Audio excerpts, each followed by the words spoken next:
Everyone, please take your seats. Our program is starting. Please take your seats. Our program is starting. Thank you.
Good morning and welcome to the second day of the Atlantic Council's 10th Global Energy Forum.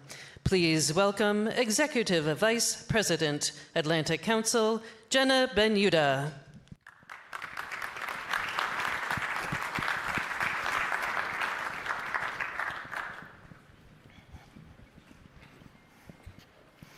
Good morning, everyone, and welcome back to the second day of the Atlantic Council Global Energy Forum. Yesterday's discussions unfolded against a backdrop that few of you, all of us in the global energy community, could have imagined just months ago. Recent disruptions to global energy markets have served as a reminder that despite decades of technological advancement, market integration, and infrastructure development, energy remains deeply intertwined with our geopolitics, national security, and the real realities of physical supply. So throughout day one, a common theme really emerged across all of our conversations. The immediate challenge facing policymakers and industry leaders is not simply responding to disruption, it's deciding what lessons should endure after the shock has passed. We heard discussions about the role of energy in a new era of geostrategic competition, what it will take to build an AI economy, all of the ambitions that will support it, the opportunity afforded by serious and thoughtful engagement across the Western Hemisphere, and under it all, a really growing recognition that energy security, economic competitiveness, and national security are no longer separate conversations. They're really the same conversation, one which requires active and continuous dialogue. Yet history teaches us that moments like these present us with a choice.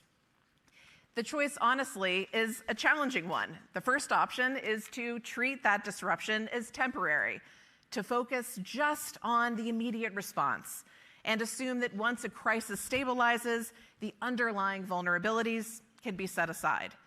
But the second is to use that disruption as a catalyst, to make investments, to pursue reforms, and to build partnerships that leave the system stronger, smarter, more efficient, and more resilient than before the crisis. And we know that the most successful energy strategies in history have followed that second path. And so over the course of day 2, we hope to tackle these challenges with that perspective in mind. We'll explore how diplomacy is reorienting a world where energy and geopolitics are mutually reinforcing ideas, how energy infrastructure can keep pace with the growing demand, how supply chains can become more secure and diversified, and how strategic partnerships between the public and private sector can really strengthen economic prosperity and stability for people and for planet. And we'll also examine a question that really sits at the heart of this forum. What does energy leadership look like in this strategic moment? And so that brings us to our first discussion of the day. We're going to be talking really about one of the most consequential challenges facing American leadership in this moment: the race to secure critical minerals that power our national defense, that meet our growing energy needs, and are the literal and figurative building blocks essential to the advanced technologies that will define the rest of this century. So from rare earth elements in F-35 fighter jets, missile guidance systems, and the chips that enable artificial intelligence, to the lithium and cobalt in electric vehicle batteries, to the magnets in wind turbines, all of these materials are the foundational layer of modern power. And today, the United States is dangerously dependent on a single nation for the mining and processing of many of them: the People's Republic of China. China controls roughly 70% of global rare earth mining and nearly 90% of refining. It has already demonstrated a willingness to weaponize that control. In the past 3 years, Beijing has imposed export restrictions on gallium, germanium, graphite, and antimony, all materials essential to semiconductors, AI, defense systems, and energy. Even after a trade summit between President Trump and President Xi last fall, those underlying controls remain in place, with a 1-year pause set to expire at the end of this year. The Trump administration has responded with tremendous urgency, invoking the Defense Production Act, standing up a $12 billion strategic reserve, taking equity stakes in domestic rare earth producers, and convening a 54-nation critical mineral ministerial here in Washington. And we know in Washington, urgency can and often is bipartisan. Critical minerals may be really one of the clearest examples of that in our time. The Dominance Act, which would formalize American leadership in allied minerals, partnerships, establish a new State Department Bureau for Energy Diplomacy, and create a framework for energy security compacts, just passed the House on Monday. So thanks to Reps Kim and Bera for getting that done right in time for our panel. So at a time when these energy markets, technological competition, and geopolitical rivalry are becoming more interconnected, the stakes for American leadership are especially high. The United States possesses extraordinary energy resources, world-leading innovation, and a network of allies and partners truly unmatched anywhere in the world. But the question for us today is how those advantages can be translated into durable strategic leadership, especially when that leadership is contested as it is now. So to help us explore that question regarding American leadership, we're really in for a treat. We're going to be joined by 3 distinguished leaders who have been at the forefront of advancing energy diplomacy and strengthening America's role in the world. So please join me in welcoming Senator Chris Coons, Representative Ami Bera, and Representative Young Kim to the stage for our conversation on energy diplomacy and U.S. leadership. Morning, John. Okay. Well, thank you all for being here and for making time for what we know it's an especially consequential week on the Hill. The passage of the Dominance Act in the House just this week is a really tremendous bipartisan achievement. especially in today's climate. And so by way of introduction, I'll start first with the senator from the first state, Chris Coons of Delaware, a Democrat. Senator Coons has spent years building the Senate architecture for minerals security legislation. Representative Young Kim, Republican, California, chairs the House Foreign Affairs Subcommittee on East Asia and the Pacific and is the lead sponsor of the Dominance Act. And Representative Ami Bera, a Democrat, also of California, is her ranking member and co-lead on that same legislation. And together, they really represent the kind of bipartisan, bicameral collaboration that this challenge demands. So this forum sits at the intersection of two questions that we keep coming back to. The first is strategic. What does it mean for the U.S. to lead in this moment? And the second is institutional. Do we have the architecture to get it done? And so, Senator Coons, I'd like to start with you. Can you zoom out a bit for us and help us frame the current environment? We know that China agreed to suspend its critical mineral exports after the summit last October, only for a year. That clock is running out. What is your assessment of whether the U.S. is moving fast enough to reduce that vulnerability?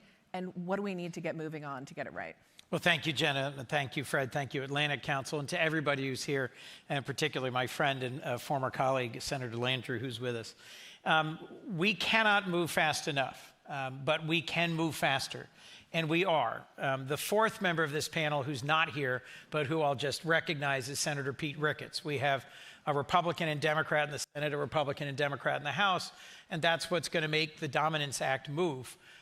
More broadly, critical vulnerabilities in the global economy are really the news of the last few years, whether it's the Strait of Hormuz for the hydrocarbon industry and helium supplies, or it's the fact that China overwhelmingly dominates the processing of critical minerals and rare earths.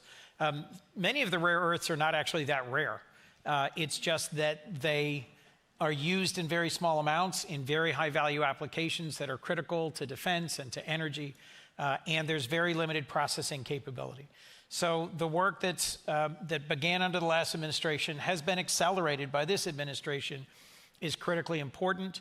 Part of what we are trying to do is to build structures that transcend any particular administration and that make sure that it's clear to the private sector, our partners, our allies, that we have an energy trajectory that is not going to change with each election.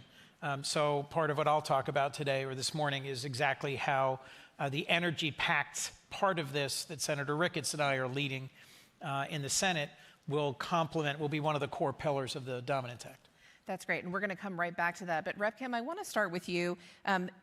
Tell me, how did you come to this? What is the Dominance Act intended to address? The senator laid out the stakes for us. What are the main hallmarks of this legislation? And why did you feel it important to frame this not just in terms of U.S. leadership, but really in terms of direct competition with China? Sure. Thank you so much for having us here and having this very, very important conversation.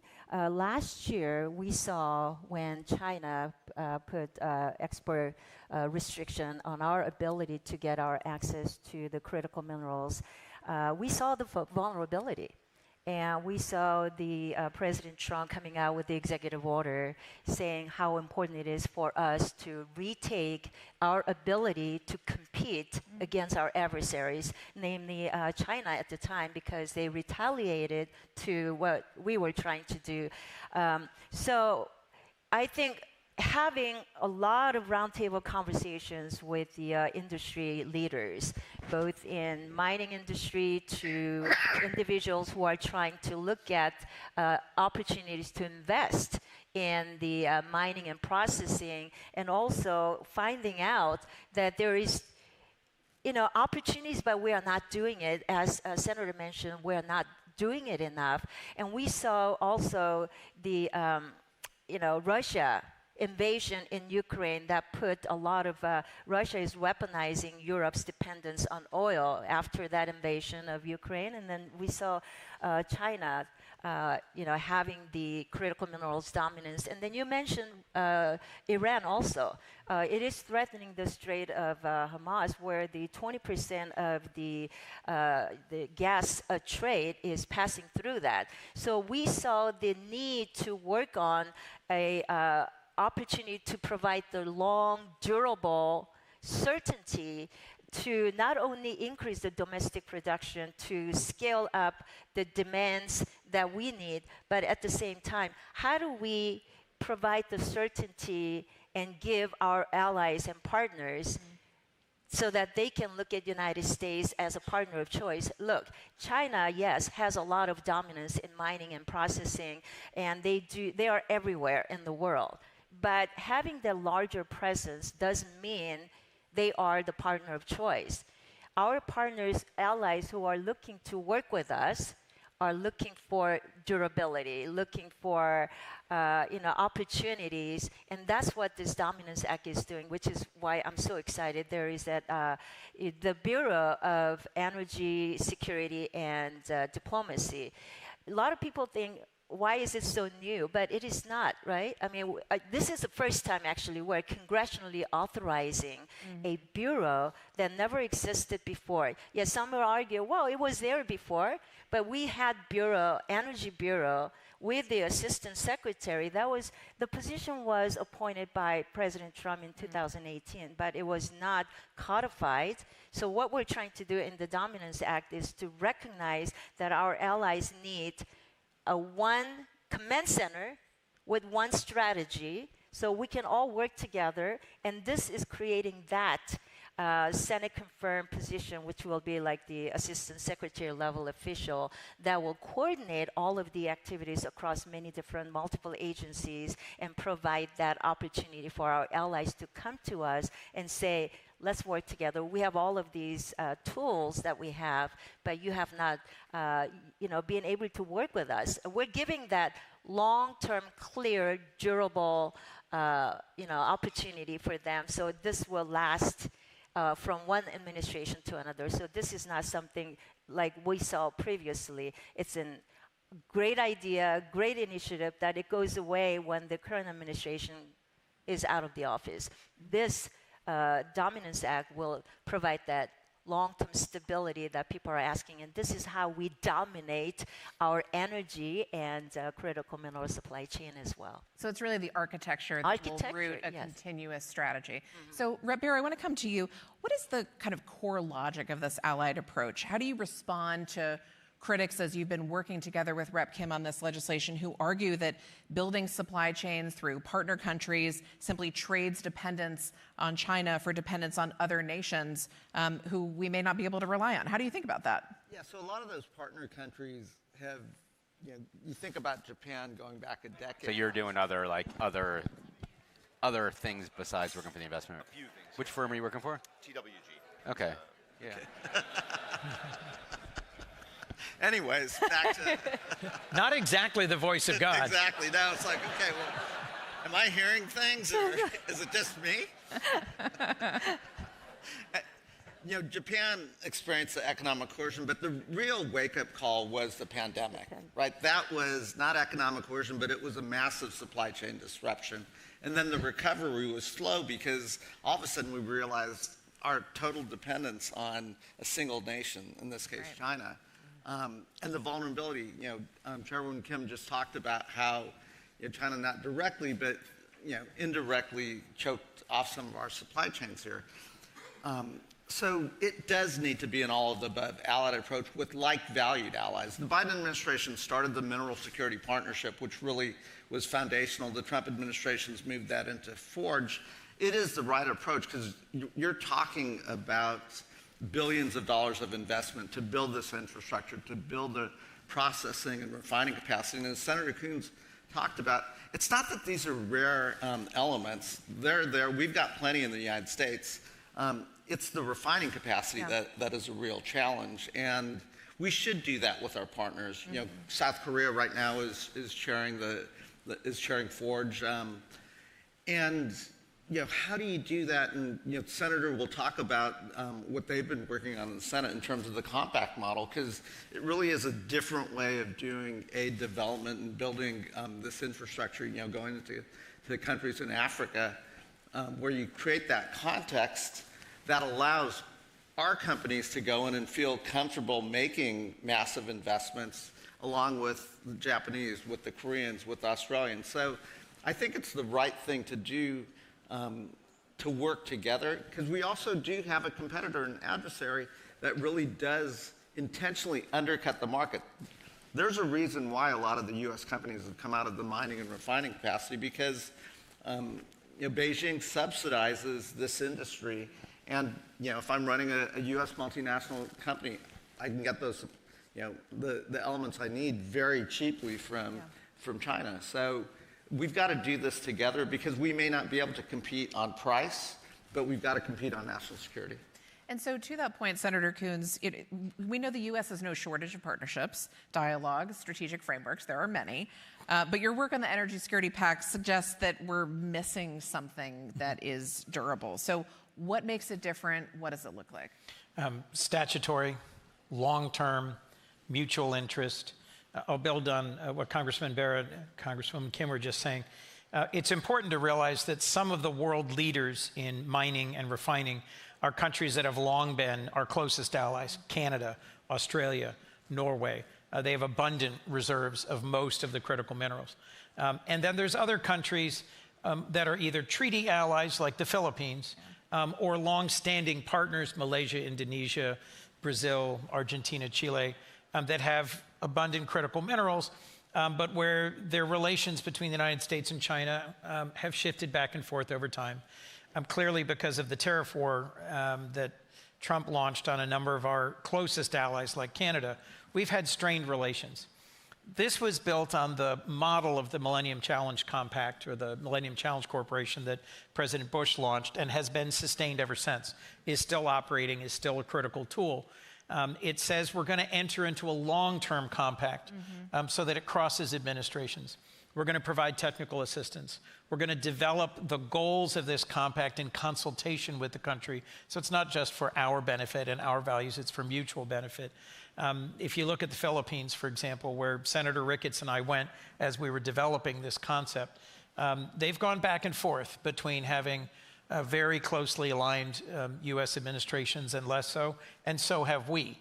And as we are trying to develop the whole corridor around Manila, having a long-term framework for our shared development, as the Congresswoman mentioned, will also help bring in other investors who are aligned with us. So if we want the Koreans and the Japanese and the Australians working with us on an investment partnership alongside a country that has resources that can be developed, whether it's Papua New Guinea or it's a more developed country like the Philippines, we need to do this in concert so it's got stability and predictability. Because this stuff takes a long time. Takes a long time. And a lot of capital. Mining and processing investments are high cost, high risk, long term. And so if we've had critical energy projects where the Biden administration canceled Keystone Pipeline, the Trump administration cancels all the offshore wind, domestically, part of the energy behind permitting is because folks say long-term critical energy projects have to be permitted once they're permitted, not changeable based on the next election, because no one builds anything of that scale on a 3 to 4 year time horizon. Right. Much more so in large mining and processing projects. Totally. You have to know that you've got sustainable engagement and support from the United States. Well, and so it really sounds like there's this processing choke point. Yes. That we've really got to get right. And given Chinese dominance on this, how do each of you think about what the U.S. can do to build not just the domestic processing capability, but also the extraction? What does it look like for this? We're here 10 years from now. What is the best outcome in the U.S.? What does that look like, and how do we get there? What's really interesting, so Chairwoman Kim and I had the opportunity to travel down to Peru to visit the Freeport mine down there, and really advanced mining, copper mining, but also then other elements. And we asked where they were refining all this. Well, they're sending it to China to refine. So we're starting to do some of this. Korea Zinc in Tennessee is starting to build a refining plant. The other piece of this is recycling as well, that we've got a lot of those elements in the batteries and our handheld devices, our iPads. So I think those are things, but as Senator Coons said, it is going to take time and capacity. And then, we might not do the refining here, but we might strategically sit there and say, okay, we want closer ties with Malaysia or someplace else. Can we, with our partners, Japan, Korea, Australia, build refining capacity in other places where it might be easier build their economies, create that, again, using a PAC model, where our companies are going to want to make big investments and that they feel secure in that. And that's, I just want to echo that too, because what we need to do is provide our partners the assurance and the clarity that they can utilize all of our diplomatic and financing tools that we have, and that's why Energy PAC is critically important. And I think that is why we're so excited about this Dominance Act, because it incorporates all of the things that we heard as we heard from the industry folks. For example, when we were meeting with when we went to Peru, by the way, it was the Fremont McMoran that they told us. They also told us there is a lot of opportunities there, but they go to other countries because in America, the permitting is just ridiculously long. Right now, the average of permitting is about 29 years, right? Even if we cut it in half, it takes still about 12 to 15 years, which is the reason why we have lost all of those opportunities to mine and process overseas. But now, if we can do that in domestic level, obviously, we're going to bring back those opportunities to mine and process and do the manufacturing here. But it takes time. Until then, what do? We need to work with our trusted partners. And by working on this legislation and giving that the long-term durability and the certainty, the United States is really serious about bringing the energy security, the critical mineral supply chain back here, then that's what they were. So we're listening and we are responding to what we heard from our partners, and that's why we're doing this, giving them the long-term durability, certainty that they ask us to do. And we're responding to the administration's mandate that they're putting energy security as a national security. Well, it really seems directly aligned with so many of the administration priorities that we've seen.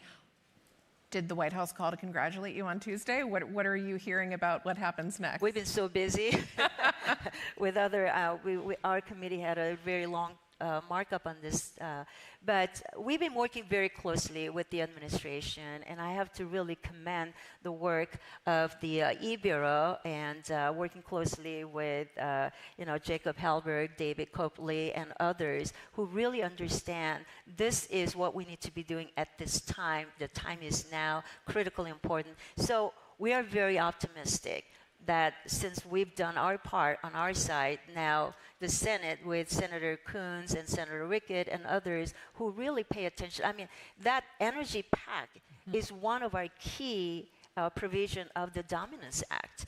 And they have a standalone legislation that is moving through. I believe you already are doing that. It's scheduled for a markup next week. Excellent. That I literally was told that backstage, that it's just gotten on the agenda for next week. That's great.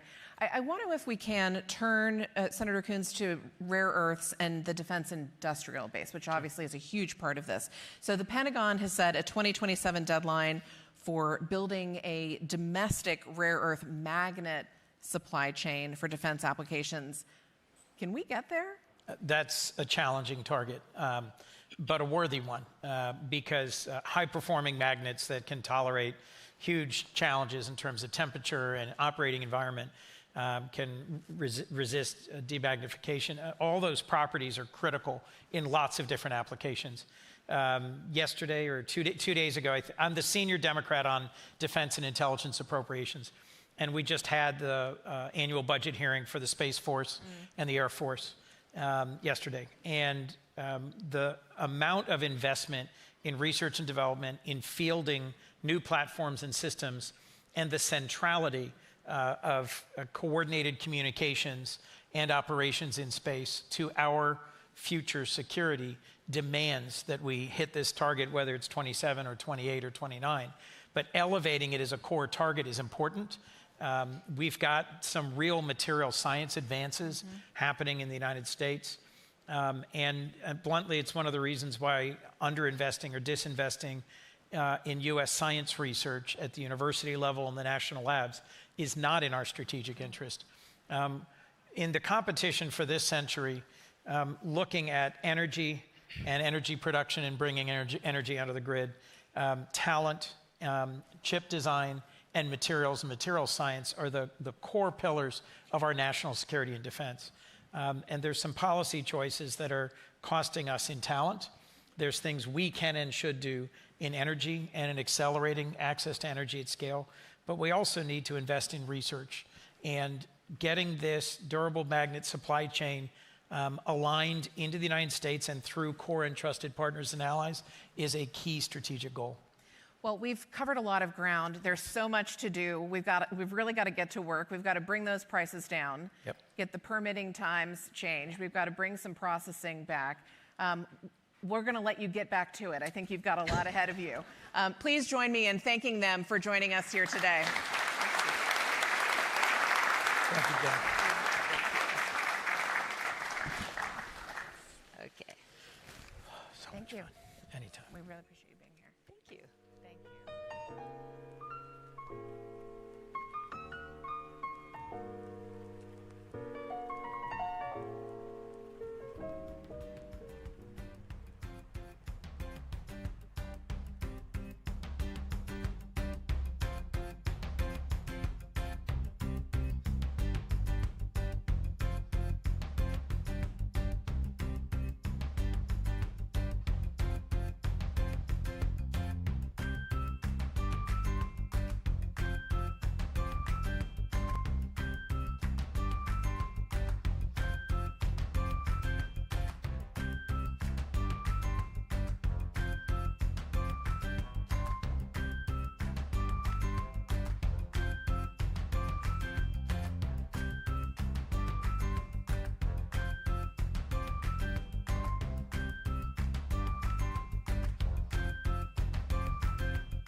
To chair the panel on the power of industry, energy's role in economic statecraft, please welcome President and Chief Executive Officer, United States Energy Association, the Honorable Mark Menezes.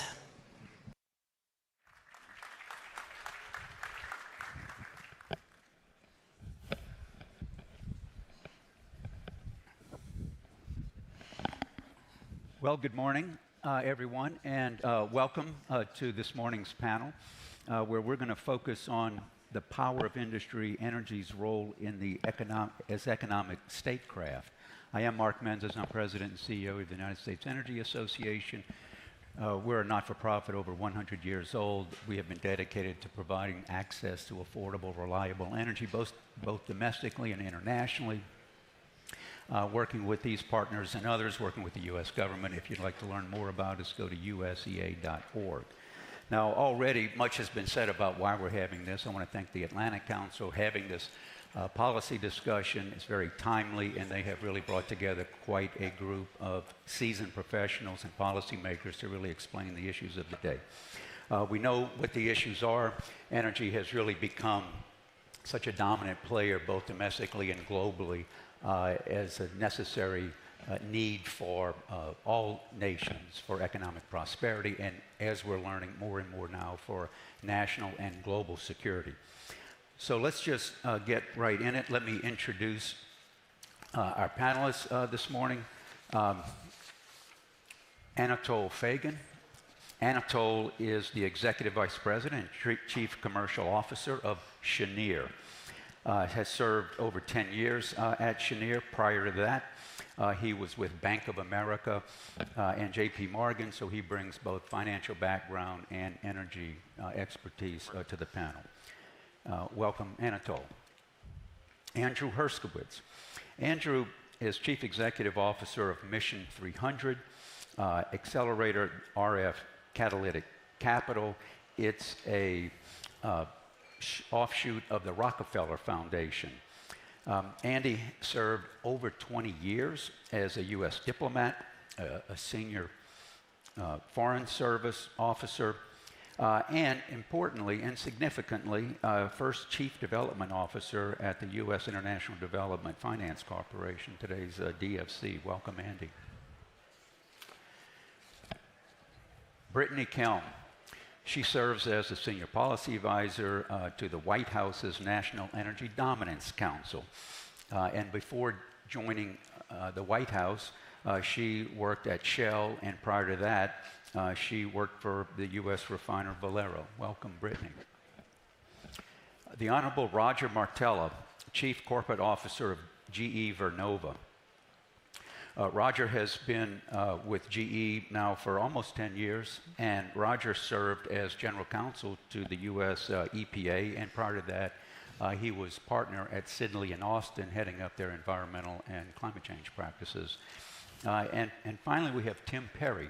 Tim is Vice Chairman of RBC Capital Markets with almost 24 years experience there. Tim, before that, he was with Credit Suisse. And so he too brings quite a bit of knowledge about the finance and the private industries. And so welcome, everyone. Welcome the panelists. Now, let's just jump right into it. Brittany, I want to start with you because, you know, we're in Washington. Everybody wants to know, you know, what this administration is doing. You have now been senior advisor for, I guess it's about 18 months we're into this, right? And so we know that the Dominance Council has been about trying to improve permits, trying to figure out which levers of government to pull. You've now been in the interagency process, I think, a time or two, so you've got that. Why don't you tell us, what have you learned? What can the government use, what levers can it use to help us accomplish the increase in production and infrastructure domestically, but also internationally? Well, you nailed it. So at this juncture of 18 months, you have really seen President Trump, he likes to see ribbon cuttings. He's like, I don't want a groundbreaking, I want a ribbon cutting. And so in order to do that, it was go at Trump's speed and be able to get these energy projects off the ground and running. And so right off the back, we did that with cutting. You saw a lot of regulatory tape cut that needed to be removed, but some of that too, just, but with my friends on this stage, like you had the LNG export ban, some of those things that were the obvious essentials that we needed to reverse, but all of this was to promote and give private sector investment certainty.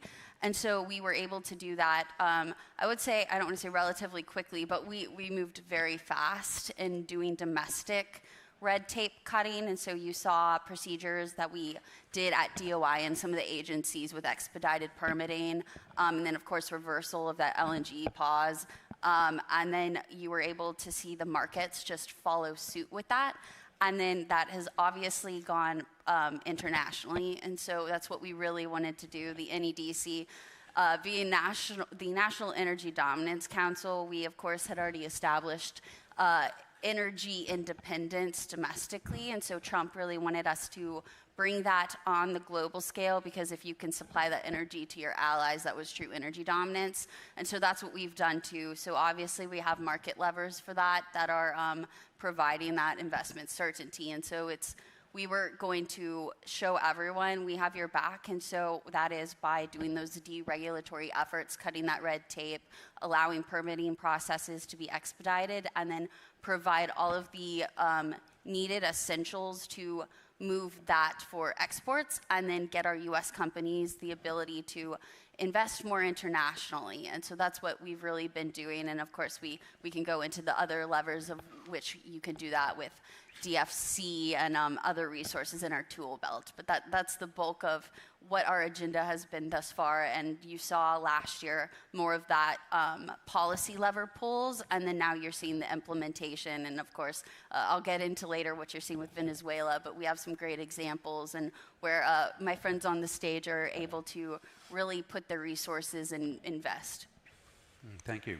Anatol, let me turn to you, because Cheniere was one of the first movers, had the vision to look to export LNG back when public policy was looking to make sure we could have enough natural gas at home. Cheniere's in a dominant position now there. You're developing additional. Tell me, how do you see Cheniere and the U.S. LNG export sort of as energy as statecraft? I mean, it's very real. You've got U.S. Sure. facilities, but how do you see Cheniere playing a role in U.S. LNG exports? Thanks, Mark. It's my honor to be here. It's a pleasure to once again be on the stage. Thanks to Land and Atlantic Council, and thanks to you for moderating this. We're very fortunate to have seen this wave of natural gas production and resource availability, partially out of necessity. We were 20 years ago, we were a failed import project, and saw this as an opportunity to really salvage Cheniere and turn things around. As you mentioned, first mover, we started construction at our Louisiana facility in August of 12, and became and are today the largest U.S. LNG exporter. We've been saying for a number of years that we're the second largest operator of LNG facilities in the world. Unfortunately, these days we're the largest. Hopefully that changes soon. And fortunately, the business model that Cheniere pioneered and brought to the LNG industry, which was already about 50 years old at the time when we started, a decade ago, a model that had complete destination flexibility. So even though the vast majority, 95% plus of our capacity, is committed to our long-term customers, those long-term customers respond to market signals, and the market signals that make the possibility of alleviating these energy shortages. Of course, the first such extreme example was the Ukraine war, started in February 22, and now we find ourselves with the second major comparable disruption of the Strait of Hormuz, and the ability to respond to that. Brittany already mentioned the current administration, Secretary Wright, Secretary Burgum, have been very instrumental in supporting the industry. One of the key things for us, we've invested $50 billion, thanks to Tim and others, in our projects. We're well underway to investing another $10 billion or so into further expansions. The durability of what the administration is doing is absolutely critical for us, and both Secretaries Wright and Burgum have been instrumental in creating that framework that we think will transcend decades, much less administration. So it's a great tool that the U.S. has, and all we can do at Cheniere is continue to operate reliably. We've never missed a foundation customer cargo. We will deliver cargo number 5,000 in a couple months, and we're on our way to 10 and 20,000, and I look forward to supporting economies and creating a flexible energy system that responds to shocks. Thank you. Andy, your Mission 300 Accelerator, you're focusing on Africa. Your organization really is trying to address the problem that you hear almost everybody say when they get up on an energy panel and say, we need to address the most immediate pressing needs of our time. One of them is that we have hundreds of millions of people still without electricity. Your organization has already brought electricity in Africa to more than 44 million with your current efforts and with your background at DFC and the State Department before, why don't you tell this audience of CEOs and policymakers why what your organization doing is important and its significance? Yeah. Well, obviously it's important because you have 600 million people in Africa who just don't have a light bulb, right? And so that's just a basic level. Energy drives everything. It drives the growth that's needed for every single job. Africa is going to have 1 out of every 4 humans on the planet are going to be living in Africa by 2050. By the end of the century, you're going to have 13 of the 20 largest cities in the world in Africa. We're talking about metropolitan areas with over 100 million people. So the opportunity is huge. Even, I was noticing yesterday, Atlantic Council, which talks about the Atlantic, there are 23 countries in Africa that border the Atlantic Ocean, and we're not really focusing on that much here. This is why we're focused on it. It's the top priority for the World Bank and for the Africa Development Bank, but it's also a massive opportunity for U.S. companies. I think back to when I ran Power Africa and visited a gas-fired power plant in Ghana, and the developer wasn't a U.S. company, but the first slide they put up on the screen was showing me 80 U.S. companies that were involved in that project, whether it was selling lubricants or providing legal services or insurance. So the opportunity is absolutely massive. This is the last major growth market on the planet. And I listened to the CEOs of Baker Hughes and the CFO of Chevron yesterday, and they both talked about how they take a 15-year look on investment. And if we're asleep right now, we're going to miss the opportunities. And it's not just China, it's Turkey, it's the Middle East, it's France, it's Italy. So it's very easy to have this rhetoric about China. But to give you an example, I visited Tanzania, where the U.S. kind of pulled out of there a few years ago in the energy space, and said, oh, they're going to be done. And then I went back about 5 years later, and I looked around me, and I look at all these buildings and power projects, and I'm like, who built them? Yeah, there were some Chinese projects, mostly Middle East and Turkey. So it can't just be U.S. versus China. The U.S. is losing, okay? We're losing. We got to talk about winning, but in Africa, we're losing, and we're not focusing on it. But it's so easy for us to win, and we can talk a little bit about how we can do that. Okay, thank you. Tim, let me turn to you. Sure. You have heard the comments of Andy here, the importance, obviously, of financing what the World Bank is doing. You've heard Anatole talk about financing these key projects to ensure that the U.S. can continue to export. What, from your point of view, with the changes, with the world events, certainly today, but even going back to Ukraine, to Russia's invasion of the Ukraine, right? How do you see the role of your financial institutions now supporting energy as statecraft? Yeah, well, in terms of financial institutions and RBC, we're one of the larger lenders to the energy sector, and we're incredibly supportive of it. It's been an amazing industry, I think, as many people know. I mean, just going kind of back, all the way back to the shale boom. Some of this was discussed yesterday, but just to touch on it, we were right around, if you will, the turn of the century, 2000, 2002, on the oil side, producing in the U.S. about 6 million barrels a day. And then really, due to innovation of the U.S., many independents, as well as in Canada, et cetera, we really developed the shale revolution. And what happened in the shale revolution on the oil side, we went from 6 million barrels a day to today, we're right around producing, call it 13.6 to 13.8 million barrels a day. That rise from 6 to well over 13. And you kind of sit here and think about if we weren't producing 13 million plus barrels a day, and given what's happened into the Iran war, where would we be right now? And I think you'd see oil prices much, much higher. On the gas side, similarly, we have, and we're the largest, oil producer in the world now. Likewise, on gas, we're the largest gas producer in the world. And Anatole, to compliment you and Cheniere, what you've done, we've really taken this from a country where we really, at one time, really had to import gas to now becoming this great LNG exporter and using that.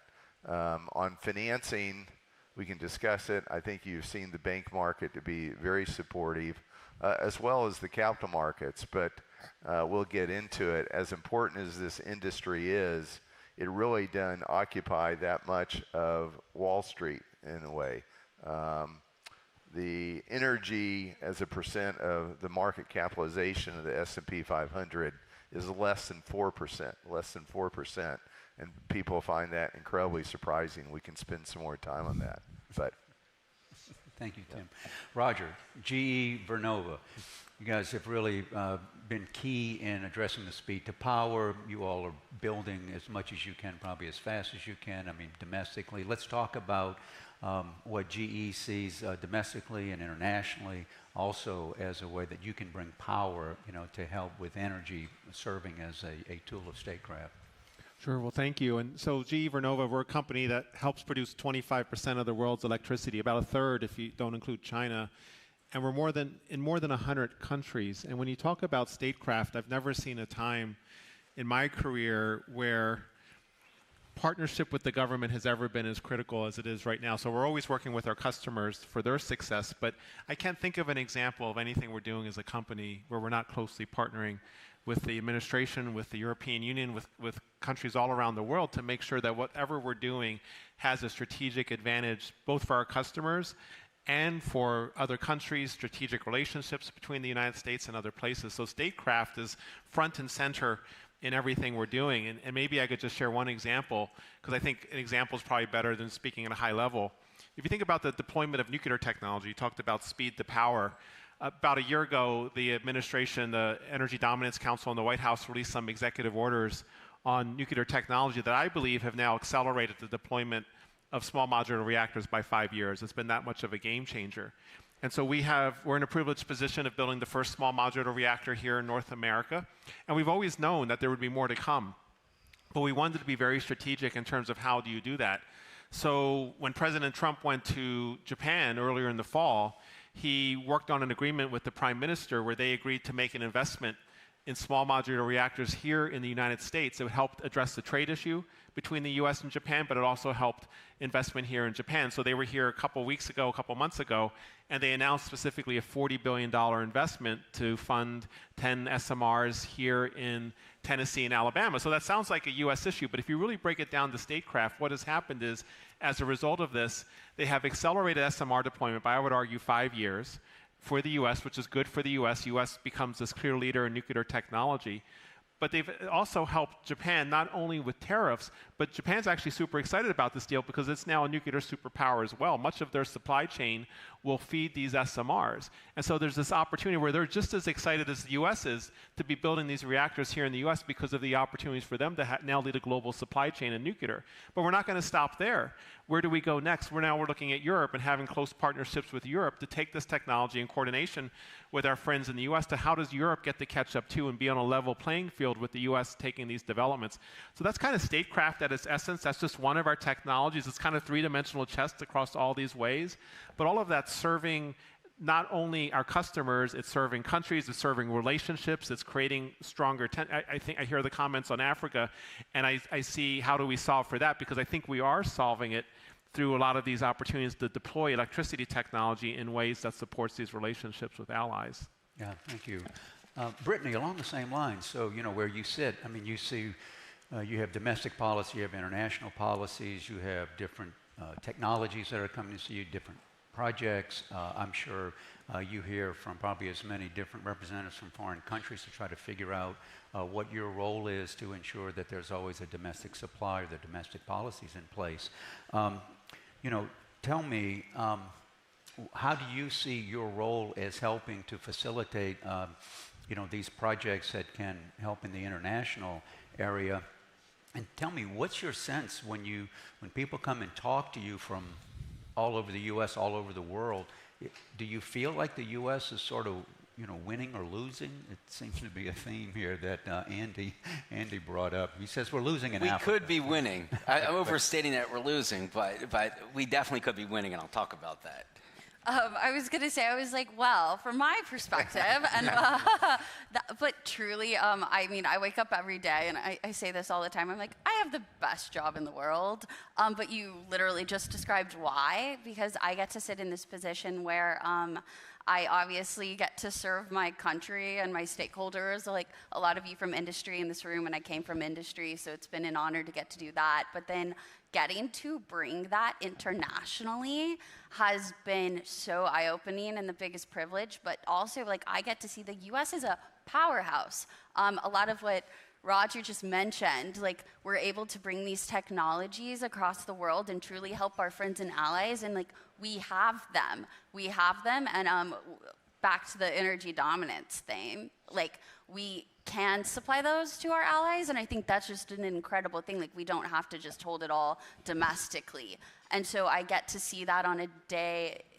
in and out, where not only do I have a lot of you in this room coming in to share with me a lot about, of course, I like to help you if you ever have a permitting hurdle or need something with OFAC, anything like that, like we are open door and love to help you with those. But then beyond that, getting to pair where there's an international need, it has been, that's one of the most fun pieces of my job, where international companies come in and it's like, okay, you are ready for this SMR technology, or even like we love supporting our incumbents in other countries as well. So with international players, some of you are the big ones helping us achieve our energy dominance goals. But so getting to play, like bridge back and forth, who needs what technology, and like we always get to say like, oh, we have a US company or we have a partner to help you with that.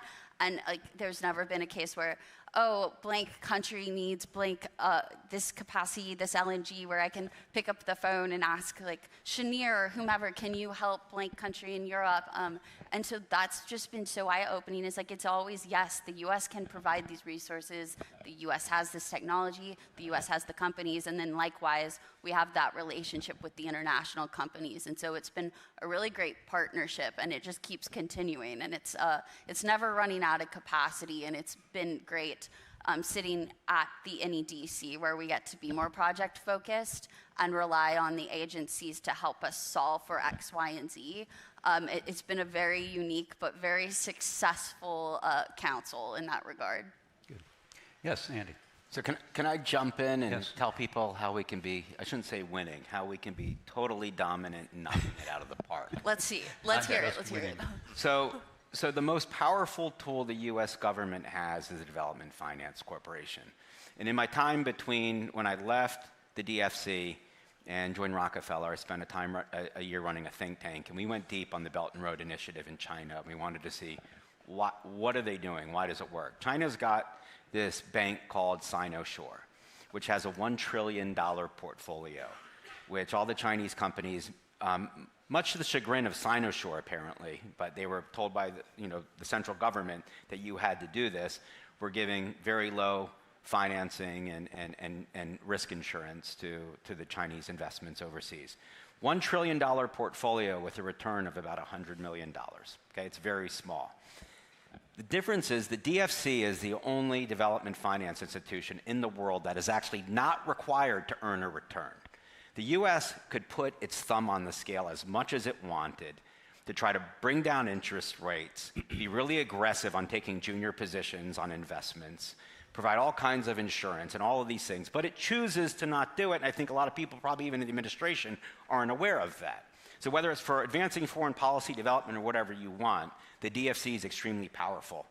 But a lot of the people who go there and work, they embrace this idea of we're going to make a lot of money for the US taxpayer and advance foreign policy. And I'm telling you as a US taxpayer, I don't really want to make a lot of money for the US taxpayer through a US government institution. I want that institution to advance my foreign policy and development goals and like really flex its muscles so that US companies and others can really get in there and counter China.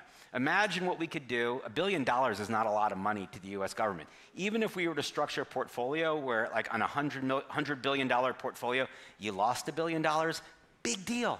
Who cares? It's a drop in the bucket, but you could absolutely crush the competition all over the world. Oh, well, thank you, Andy, for those insights. And no, I mean it. I told Andy I really want to hear from his experience because Andy has really sat in many chairs, so he brings a lot of experience to this. So Anatole, I'm going to ask you, and then I'm going to turn to Roger and Tim to comment on this question. So we have seen U.S. energy companies generally, particularly in the energy space, benefit, if you will, or be highly sought after when Russia invaded the Ukraine. Europe came, U.S. LNG projects reached FID that might have been languishing. Now we see with the increased need for power due to all the data centers, generally LNG, natural gas, can certainly build quickly compared to other types of fuels. And now with the restrictions on the Strait of Hormuz, it also appears that this is kind of going to be a golden age for U.S. companies, because the world that long has been dependent on resources flowing from the Strait of Hormuz, business may no longer continue that way. Tell me, from the LNG export facility, how do you assess these situations? And can we expect to see more contracts being signed, with Asia, maybe with other countries that currently is paying a premium for the Strait of Hormuz exports? Thanks, Mark. There's a lot in there. I'll maybe start kind of in reverse order to build a little bit on what Andy said. We exist today with this business model. We have 3 dozen customers. That's it. Multi-billion-dollar contracts there for, on average, about 20 years. Our average remaining life today is 17 years. And we build new facilities once we commercialize them and have those long-term contracts. Average credit rating for our counterparties is A-. Those guys come to the U.S. Gulf Coast and lift a molecule of natural gas as LNG for about $6 on board, in a world that is today $18 to $20. So the solution for an investment-grade counterparty, to me, is very simple. You already pointed out that after the disruption in the war in Ukraine, prior to February of 22, the world thought about LNG as being sourced from 3 major areas. That was Qatar, Arctic Russia, and U.S. Gulf. In February of 22, Arctic Russia was off limits. Everyone came to the U.S. At that point, U.S. was going to already be the largest, became the largest in 23. That was a big period for growth. And then obviously with this current disruption, U.S. is on its way operating, already the largest. That number will double. And in the early 30s, U.S. LNG will be about half of the global LNG market. So the only headwind is that we are no longer, as we were in February of 22, a diversifying function for a buyer, right? The world will be majority dependent on U.S. LNG. To build on Andy's comments, I'm perplexed. I think I struggle to think of a energy forecaster that shows anything other than Asia being the driver of future energy demand. And I struggle to come up with a demographic forecaster that shows anything other than Africa driving the demographic growth. And I don't understand how those two can be reconciled, because the energy poverty that exists in Africa today can't support another 2 billion people, right? We've got to find a solution to that.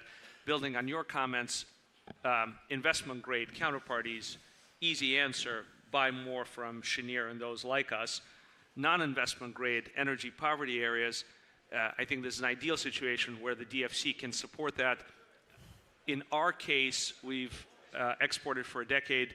We don't have a penny of bad debt expense. Now, part of that is credit quality, but part of that is that LNG is such a critical component to energy security and keeping the lights on. And I put to you that whether you make a return or not at the DFC, your risk and your loss provisions will be minimal. So I think if you structured a portfolio where you're willing to take a lot more risk, you're still going to make a return. I can tell you, I did loan guarantee deals in Haiti right after a coup, and everyone thought I was insane. Never lost money on any investment that we did.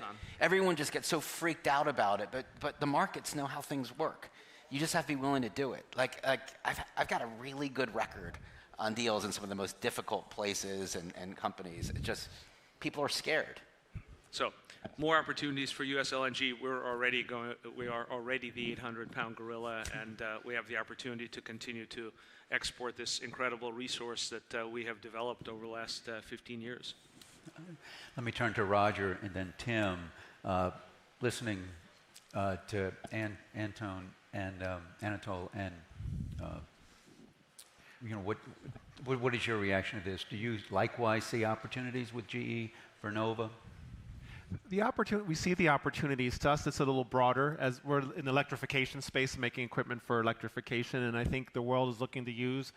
The world needs more energy for all the reasons we were talking about, and it needs a greater percentage of that energy from electricity. And to us, it's a little less about the Strait of Hormuz. The Strait of Hormuz is part of something we've seen going back to Ukraine and what you talked about with Ukraine, which is going back 4 years now, the world has really put energy security as the primary driver. Europe certainly did. That was a big wake-up call. It was a wake-up call for all of us about we could no longer take the grid for granted.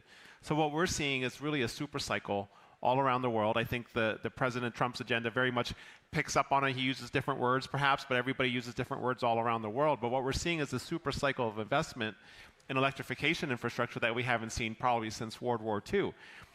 Whether it's Ukraine, whether it's cyber risks, whether it's drone attacks on the grid, as we've seen physical attacks, concerns about weather risks, the increasing complexity from the variability of renewables and just more demand than the grid was kind of built for. That's where we're seeing this global cause for investment. Some parts of the world will look at the Strait of Hormuz and say that's a reason to invest, but we've frankly been seeing these trends now going back for years, and there's going to be other things happening all around the world. Brittany mentioned Venezuela, for example. One of the areas that's been really important to us is we are seeing for the first time opportunities to serve people beyond Africa that have been underserved. So if you look at Iraq, if you look at Ukraine, if you look at Syria, if you look at Venezuela, this is creating opportunities for us to, in partnership with the administration, bring access to electricity for people who have been underserved and hopefully bring prosperity to them. So all of this, the world is complicated, but we see this as really opportunity. We're excited about it. It's hard, but we love doing really hard things. And we certainly see the progress and the momentum and the avenue towards success on all these topics. Thank you. Tim. Sure. Well, maybe I'll just follow up a little bit on what Anatol said and just talk a little bit more about LNG and maybe heighten a couple of things that he really talked about, and that is that gas, if you buy it outside the U.S., it's generally, he said, $18, at least $15 anyway, mid-teens or even beyond. Here in the U.S. right now, that same molecule is basically $3. Some people feel it may go up to $4, but the point is there's a huge difference between what as a U.S. consumer you pay and what you pay in other areas of the world. This is an incredible dividend for the United States. It's B, also a great opportunity, and we talk about the reindustrialization of America. Well, natural gas is really the key power driver. Nuclear is growing very quickly. And with that going on as a clean source of power, and we know what's going on with respect to data centers and so on and so forth, this is the great opportunity for us. Fortunately, we're lucky here in the U.S. is that we do have an incredible source of natural gas. So it's really doing two great things for us. One, it's allowing us to heat our homes, power data centers cheaply, effectively reindustrialize the U.S., and then two, really built, and to complement Cheniere, this incredible LNG business, which really won much of a business 2 decades ago. And now, as you said, we're really going to be the leading, and already are, leading LNG exporter in the world. And then that obviously, in terms of statecraft, going back to that word, that equates, not only does it save money for consumers around the world, it also creates a closer relationship between the U.S. and whatever country. I think everyone knows, if we went back pre-Ukraine, most of Europe got its gas from Russia, not from the U.S., and those flows are completely changing for the benefit of us, and obviously the detriment of Russia, which is obviously playing very much to our advantage. Thank you. So I'm mindful of our time. Since we're in Washington, everyone typically wants to know what are your views on what policies might need to be changed, or said another way, what can the administration do, or what can Congress do? On the earlier panel, we heard from senators and members of Congress. They were excited about, I think, the Dominance Act, which seeks to, I think, recreate an office at State Department. But what else? Brittany, let me start with you, since I know the administration typically, believes it has all the authority it needs to do some of the things. But looking at Congress, what could be helpful for you in this administration? Of course, President Trump, we're going to keep delivering on baseload power produced, and of course, in this context, talking about production of that domestically. And I'm sure you heard the term many times, permitting reform mentioned. And so, of course, with all of the actions we've been taking and that we took in the last 18 months, we were able to make a lot of headway. And so I think right now it's just looking at what can you do to make things more durable and for durability. And so that's everything we are looking at right now. And of course, we have our allies, our friends in Congress who are right on board with wanting to help support that. But and some of that just makes sense across the board to get some of these projects done. The hurdles we face, a lot of y'all in this room, whether it's Clean Water Act issues, what have you, for permitting, and that goes for your nuclear facilities, your LNG facilities, or to build a pipeline. So they're all similar when you're building out this baseload power. So we're all moving in that direction. And so whether that is a permitting reform package that is inclusive of those levers to achieve that, that's what we're supporting here in the administration. And then secondly, as I mentioned, we want everything to be durable that we have achieved thus far. I see. And let me just stay with you for just a minute. So you all help also prioritize projects that can go forward too. Is there any insights that you can shed that within the pipeline there may be some policies that can be moved? You'd mentioned, of course, permitting reform, but is there anything any of the other agencies might be able to do to help you move some of those projects out? I was like, in the pipeline, no pun intended. Well, anything aligned with those priorities, of course, you'll continue to see a lot of what we had already started working, but the nuclear, the coal projects, anything oil and gas. So yes, the LNG facilities and what permitting hurdles you have there and what is necessary for project expansions, and then building out pipeline infrastructure, of course, natural gas, and then crude oil pipelines, as you're seeing, getting those flows north to south and elsewhere to power data centers and just really strengthen the grid. You're going to continue to see those projects prioritized. And then from there, we're in a really good place now of knowing where the hurdles are, because thankfully, private sector, we've had a really great back and forth of conversation to where they know, please come tell us when you have a hang up, and if you don't tell us right away, like my boss is going to call me, we're going to hear about it, but we're in a really good communicative pattern of just being able to identify permit hurdles right away. And so until there's a different mechanism in place, we have a pretty good structure of working within the agencies to get those addressed ASAP. Because once again, that is President Trump providing investment certainty to this baseload power. Andy, let me turn to you. I saw you talking to Senator Coons in the green room. This is sort of right up your alley, if you will, on this Dominance Act. Can you talk to us about the importance of that act and any other policy changes that you might want to see from Congress? Well, look, I would say the most important thing that I hope that people in this room leave with is stop politicizing energy.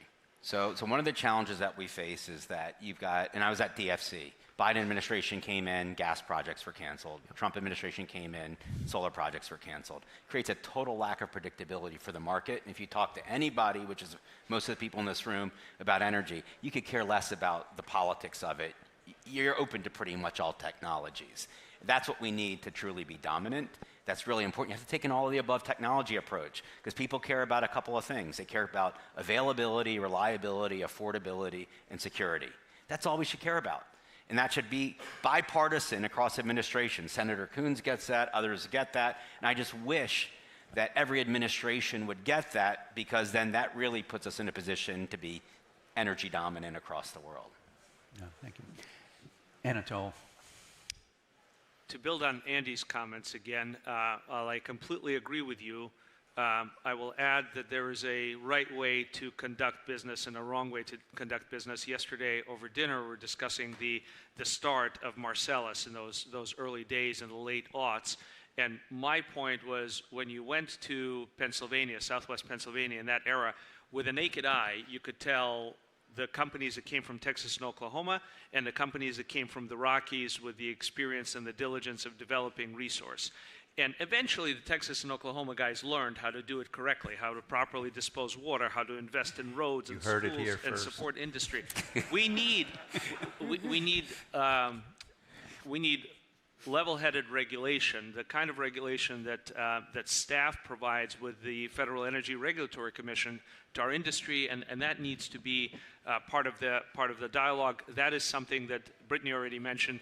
I think this administration is doing a great job with durability of these policies and systems, something that will help us operate for the 50-plus years that our assets can operate for. And again, already mentioned by Brittany, if you simplify what the U.S. has done on the gas side, when we started down this road of exports, since that point in, call it 2012, U.S. gas production has increased roughly 50%. That 50% is roughly evenly split between LNG exports and power, and that almost entire 50% you can attribute to the growth of the Marcellus. Well, I think it's going to be a very long time, hopefully in my lifetime, before another interstate pipeline is built out of the Marcellus. The experiences have been atrocious. I can't imagine a management team bringing to its board a $5 billion gas pipeline project out of the Marcellus for a long, long time, now that MVP was done, whatever, over 9 years. In Texas, intrastate pipes for 2 billion cubic feet a day are built in 18 months, and there's about 10 billion cubic feet of intrastate Texas capacity. But the number one company that develops those pipelines will not touch an interstate pipeline. We have to fix that, and we have to avail the country of that much more attractive resource that comes out of the Northeast, because without that, the Marcellus will not produce more than 35, 36 BCF a day, and it's a shame.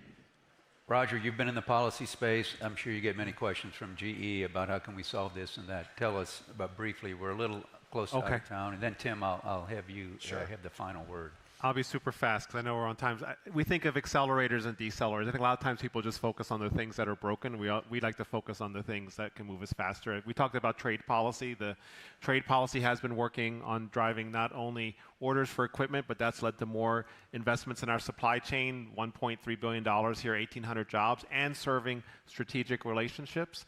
I think XM and DFC have been off to a super strong start in being accelerators as well. I think on the decelerators, of course, permitting, we'd love to see that fixed. Supply chain, I think, again, the world is looking to reinvent the supply chains over the next couple years. We think that is a huge priority, something to solve for the long term. And workforce development, how do we create the workforce of the future? A lot of trades and vocations, pipe fitters, welders, and things like that, and get them excited. So those are all solvable. They're hard, but they're solvable, and those are the policies that we're trying to work on, both the positive and the fixing side. Tim, the last word. I'm not sure I like the last word, but I'll do my best. I guess one thing I'll say, you know, the race of AI, and there really is a race primarily between ourselves and China, really isn't a race just to come up with the best software or the best programs. It is really the race of energy. And the reason it's the race of energy is required to power all these data centers.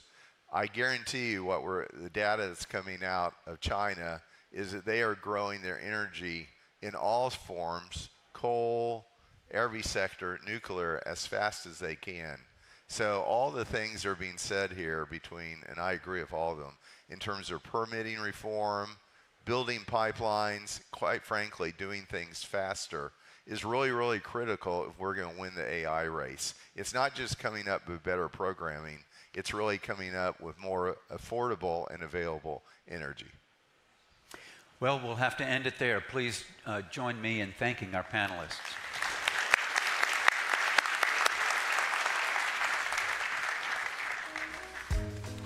Thanks, sir. Really.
to chair a fireside chat on Europe's path from energy crisis to lasting resilience.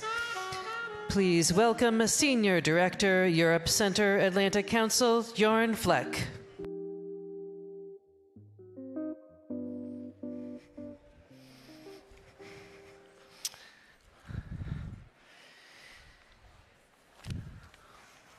Well, good morning, everyone, and welcome to this Global Energy Forum session on Europe's path from energy crisis to lasting resilience.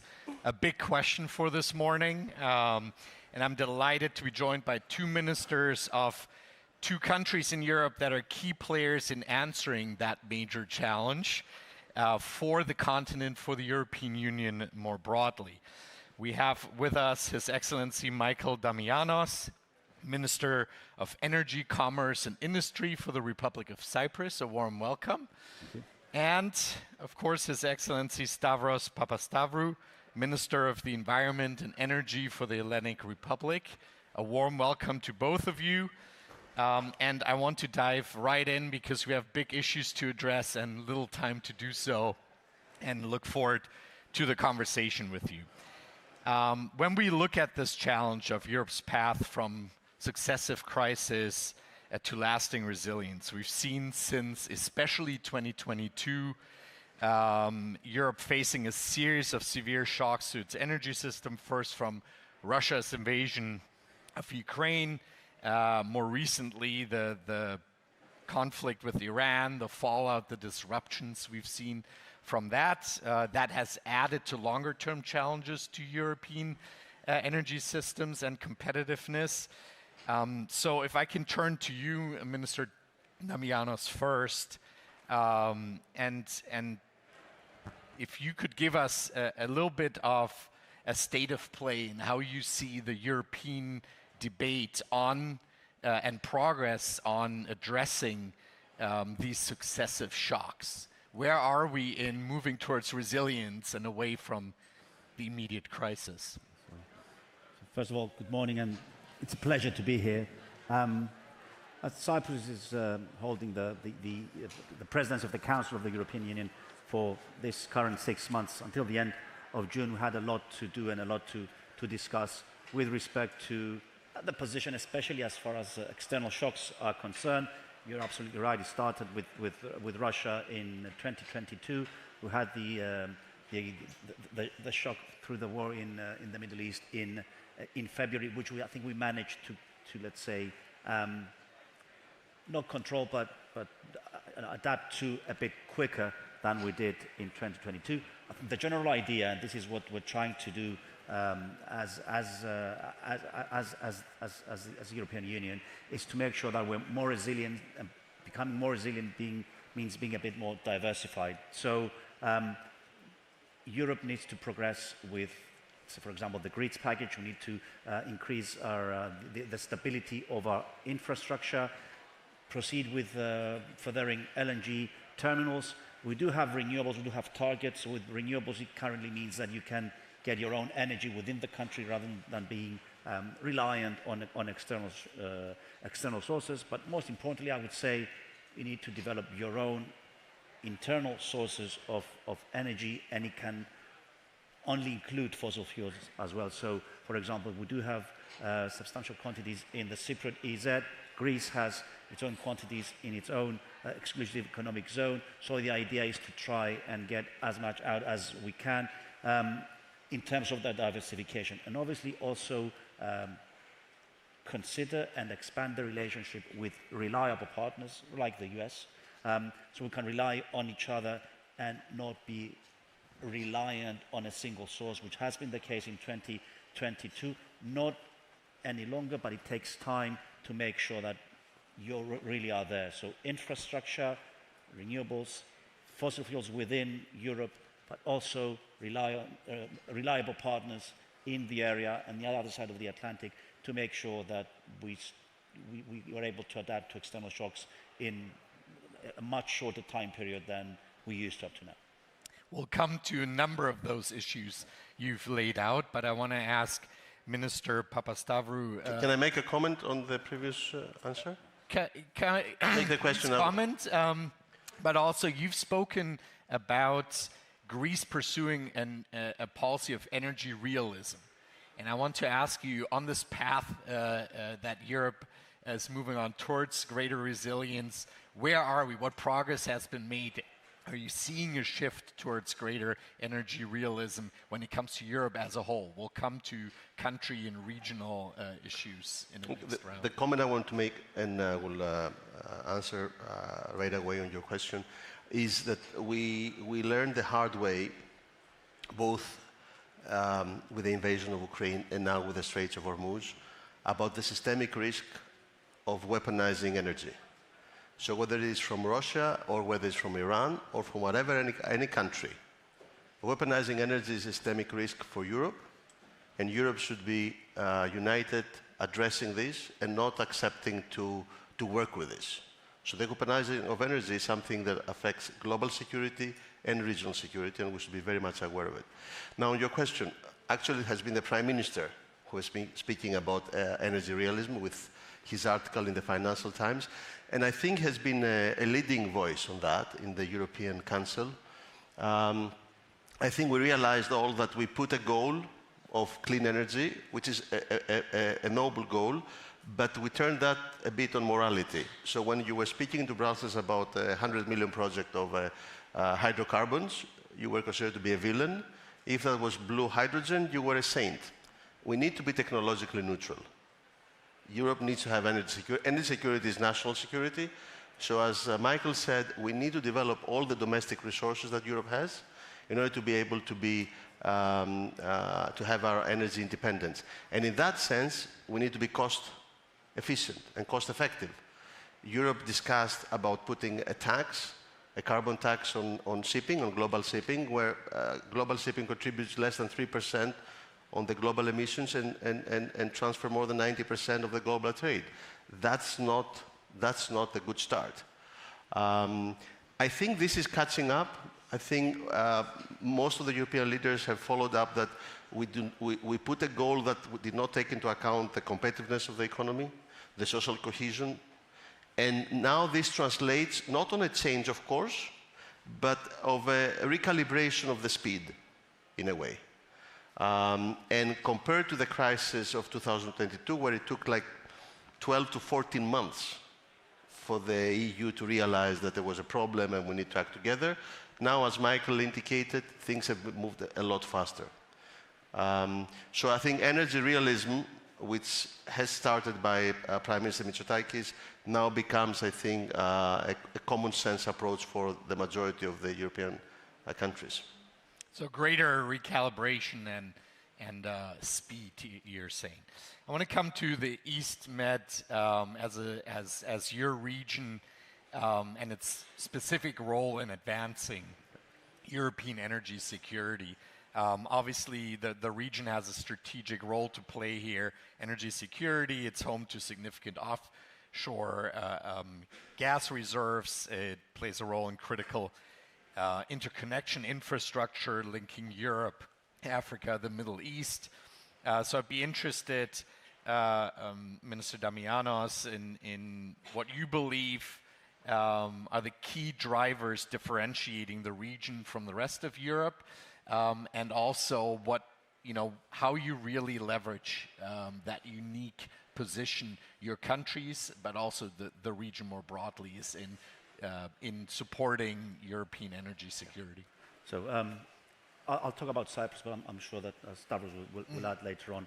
But I think we're more or less on the same boat.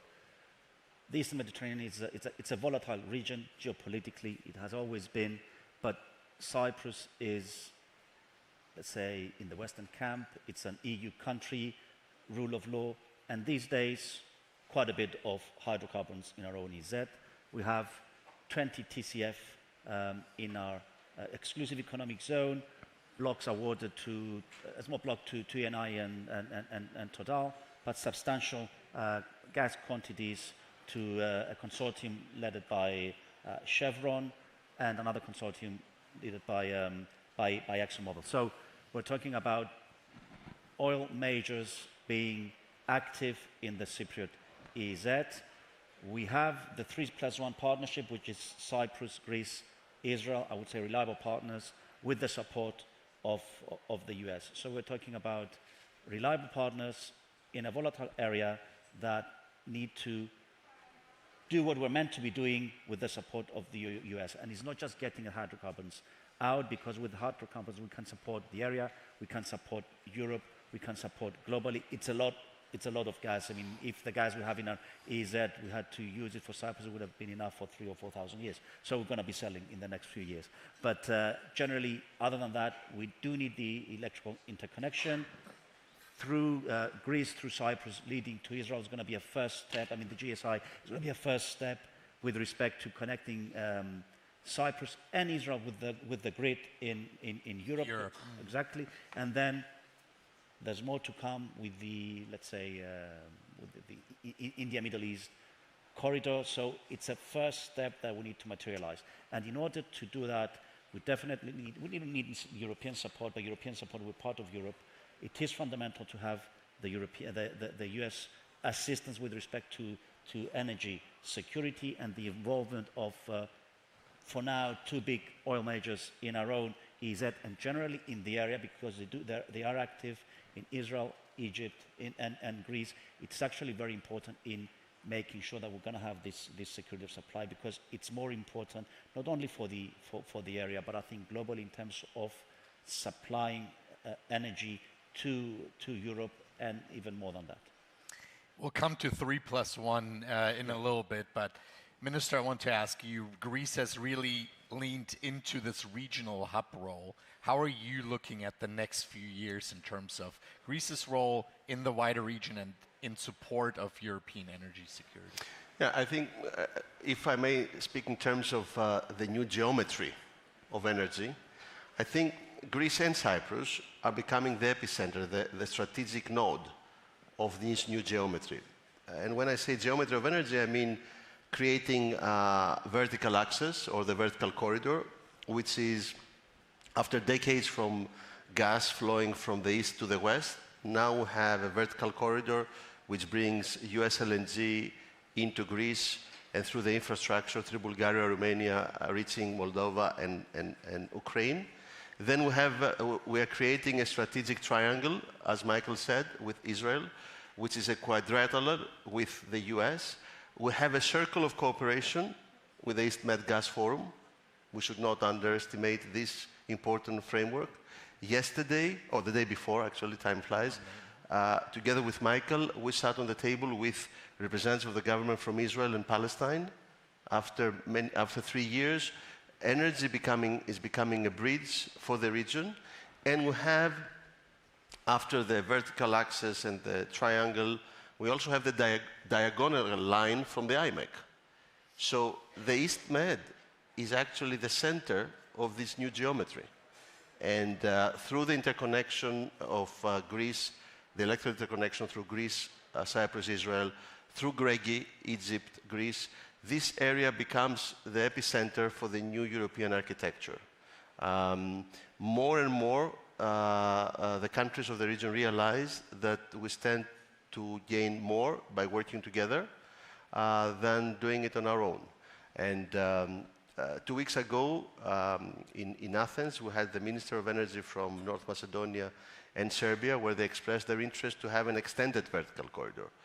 So I think these are becoming arteries of trade and prosperity for the region, and this is, I think, a very promising development for the region.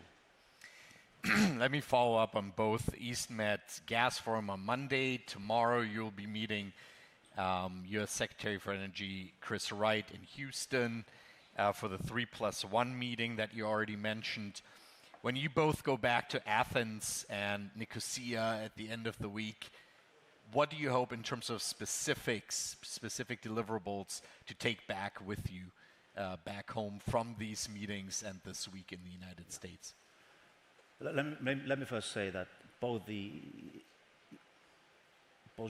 gas forum and the 3+1 meetings are the opportunity for us to explain exactly what our strategy is for the next few years in terms of energy in the area, both in terms of exploration and in terms of electricity interconnections and the like. So it's putting out the message of what we're trying to do and ensuring that our partners are there to support. So what we're trying to get into Cyprus would be that we do have the support of our partners being Greece and Israel, obviously with the United States, in making sure that we're going to have this assistance in putting Cyprus on the energy map. Now that we will start our own production, because we will have first gas in Cyprus in the first 6 months of 28 from a small block. Then we're going to have the bigger block, which is a Chevron block, in 2030, 2031. And then 2033, we're looking at substantial quantities from the Exxon blocks. So it's to have, let's say, the political support to make sure that the geopolitics in the area are not going to affect this. Making sure that we have the support with respect to the interconnections and that our partners are on the same side with respect to the GSI, IMEC, and how important it is for the area. So it's to strengthen ties and go back home and say, okay, what we're planning to do is supported by our partners, and let's move with it.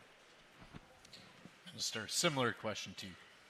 Well, I hope that we will put some meat on the bone, meaning that until now the 3+1 is a very important intergovernmental initiative which is concentrating on energy.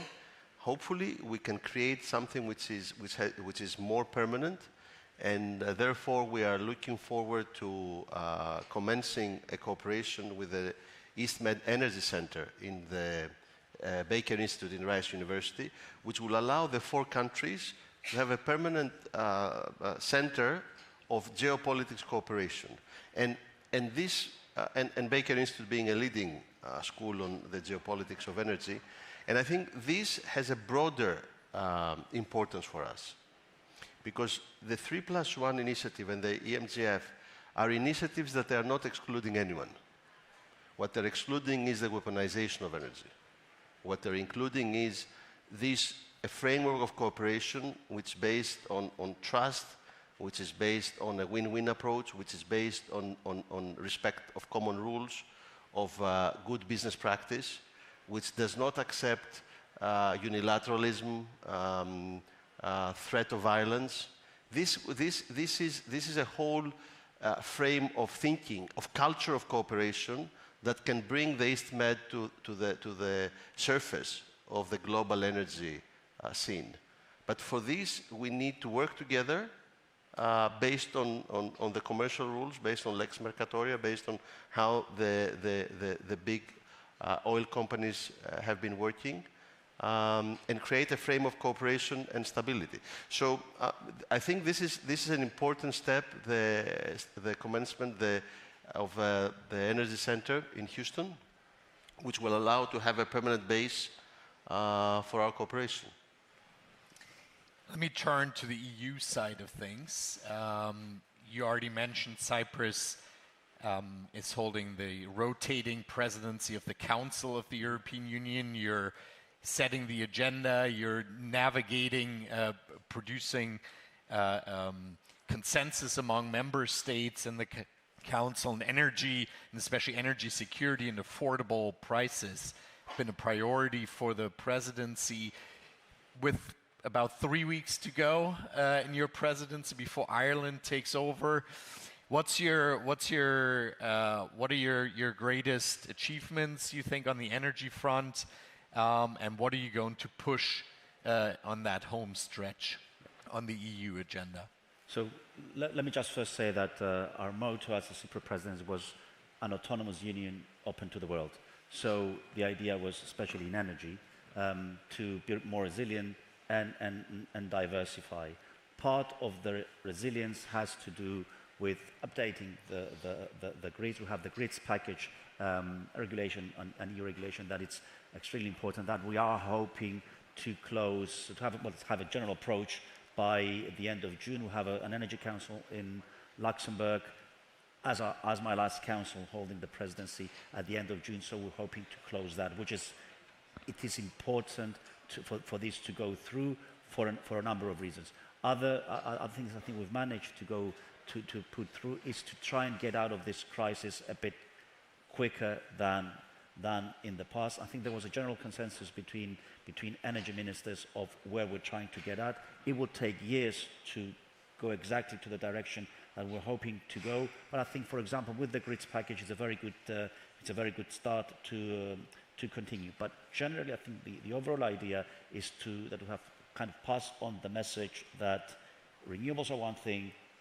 We do have hydrocarbons within Europe, so we need to be part of that. And at least as far as Cyprus is concerned, we're definitely able to help with that. As I said, we're going to have first gas in 2028 from a block in Cyprus that's going to be liquefied in Egypt for sale in the European market, which is part of assisting in the diversification of the energy security and the energy market in the EU. As I said, Cyprus is a small country, but with what we have, we can certainly support that. Minister, Greece will take over the EU presidency in the second half of 2027. Sure. That seems like half an eternity at current policy and news cycles. But what can you tell us about the energy agenda for your presidency in a year's time? Well, first we have Ireland and then Lithuania, so I could not be specific on projects, but what I can tell you is what will be the guidelines. And the guidelines are the energy realism and pragmatism that we've been discussing here as well. I mean, we would like, right now, Europe does not have a true internal European energy market. There are 27 fragmented energy markets. So what we would be hoping is, first of all, to continue the good work that Cyprus has been doing on the grid package, because this is an issue that, because of the 27 different approaches, there are many different reactions especially from the north. So we definitely need to enhance the infrastructure, the energy infrastructure. Countries that are self-sufficient on energy need to be willing to share this surplus that they have and create a true European. At the same time, we need to be more pragmatic about the hydrocarbon. And Cyprus, with Aphrodite, and Romania has Neptune, which will start producing also in 27, 28. Maybe Greece. Greece has as well, starting after more than half a century, will have exploratory drilling by ExxonMobil in the Ionian, and seismic survey by Chevron below Crete.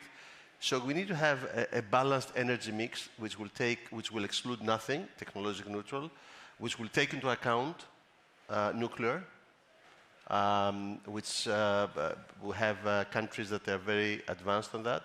But we need to see the progress that the US is doing. I heard what Chris Wright said here in this podium yesterday about being on a trial, the new SMRs. And at the same time, we would be focusing a lot on the electricity needs of AI, because we follow a lot what the US has been bringing to our attention. I think Secretary Burgum has been saying that the race on the AI resembles a lot the arms race of the 80s, and whichever party wins, they will in a way dictate and control the developments, and Europe should not face the consequences of the countries that did not participate in the Industrial Revolution. So for AI, we need a lot of energy, and that is something that we will be focusing on. That's maybe a good segue to wrapping this up with a lightning round, and that is on AI. What does Europe need to get right, the one or two things over the next, let's say, 2 years? With respect to AI? To AI and the energy dimension. Well, there is really a lot to do with respect to, let's say, on the technology front, on things that we're meant to be doing. We have a number of infrastructure projects that we need to be finalizing, and a lot of it would need to be dealt with on the technology side. So AI, it's in the forefront. Not exactly something that is under my, let's say, mandate, but it's something that we definitely need to be doing with the corresponding, let's say, partners in Cyprus and with our global partners, because these infrastructure projects, especially the one we're trying to finalize in an LNG plant, needs quite a bit of support on that front. So it's things that we're trying to solve. But if I may add something towards the end, because I think we're running out of time. I just wanted to point out, because we have mentioned about hydrocarbons, we mentioned about electricity interconnections, it's all related to energy security, and we really are trying to pass on the message that the US factor, including the oil majors in Cyprus, who are spending about $10 billion in the next few years to proceed with the hydrocarbons exploration, it's extremely important, and the assistance and involvement of the US factor and more US companies in Cyprus is actually fundamental to the energy security, not just of Cyprus, but of the overall region. And I really wanted to say this on this panel, because it's actually extremely important in helping us do what we're planning to do. Any concluding thoughts on the US role? Three words: more energy, more interconnections, and closer cooperation with the US. I think that energy is a bridge for the transatlantic cooperation. We see that on the phasing out the Russian gas. We see that with AI, and hopefully that we'll continue to see more and more cooperation between Europe and the US. That's a good point to end on. Thank you, Minister Damianos. Thank you, Minister Papastavrou. We hope to continue that conversation here at the Global Energy Forum at the Atlantic Council, and look forward to having you back. And good luck to our Global Energy Center team in continuing this program. Thank you. Thank you.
To continue the conversation on Europe's path from energy crisis to lasting resilience, please welcome panel chair, distinguished fellow, Global Energy Center, Atlantic Council, the Right Honorable Charles Hendry.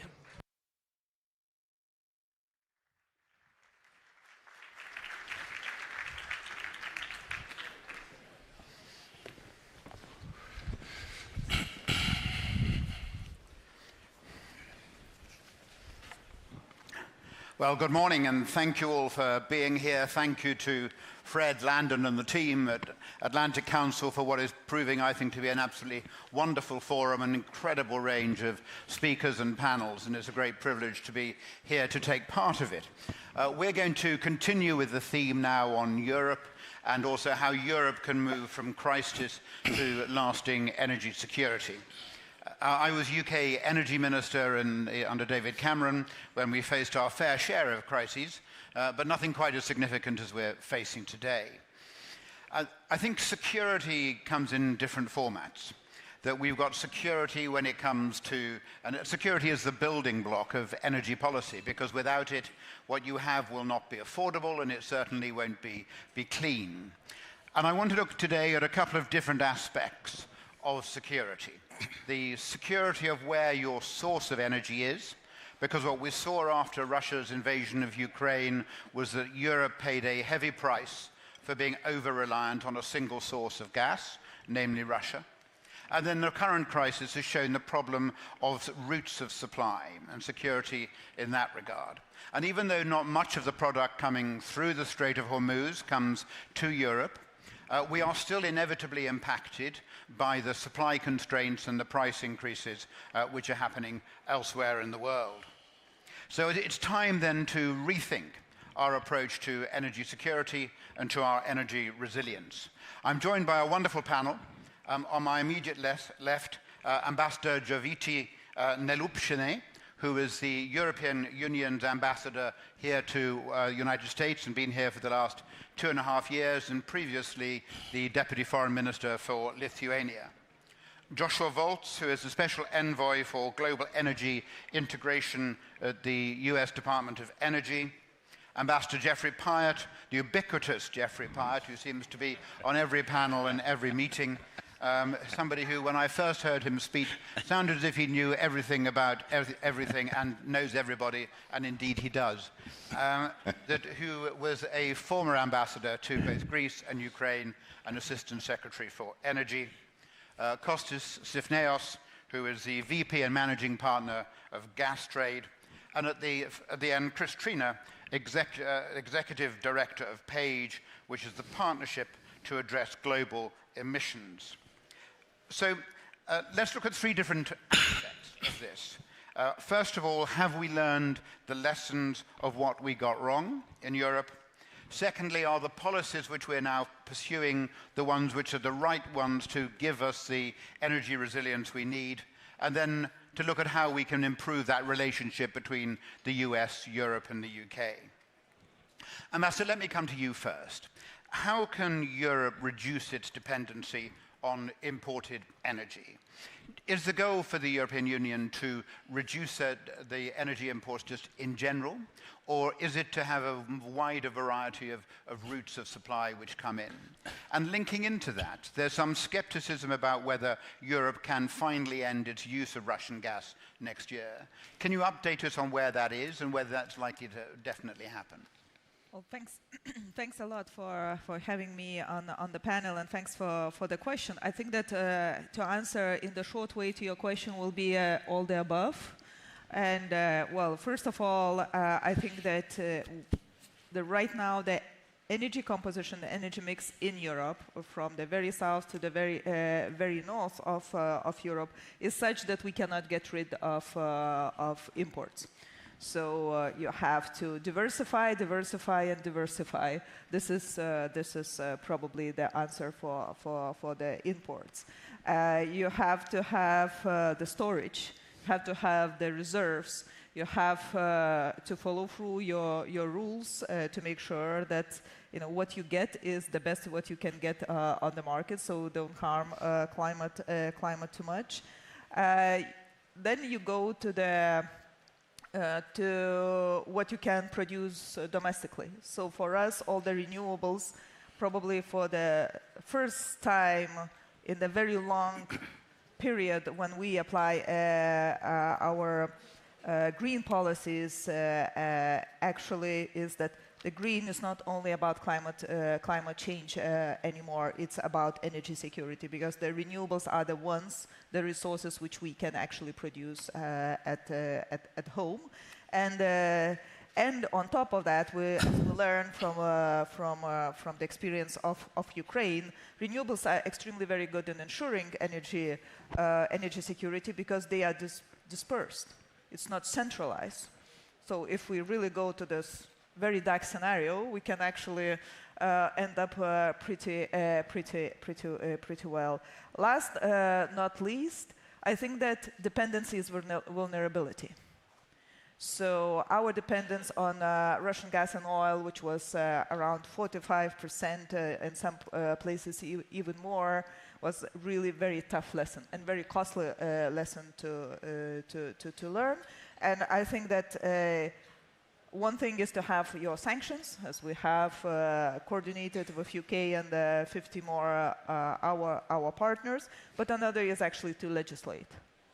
And the people who have any skepticism of how it will happen, well, in Europe we walk the talk. If we said that there is a law, the law which actually puts in place dates, those dates sticks. So as of 1st of January, the new contracts are prohibited by law.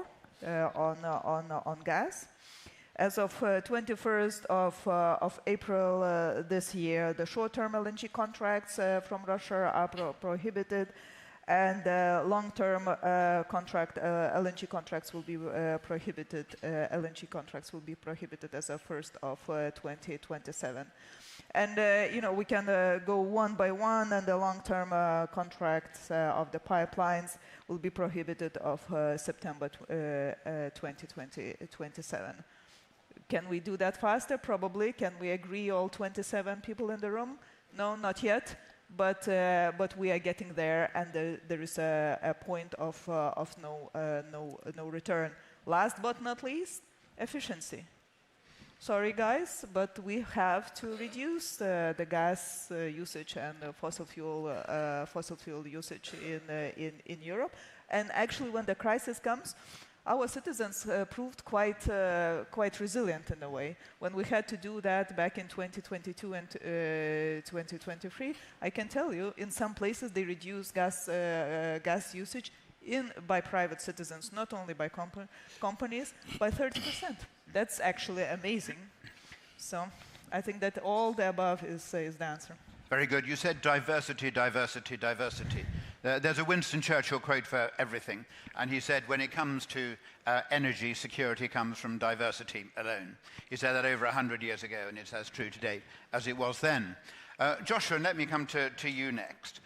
We hear talk in the United States about energy dominance. It's been a very strong theme of this conference, a very strong support, one senses, in the United States. But from a European perspective, there doesn't seem to be much enthusiasm for being dominated, either by the United States or by anybody else.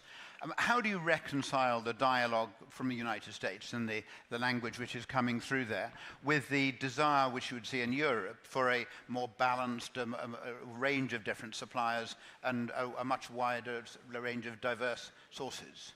Sure, thank you. Look, both the message and the messenger are important when it comes to communicating things like policy. And what we are seeking from the administration's perspective is strength across the board. And as the largest producer of oil and gas in the world, our ability to provide that diversity that is the pillar and the foundation of energy security, as we've discussed, is vital. And so our ability to produce those molecules and to strengthen those relationships and increase the arterial flow from the United States of those molecules to our partners and allies throughout the world is the core of the U.S. energy dominance agenda. And what the administration is doing is taking all the necessary steps here at home to make sure that we can accelerate the production of those resources so that our partners and allies do have those alternative choices. Russia was sending 24 BCMA 10 years ago from the north to the south. And through the vertical corridor, we'll be able to get somewhere between 7 and 8 coming from the south into the north through Greece. That's a significant delta. And that's at current economic and industrial rates, which we hope our European partners and allies are able to increase as we seek to see increased defense spending, domestic production of weapons and material necessary to strengthen NATO and our Euro-Atlantic alliance. So we're going to need more.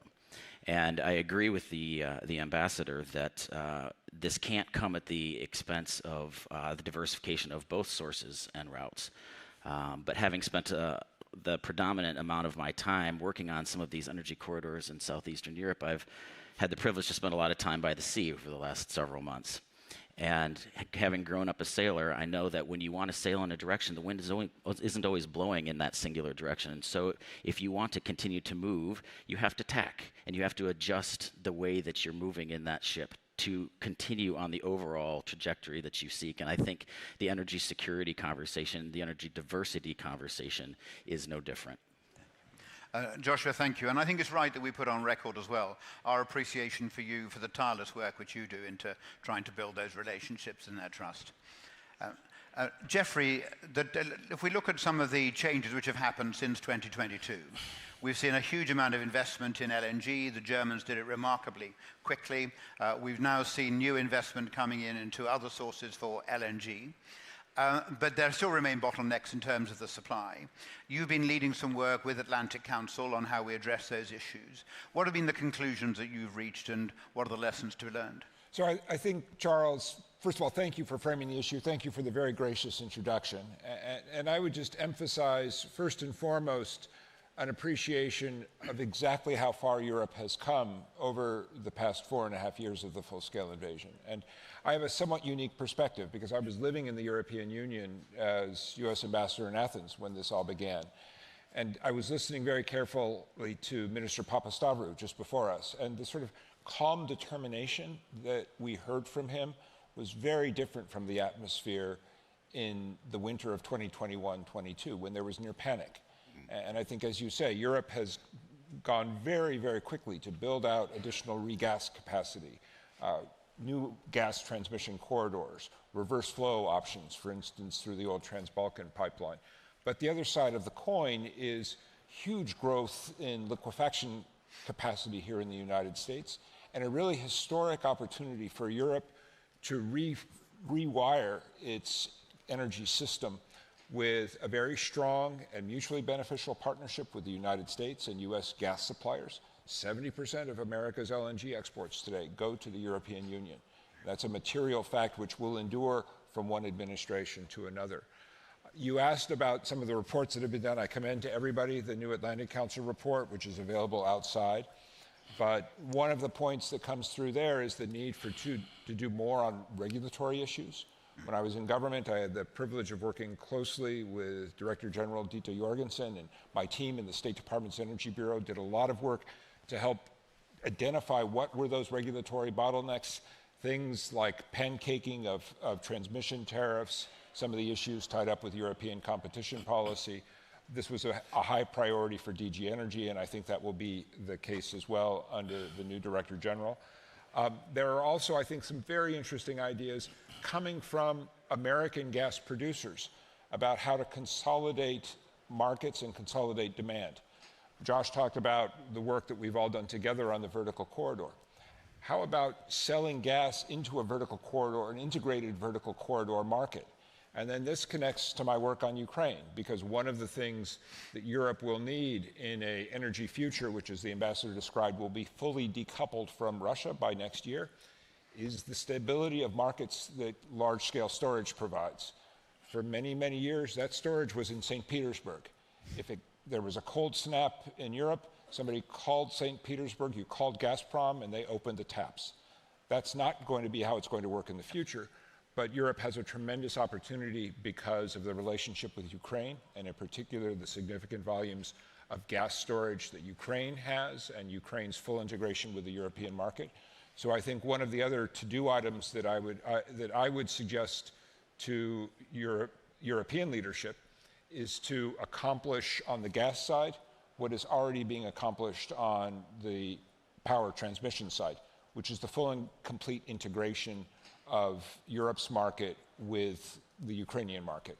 That requires work on the Ukrainian side in terms of reform of pricing structures, but it's also a natural way to build those synergies in a way that is also complementary to what America's gas producers have produced. And maybe my last point on this, when I was in government, I always made the point, and I will do it again today, I don't think, when I travel to Houston or Pittsburgh and I talk to regular Americans who work in this industry, I'm not sure there's always appreciation of just how incredibly important America's gas abundance has been to our national security, and in particular, the way in which we have been able to rally with our NATO allies to refute Putin's intention to redraw the map of Europe.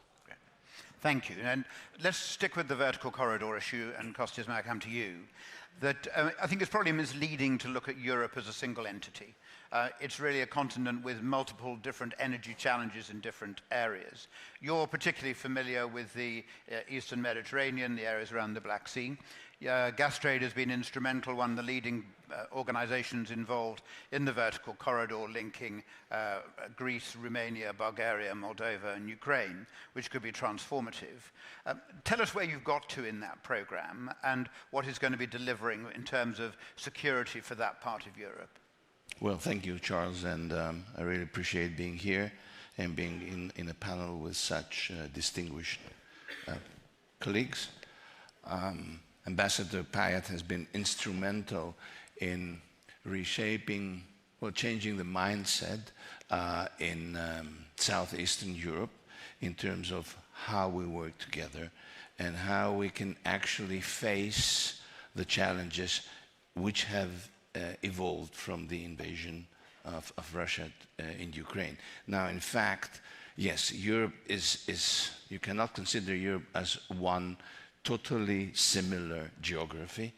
If you start drawing a line from Ukraine to Central Europe, Slovakia, Hungary, and South, I think this is a large island within Europe where at the start of the invasion, you didn't have that interconnectivity that is needed for the energy to flow across.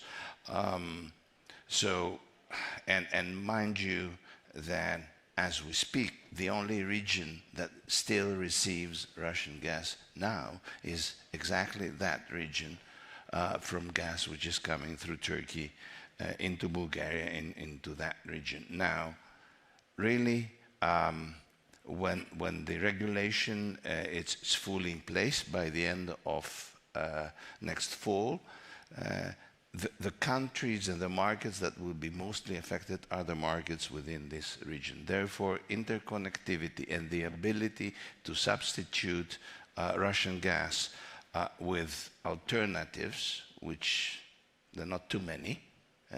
They have a 3-digit alternative, which is LNG. And we see that most of that will probably come from the US. So we have been promoting the ability to diversify the supply of gas in all this region, and one of the entry points is now from the south to the north, from Greece into this region. And I would like to think the vertical corridor not as the route from Greece to Ukraine only, but also the route to the Western Balkans, to Hungary and Slovakia. Because these are the markets which are going to be mostly affected by the phasing out of Russian gas. Alexandroupolis terminal is, I think, crucial to that diversification. It's now operating for 1.5 years. It can supply about 50 cargoes of LNG into this region.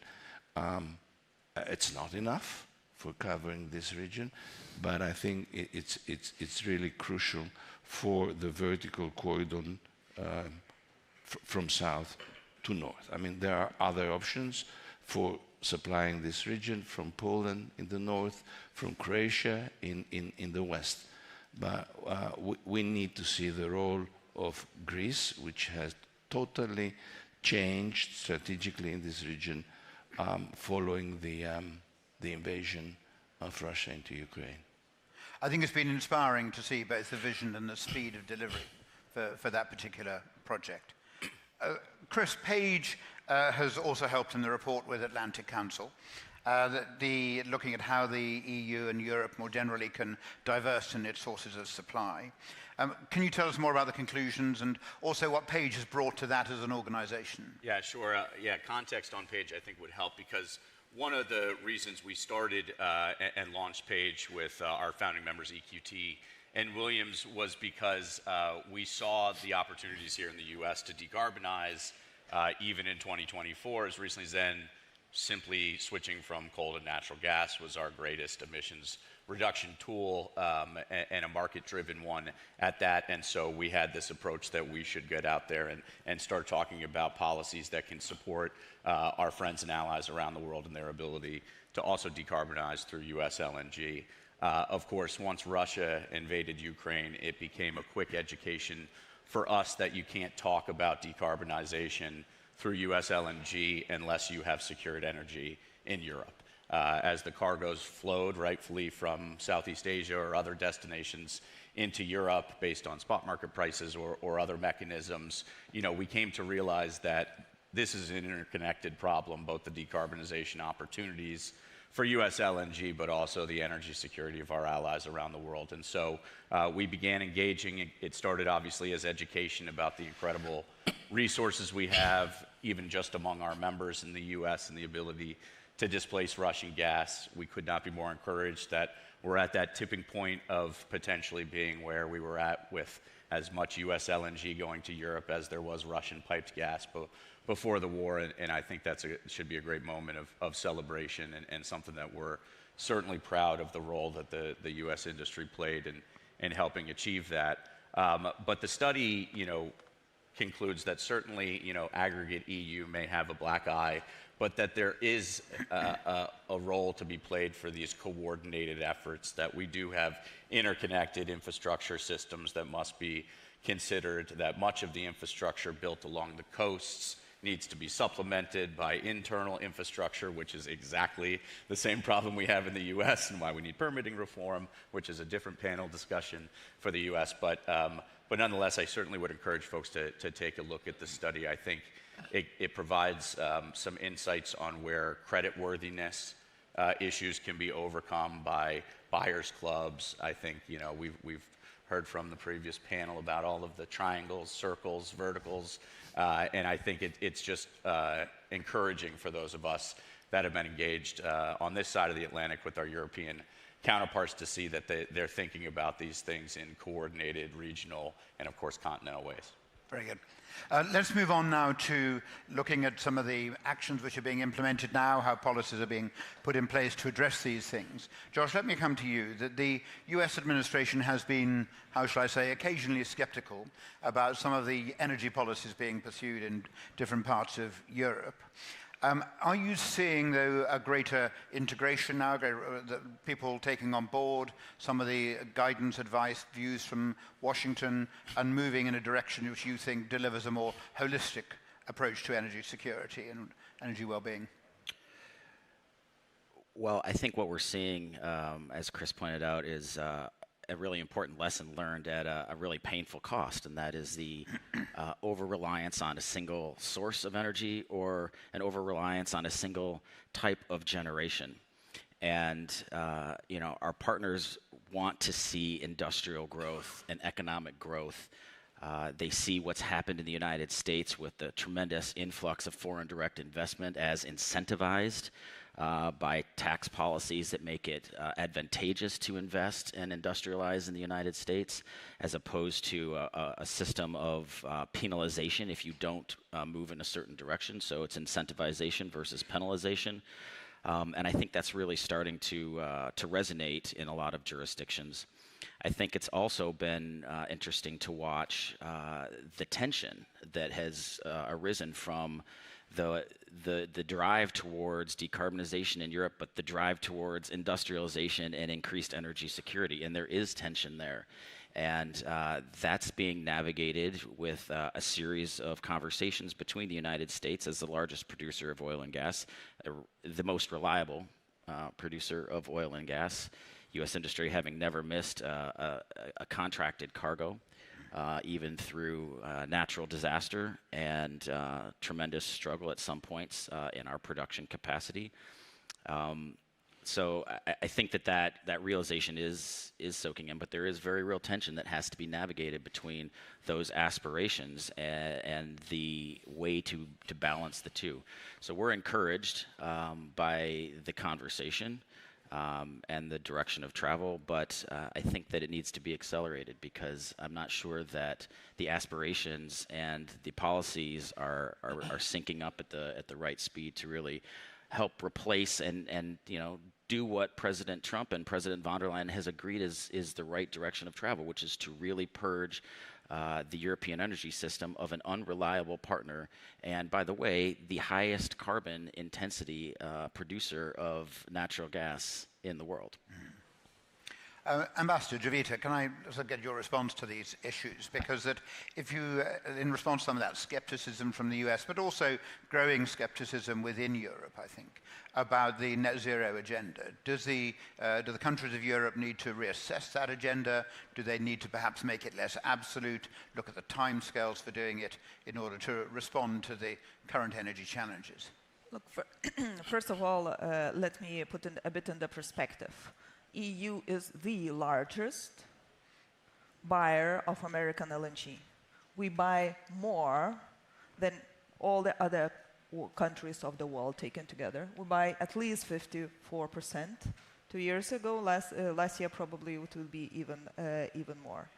So, and this actually constitutes around 30% of our gas imports. So this probably, for the people who are experts of energy in this whole, puts a bit of the light what kind of the pressures we actually experiencing. We rely a lot on imports. Let me give you another point of statistics. 3 years ago, not 3 years, 4 years ago, we spent more than 100 billion on Russian gas. Now we spend less than 12 billion. It's a significant decrease. And yes, the strategic partnerships matters, because if not American LNG, we probably would be in much worse a situation than we are right now. But the same matters as Norwegian inputs, who are as well members of NATO. So to make sure that we have their competitive supplies and diversified supplies, this is the key issue. Of course, we will always, because we are importers, we will be always looking for their competitive price. That's really not a secret, because we are paying much more.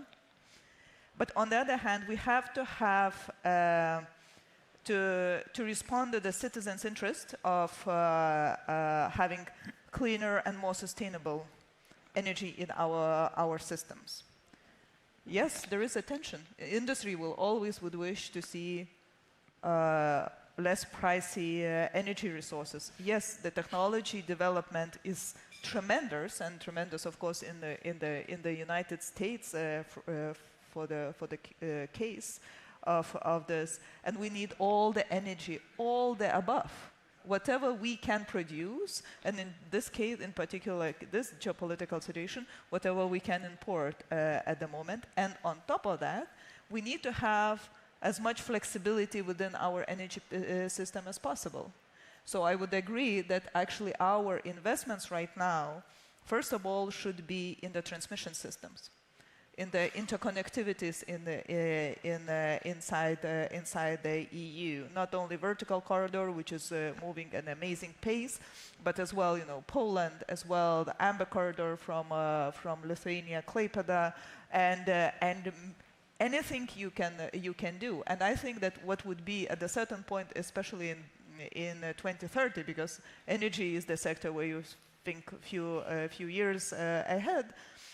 Is there really a new capabilities of American energy exports coming online? Because right now we see just the plans till 2030. This is what the people would do, and we, as a huge 450 million market, we have to accumulate the demand. This is probably the direction of travel. But citizens will still want to see, and most of the American companies actually really are the best. Some of the LNG which is exported has the best scores in the offset of carbon offset. Mm-hmm. So we are really proud of this partnership. Very good. Chris, let me come to you. To what extent has Page looked at the moves within Europe to decarbonize its energy, particularly its electricity systems? Do you think that it can continue to decarbonize at the pace which it is going and still keep prices affordable for both consumers and for industry? Yeah, I think they'll have no choice. But I certainly do, and I think that U.S. LNG will play a critical role in that. It's no secret our founding member EQT, has the lowest methane intensity natural gas of anyone in the U.S. and competitive with European producers as well. And so there will necessarily be a role to play for that low methane natural gas, and I'm sure European buyers will be looking to secure that. Our members, certainly in Page, take a 10, 15, 20-year time horizon look at their environmental and commercial, investments. And so I don't expect that there's going to be a change within the U.S. industry moving away from the investments that it's already made in methane. I think that it's a competitive advantage for our industry. We've seen, significant reductions in methane intensity based on market forces already in the United States, and I think that those market forces will continue, and Europe is certainly continuing to send the signals to American companies that it is going to stand by those commitments. And kudos to the European Commission and others that have been very heavily engaged with U.S. entities over here. I think they've been working in good faith to try to find solutions. There's been a lot of education on both sides of the Atlantic about the way our molecules move over here in the U.S. and the way that the contracts and flows have to happen over in Europe, and of course a steep learning curve for some of us on the European system of making decisions as well. And so I think, obviously times of crisis lead us much closer as allies together than they do divide us apart. And so I think, to the extent that the crisis has played that role in bringing us together, I'm sure that the decarbonization priorities of Europe and the supply opportunities of the United States will align. That's great. Kostas, we've spoken about the LNG facilities in Germany. We've talked about the vertical corridor. We've talked about some of the other developments which are coming through. Do you think it's fair to say that Europe, from a low base, has now responded adequately to the challenge, or are there other new sort of strategic routes which are going to be necessary? Yeah, I think when you actually act in resolving some major infrastructure issues, you need to have flexibility. And Brussels have not been, let's say, famous for the flexibility. Yeah, so I think we need to start looking at creating products which are responsive to the needs of the markets. In a way that has been done for the vertical corridor, at least for one branch that we define as vertical corridor. When you do that, you do it, for solidarity to Ukraine. But now I think we also need to look what we need to do for solidarity to the landlocked countries. And I see my friend Szabolcs is here from Hungary, and I think he understands very well what I mean.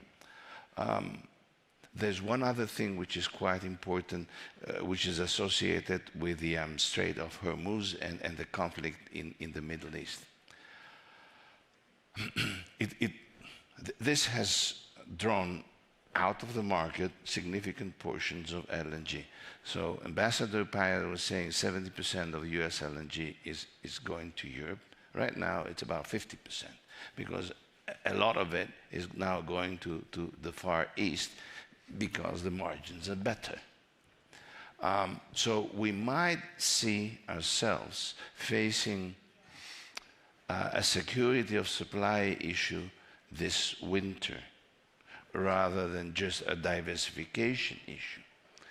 And I think here is the opportunity to start changing the mindset of buyers, which they come from the legacy of long-term Russian contracts with Gazprom.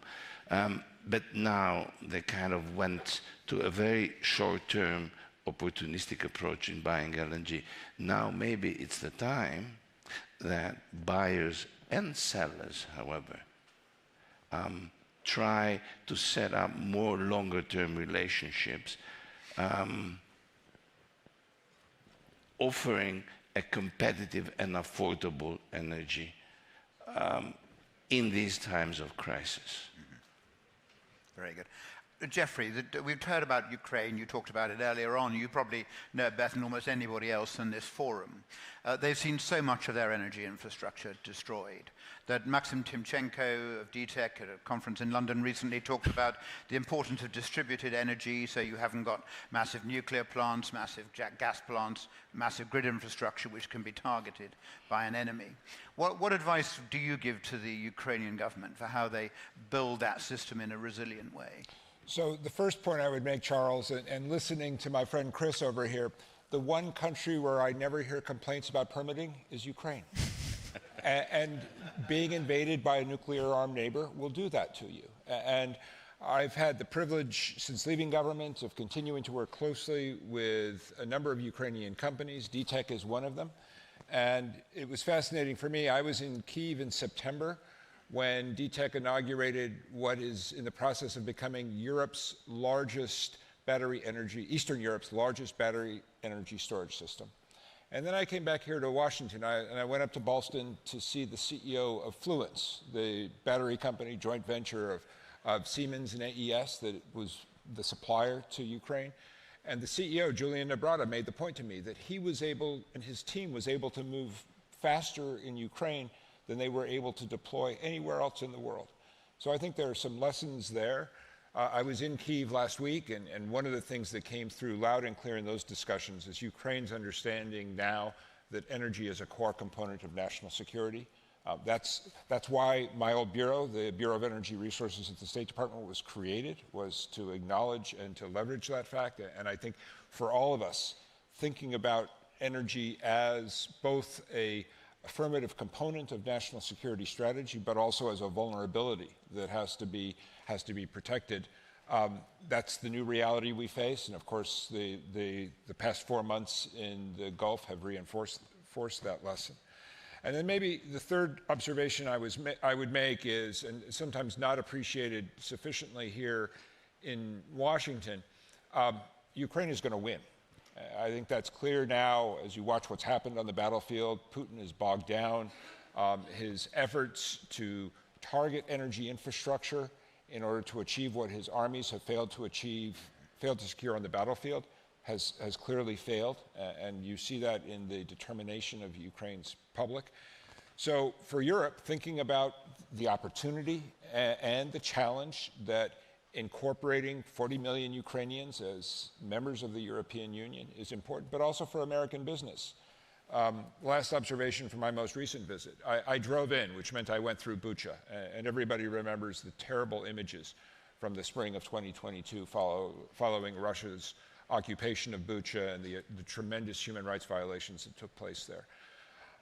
When I knew I was going to drive through Bucha, I was expecting Berlin in 1947, bombed out buildings and incomplete reconstruction.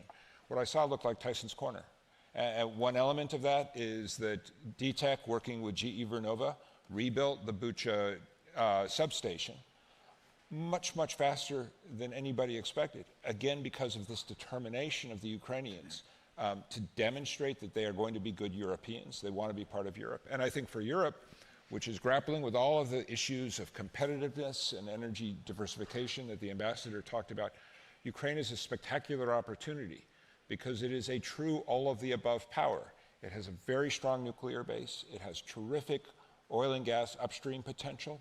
It's very, very serious about its renewables, including a significant wind asset, especially towards the Black Sea littoral, and then potential to be very successful in new energy areas like biogas and geothermal. So I think thinking about, and this is something I'll be doing with Atlantic Council colleagues in 2 weeks at the Ukraine Reconstruction Conference in Gdansk, thinking about Ukraine as an energy opportunity for Europe and as a natural complement to Europe's incredibly important decoupling from Russian supplies. And maybe to finish on this point, for 20 years, going back to my time working for Deputy Secretary of State Strobe Talbot, it has been an objective of the United States to wrest Europe away from Russian energy supplies. Next year, in 2027, that goal of a bipartisan U.S. policy approach will be achieved, and it wouldn't have been achieved without the strong leadership of America's energy producers, including many of the companies that are here in this room. So I'm incredibly proud to have been part of that story, but also excited about what it means for our transatlantic relationship, but also for America's national security interests. Very good. Very inspiring message. Thank you for doing that. We've got just a few minutes left. I just want to touch briefly on the European-US relationship. And Jeffrey, let me stick with you, that with some of the language which we hear coming out of the United States towards Europe, to what extent do you think in Europe we're oversensitive, that we'd hear that and we allow it to disrupt the relationship? Should we just treat it as a bit of background noise and get on with actually doing the business? Or do you think it does make those partnerships more difficult? So I'll be very brief. I think language matters, but I do think this is background noise. And the reason I say that is that energy is distinct in that it's a sector where no investment is complete in 4 years. Every energy CEO I worked with in government was thinking in 10 or 20-year increments. And if you look over that long term, and you look at, and you know, when I talk to the CEOs of Total, Eni, Repsol, Equinor, all of them have huge investments in the United States because of what Josh talks about, the fact that we have such energy abundance, so you can't miss this opportunity. But for America's producers, we've already talked about our gas companies, but look at all the other sectors where America is globally competitive, entertainment, digital. These are all places where Europe is our most important market. And so we're going to get this right. I think the Trump administration misses an opportunity, for instance, not continuing the work that Josh and I worked together on with the US-EU Energy Council, which was a very important venue to harmonize our policy approaches. But I think this will also come back over time. Okay. Ambassador Javita, that when you hear a lot of the conversation at the moment is about tariffs, about the unpredictability of those, does Europe look absolutely as the US as a trusted partner where it can build those long-term trading relationships on LNG and it knows that they're going to be delivered when they're expected? Look, I can tell you the story of American LNG from totally different perspective. I'm coming from the country which actually received the first LNG shipment from United States of America. And I can tell you it took a hell of the work to make it happen with some of our friends from LNG allies. We actually have to go out and to persuade Americans to export LNG, to give the license to American companies. We spend a lot of hours, and Jeff and Josh, I'm sure, knows the story, which is behind. It was Europeans persuading Americans to give the license to your companies to export. And I think, and there was a lot of, you say noise, I would say there was a lot of arguments behind that, against that, and we spent hours with that. And look where we are.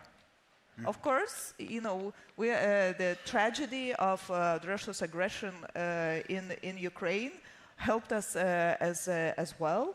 But I think if we have a determination, if we have a policy alliance, maybe not alliance, a policy coordination, I think we can go quite a long way. So I think that the recognition that we actually move each other to the right direction, I think this is where this strategic partnership works. So I still expect some nice statue somewhere for that.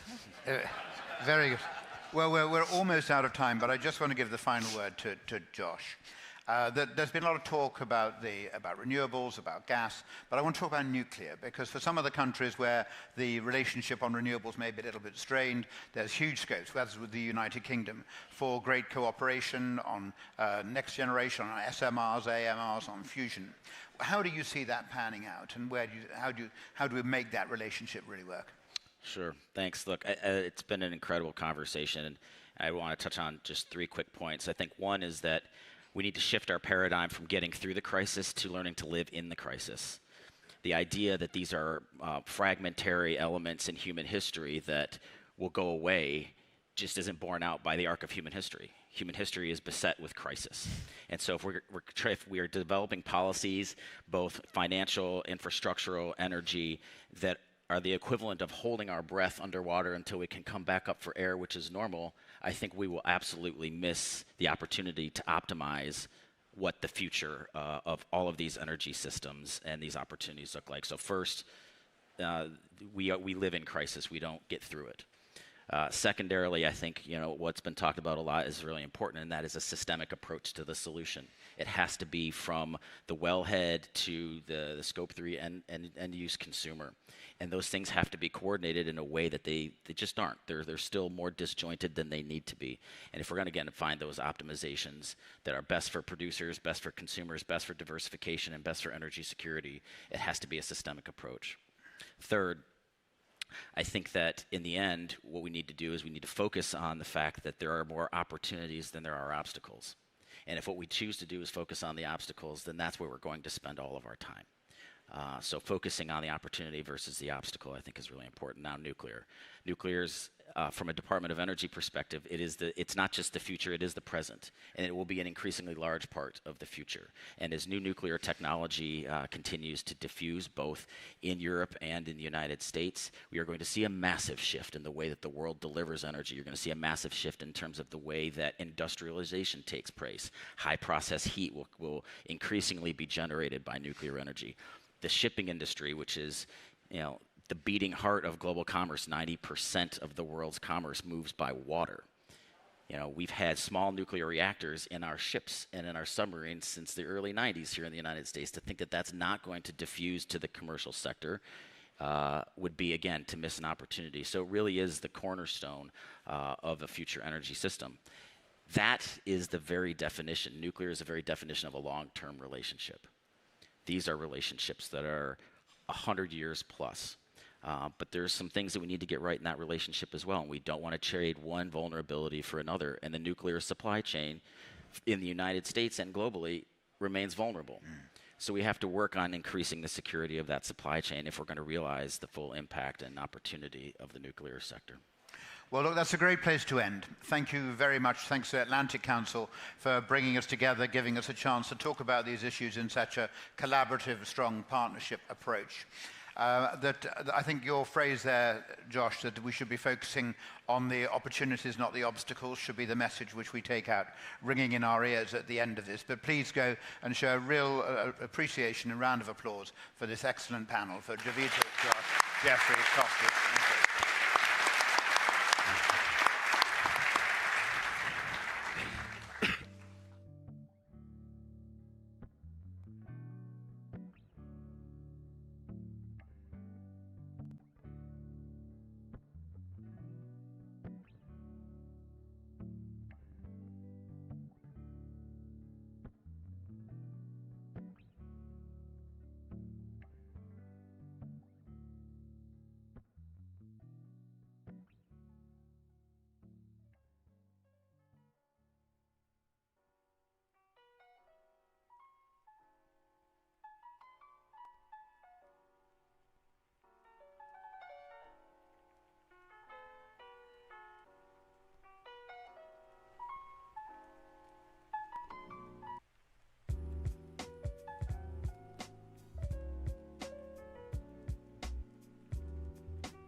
To chair the panel on redrawing the map of global energy supply, please welcome Director, Energy Markets and Policy at the University of Austin, Texas, and non-resident Senior Fellow, Global Energy Center, Atlantic Council, Ben Cahill.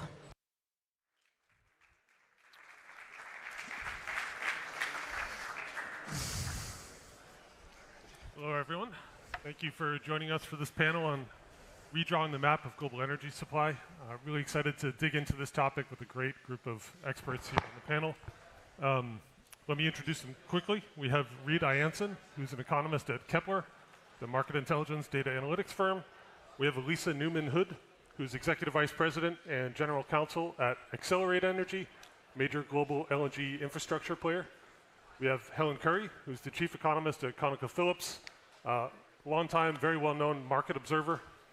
And we have Ahmet Orhan, who is an investor from a Turkish holding company with some really interesting investments in a part of the world that probably hasn't gotten quite as much discussion here at the conference. So just a couple framing comments to kick off the conversation. As we've discussed in the last day and a half, we're in the midst of the largest oil market and gas market disruption in history. Upwards of 1.2 billion barrels of oil supply have been lost. And of course, this is an integrated supply shock. It's affecting crude oil, refined products, LNG, petrochemicals, feedstocks, and so much else.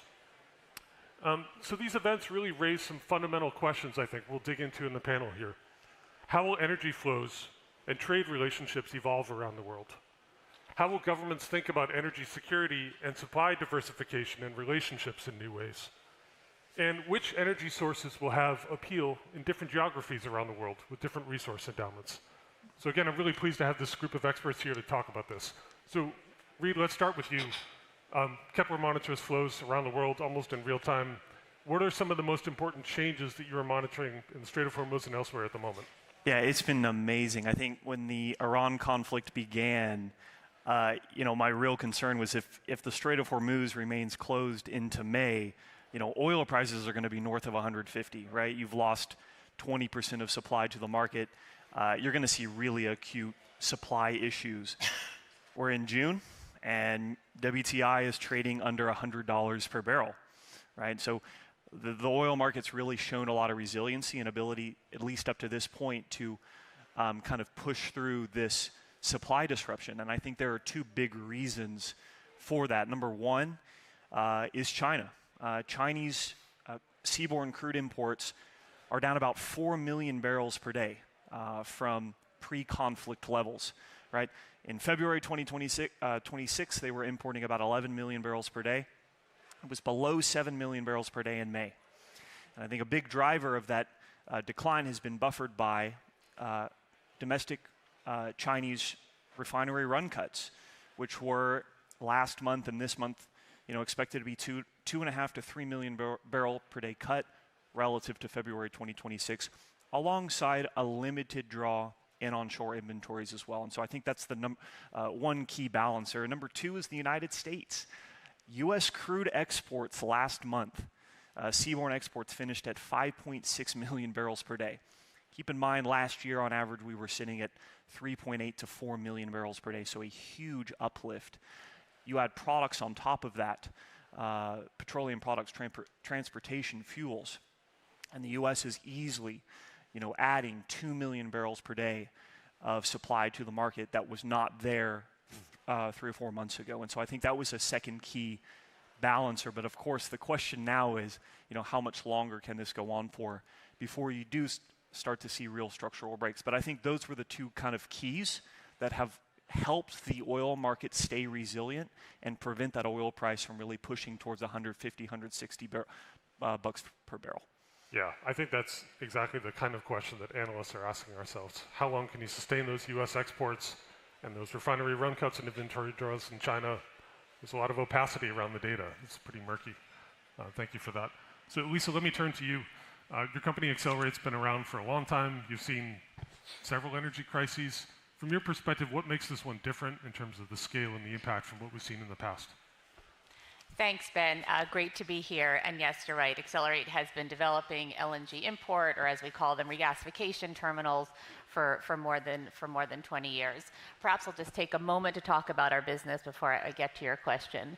And in fact, to talk about our business, I'll let someone else do the talking for me. Yesterday, at one of the panels, I heard Mike Sable, CEO of Venture Global, who's actually one of our long-term suppliers.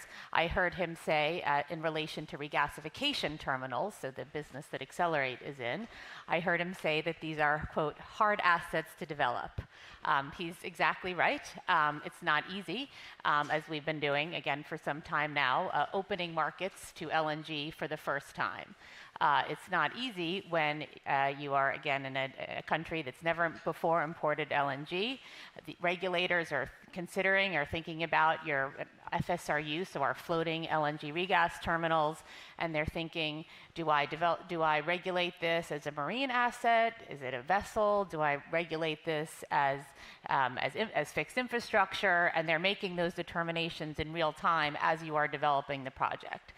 So I would say it's never easy being first, being a pioneer as we've been, but it's not easy work, but it's important work, and that's why we do it.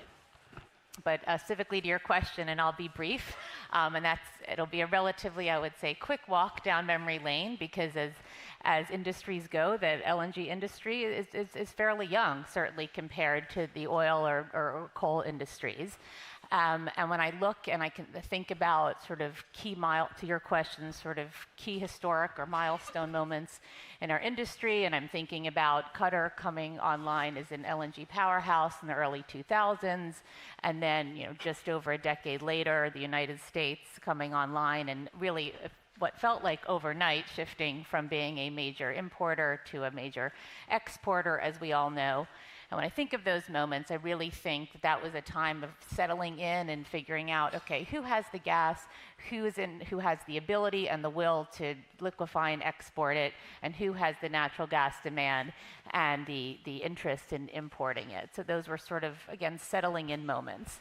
And I think even if we look at more recent history, Russia's invasion of Ukraine is much the same, in that you have, again, a settling of a continent that makes, again, what felt like overnight a pretty wholesale shift from being an importer of natural gas via pipeline to natural gas in the form of LNG from international markets. But then if I were to take the moment, the historic moment that we are in today, it feels different. We know who the major exporters are. We know who the major importers are, though I do expect that second list is going to continue to grow.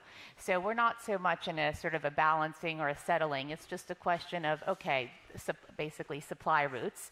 And in the case of importers, where is that additional LNG going to come from? And I think even more importantly for importers, do they have the regasification capacity needed to take advantage of this coming LNG wave that we're expecting? And I think that's probably one of the more important questions today. Yeah, thanks, Elisa. Helen, let me turn to you. Forecasting supply is difficult. Forecasting demand is even harder, I think. There are a lot of questions about how the world has adjusted to this huge shock we've seen over the last 100 days. There will be a focus on supply diversification, but there's been some demand curtailment in different regions around the world. Some people use the term demand destruction, others don't like that. I just wonder what would you predict in terms of what this means for the future of oil and gas demand? Are we seeing permanent structural changes, or do you think this is temporary? So thanks for the question, and I want to first start by thanking the Atlantic Council for the opportunity to be here. I think the Atlantic Council's done a great job of putting together the program yesterday and today. So to get to the question here, I agree with you that companies like Kepler can make assessing the supply side of the picture easier some days of the week, and demand is often much more challenging to really feel like you have a good handle on. The first thing I would say, though. Ahmed, let me turn to you. We've mostly talked about oil and gas issues so far, but your company, Elas Holding Company, is investing in different types of energy, especially electricity generation, and with a strong focus on hydroelectric power. So tell us a little bit about that and talk about the geography, the part of the world where you're investing. Great. Thanks, Ben. Great to be here. And I should also say, as a board member, this is the largest gathering of our energy forum, so it's great. Since yesterday, we have been listening to two things. One is the demand, and the second is map of energy security. These two paradigms are shifting now. And when we look at the demand side of the current oil and gas crisis, starting from the Russia-Ukraine, now with Iran and Strait of Hormuz, the predictions are how to bring the supply back to where it was before, and also how it would be delayed with certain damages in the facilities in Qatar, such as that. It's all about answering the current demand in the current geographical limits or borders. But the new demand on the grid will not be the heat or the transport or the airlines. It's the compute. Because the demand for the electrons is doubling its demand by 18 months, every 18 months. So the size of Japan's consumption is being loaded on the grid every year. So the answer to that is not limited to this geography. It's wherever the cheap power will be. And renewables are answer to that. Hydropower is an answer to that. We are in Central Asia because it's a very untapped big market and with huge potentials. And they understand and they see the potentials. The total amount of hydropower, or sorry, renewable projects in pipeline in Central Asia is about 43 gigawatts. And in Kyrgyzstan, where we are, which has enormous water capacity, the country's resources are only about 16% utilized now.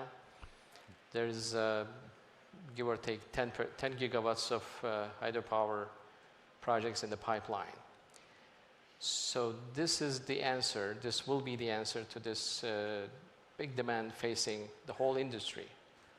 Of course, oil and gas is not going anywhere. The natural gas powered electricity supply will be there and will grow with certain limitations. So we predict and we believe that to counter this growing demand of AI and electricity and data centers, it needs stable 24/7 baseload power generation, and it is cheapest form in a climate and environment that is safe enough to build. That's where we are, and that's where we see the next big expansion. Every other supply issue that we've been talking is constrained to the limitations of what we've all been saying and hearing the panel the 2 days. But this is a new horizon for this. So what I call is today's barrels is tomorrow's electrons. So there's a big shift going toward that direction. Yeah. It's good to broaden the geography a little bit. I think when people think about data centers, naturally there's a lot of focus on the United States and on China, but lots of governments around the world trying to capture investment and take advantage of energy resources. Thank you for that. Reid, let me turn back to you. So you mentioned the Chinese refining sector and run cuts. I wonder if you could just talk more broadly about how refiners around the world are adjusting to this huge disruption in supply, particularly in the Middle East. We've lost a lot of medium sour barrels and heavy barrels. There have been bypass pipelines and successful ways of getting more oil out of the Red Sea, but that crude quality challenge seems to be a big one. So what are you seeing? Yeah, it's interesting.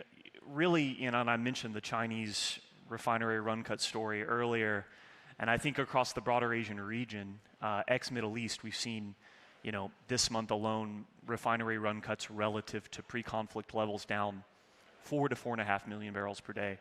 So I think that's one key, is that refiners are cutting back runs when supply is constrained, but also in places like Europe and the United States where runs are continuing at historically normal levels, the need to produce distillates is there, specifically jet and diesel, right? And so you're seeing a lot of refiners try to optimize to produce distillates. The problem is we've kind of lost a key source of kind of that sour barrel that helps to yield a lot of that production.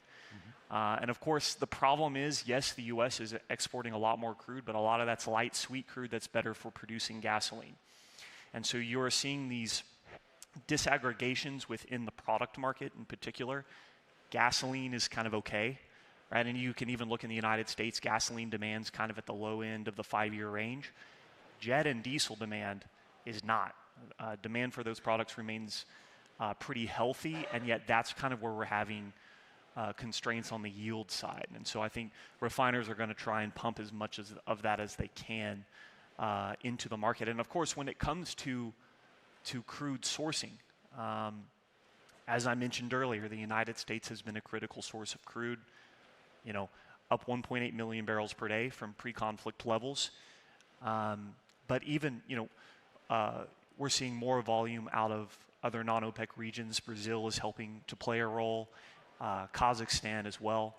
And so, refiners are trying to find alternative supply, but it is important to keep in mind, by our estimations, Middle Eastern production is off, crude co-production is off 12 million barrels per day from pre-conflict levels. So this is a huge supply issue, and that's why you're kind of seeing this mix of trying to optimize distillate production, cutting runs in some areas, and again, finding alternative sources of supply in places like the United States.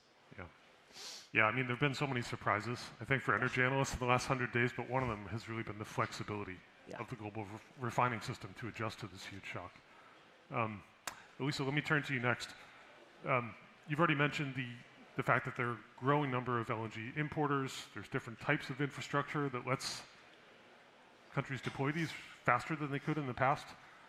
When your customers are looking at adding supply around the world and adjusting to these, these changes in supply from different countries, where are they looking and where does Accelerate come into this picture? Well, I love this question, I have to say. I love this question because since Accelerate, we are in every corner of the globe, from in as diverse countries as Germany and Bangladesh, UAE, Brazil. I rarely get to give a single answer. I usually have to say something like, well, there's no one-size-fits-all approach, or there's no single answer to your question. Well, I love this question because to this question, there is a single answer. The single answer is the United States. All of our customers around the world, no matter where they sit, are looking to the United States as the supplier of additional volumes of LNG. And that's whether in this, presumably temporary moment that we're in to fill the current deficit, but also longer term as they look to add additional volumes. And now that's clearly the case close to home in the markets where we serve the Western Hemisphere and the Caribbean. I'll use maybe Jamaica as an example where we own and operate LNG terminals, LNG import terminals, and a power plant. So Jamaica has been able to benefit from very sort of stably priced Henry Hub, which has allowed it to accelerate the fuel switching from liquid fuels for power generation to LNG with all of the obvious economic and environmental benefits that entails. And then, of course, we're seeing throughout the Caribbean other island nations who are trying to do and are preparing to do exactly the same thing. But even further afield, so in South Asia, for example, we're seeing customers and markets, and I'll take the largest three, so India, Bangladesh, and Pakistan. In the past 3 months, US LNG, over the past 3 months, is averaging about 30% of the supply to those countries.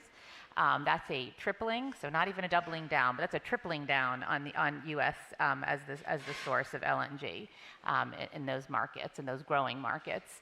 So I think, again, we'll get back to normal times at some point, but again, when you have these really energy-hungry, natural gas-hungry consumers and importers, and now these new trading relationships established with U.S. LNG suppliers, I think they will continue to look to the United States to fill a good part of that additional demand. Yeah, it's striking to hear that so many very different countries are looking to the U.S. as a major alternative supply source to Qatar. Not surprising given the growth that's happening in the United States and also the flexibility of U.S. LNG volumes, which I think is really valued by the market. Correct. Helen, let me turn to you. So we've talked a little bit about the need for continued investment in the upstream. I think one impact of this energy crisis will be a renewed focus on supply diversification. Lots of importers will probably be looking for supplies outside the Middle East and supplies that are not subject to shipping and geopolitical risks, maybe through the Strait of Hormuz. One notable trend, I think, even before February 28th was that it seemed like larger oil and gas companies were having this renewed focus on international exploration and production, especially in countries that have big resources. So I wonder if you could talk about that theme of the need for continued E&P investment and maybe renewed E&P investment in different places around the world, and which regions you think might be poised to attract that kind of investment. Okay. Yeah, sure.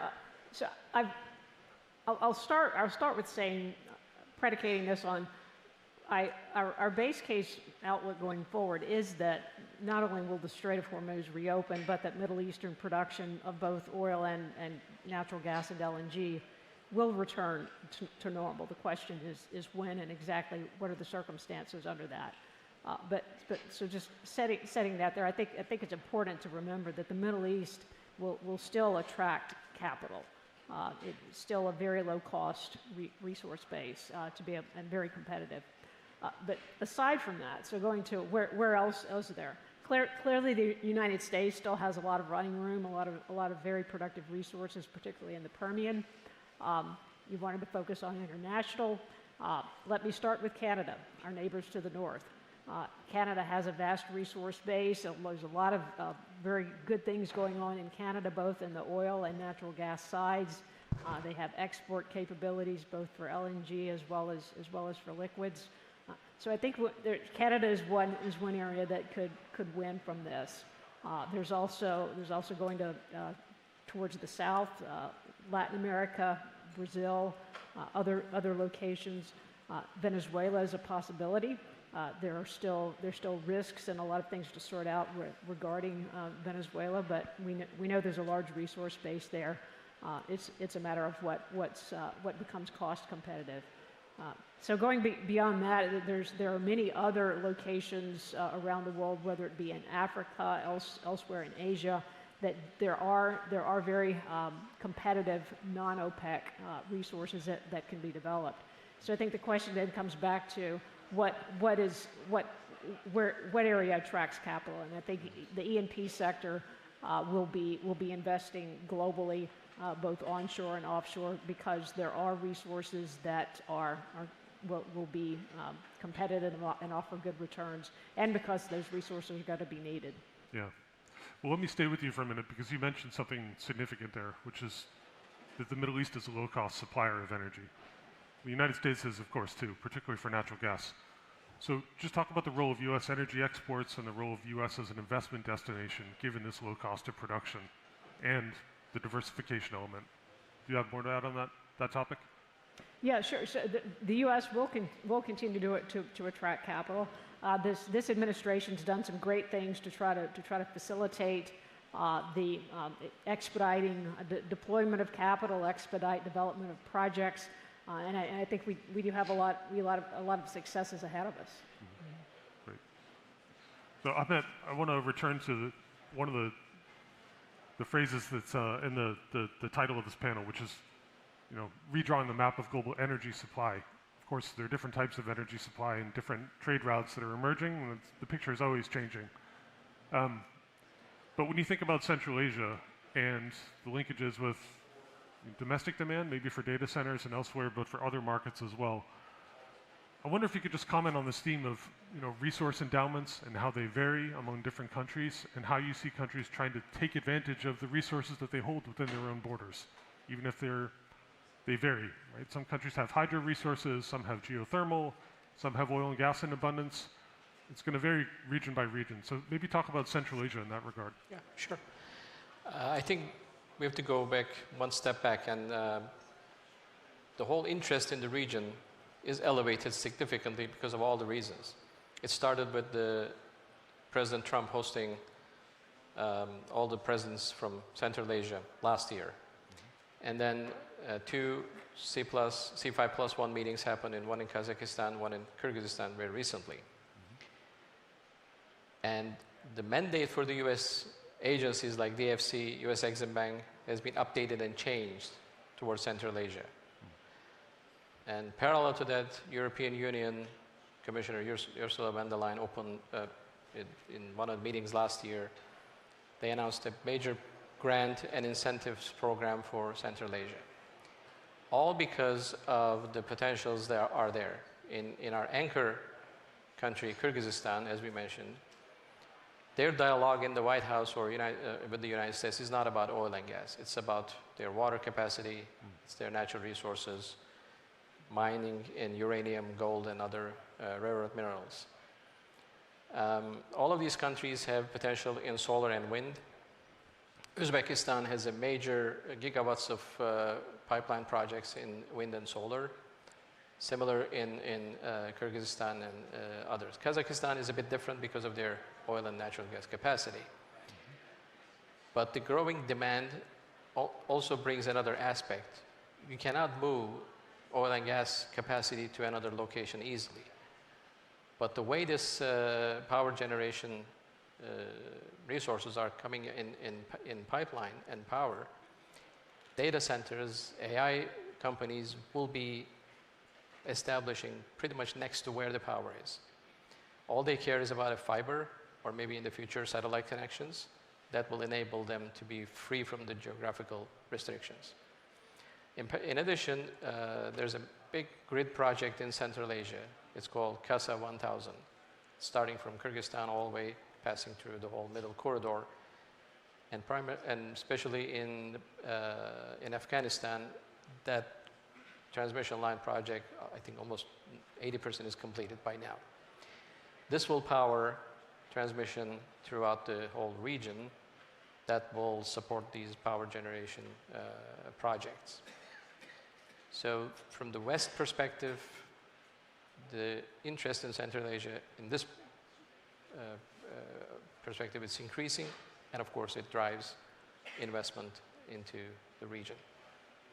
Yeah, and it sounds like this is a region that's starting to attract the attention of development finance corporations, export-import banks, Absolutely. others that work alongside private capital. I've been in contact, and 2-3 years ago, none of them were in the mandate or in the agenda. Yeah. But today is very different. Interesting. The officers from all these agencies are spending a lot of time in Central Asia now. Yeah. Reid, let me turn back to you. One phenomenon that we've seen in the oil market for some time, but continues to be notable, is growing lack of transparency around shipping. You hear reports almost every day of tankers somehow making it through the Strait of Hormuz, turning off their AIS transponders, spoofing, faking their location. And this is not new. I mean, this has been happening, I think, with the rise of sanctions and the rise of the dark fleet. But I wonder if you could just kind of give us a short-term picture of what Kepler is seeing and maybe point out some notable trends for the audience. Yeah, you look at the Strait of Hormuz, it's effectively closed. There is a lot of reports around vessels making it through. It's mostly dark activity. Again, pre-conflict, I always like to give that pre-conflict baseline. You were sitting, energy-related transits were 100 to 130 a day. At max now per day, you're sitting at 20, and that's on a really good day. A lot of days were less than 5. And I think the problem is that until you get stability along the Strait of Hormuz, you're not going to see a return to normal operating conditions. And I think fundamentally this isn't a problem of insurance. This is a problem of danger to life, right? If you're operating on one of those vessels, I mean, there's a real chance that you get hit with a drone. And so the willingness to put your vessel through there because of that real kinetic threat is, lessens your willingness to do that. So I think that the timing to see a strait reopening will really depend on some kind of agreement that stops the fighting along the Strait of Hormuz.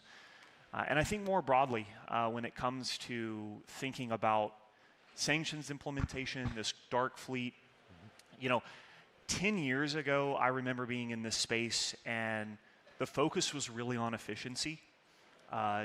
Focus on just in time, minimal inventories, not really that concerned about, am I, going to be aligning with U.S. sanctions policy? And, over the last 6 years, we've seen COVID, which disrupted supply chains, the Russia-Ukraine war, which saw a big bout of sanctions, and now the Iran war. And, the uncertainty principle has become the operating environment.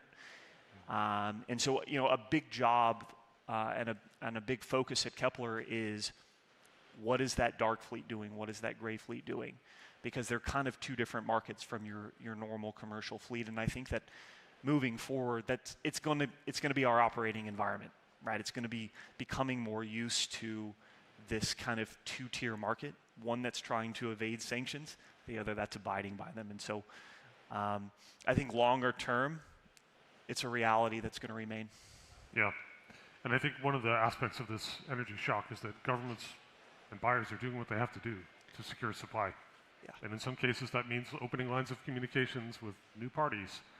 One of the big questions, I think, coming out of these events is when we'll have a return to normalcy via the Strait of Hormuz. And maybe it'll take some time because the situation for vessel owners and for crews is not going to be entirely clear on day one. So that's definitely an issue to watch. Lisa, let me turn back to you.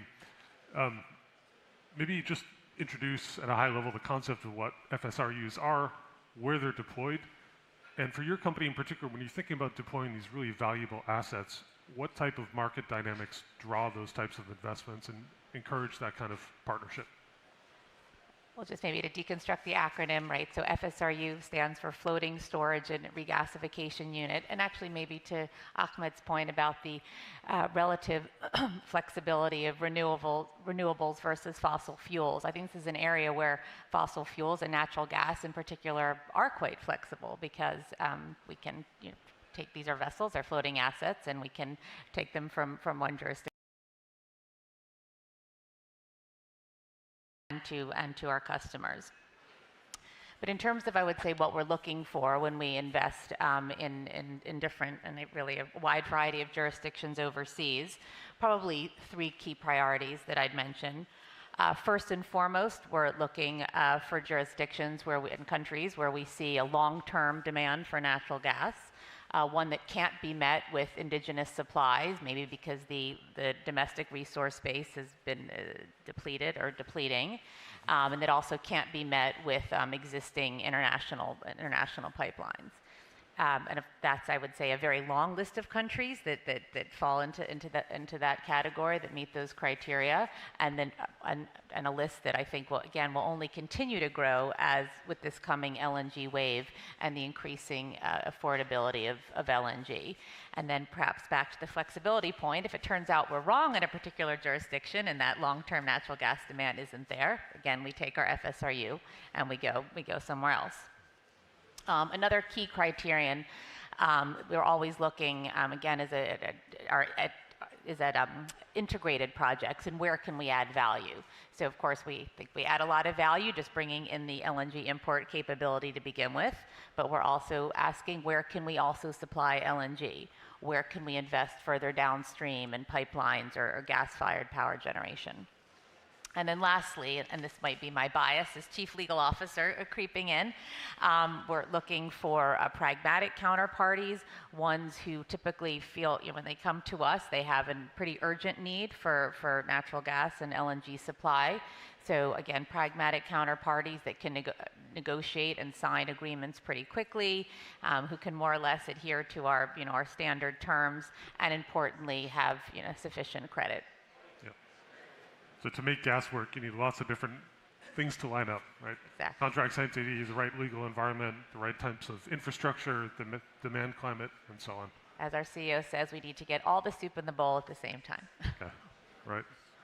Ahmed, let me turn to you with one more question, then I have a couple broad questions for the groups, and maybe I'll start with you, Helen, next. But Ahmed, just briefly, I wonder if you can describe the interlinkages between Turkey and Central Asia. I mean, your company clearly looks at this as a very promising area, but I mean, more broadly, is there something going on with investment coming from your part of the world into this part of the world? Do you see this as part of a wave of other companies kind of looking to follow your lead? Sure.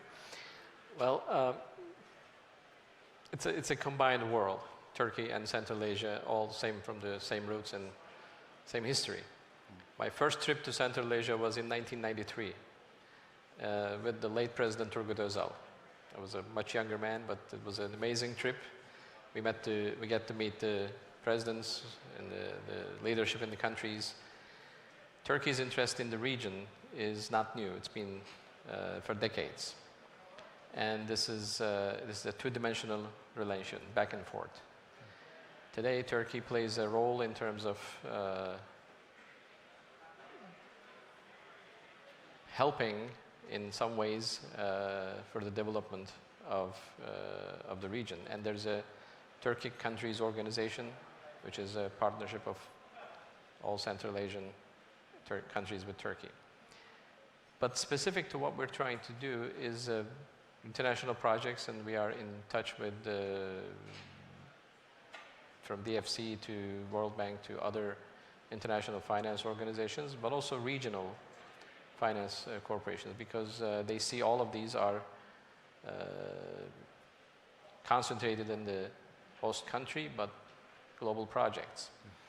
So the cooperation, starting from the Chinese border all the way to Turkey, is a one unified, long corridor of trade, energy, and security and cooperation.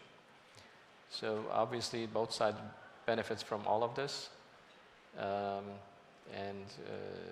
Our position as a Turkish company, but we have been operating in different parts of Central Asia for some time. But the focus on the energy starting in Kyrgyzstan is relatively new, and it's very promising. So it's a natural and easy gateway for us. Well, we've got a few minutes left for the panel. I thought maybe I'd just pose a broad question to the group, something we've touched on a little bit already, but Helen, maybe I'll start with you. How do you distinguish the short-term adjustments that the world is making to this supply shock from more sustainable long-term changes in energy investment and partnerships? And would welcome thoughts from others afterwards. So, I mean, to be honest, I think for everyone that's a slightly nuanced question. You'll get a lot of different answers. But for my answer to that is we start with looking at what are the long-term structural drivers of demand for energy, and that tends to start with a couple of very simple factors, and which are population, demographics, and aspects of economic development and economic growth. And you start combining those and determining what is the need for energy, and then what is the mix of that energy, where is it currently coming from, and how might that evolve for any specific geography or region. And that's a very simplified description of how we develop our long-term outlooks for oil, gas, and all other energy commodities to round out that whole energy space. So then what's happening in the short term is all your, so to speak, noise, your volatility, your deviations. And that's important for us as a company, because we're a company that is investing in assets that have 20, 30 or longer year lives, somewhat like LNG facilities being one type of that, are very long life assets, just as upstream assets are.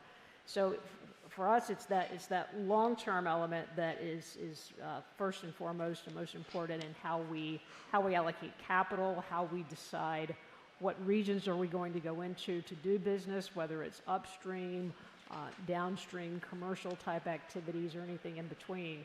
Is that those long-term perspectives that really drive our capital budgets, and where the market is moving day to day is important, very important.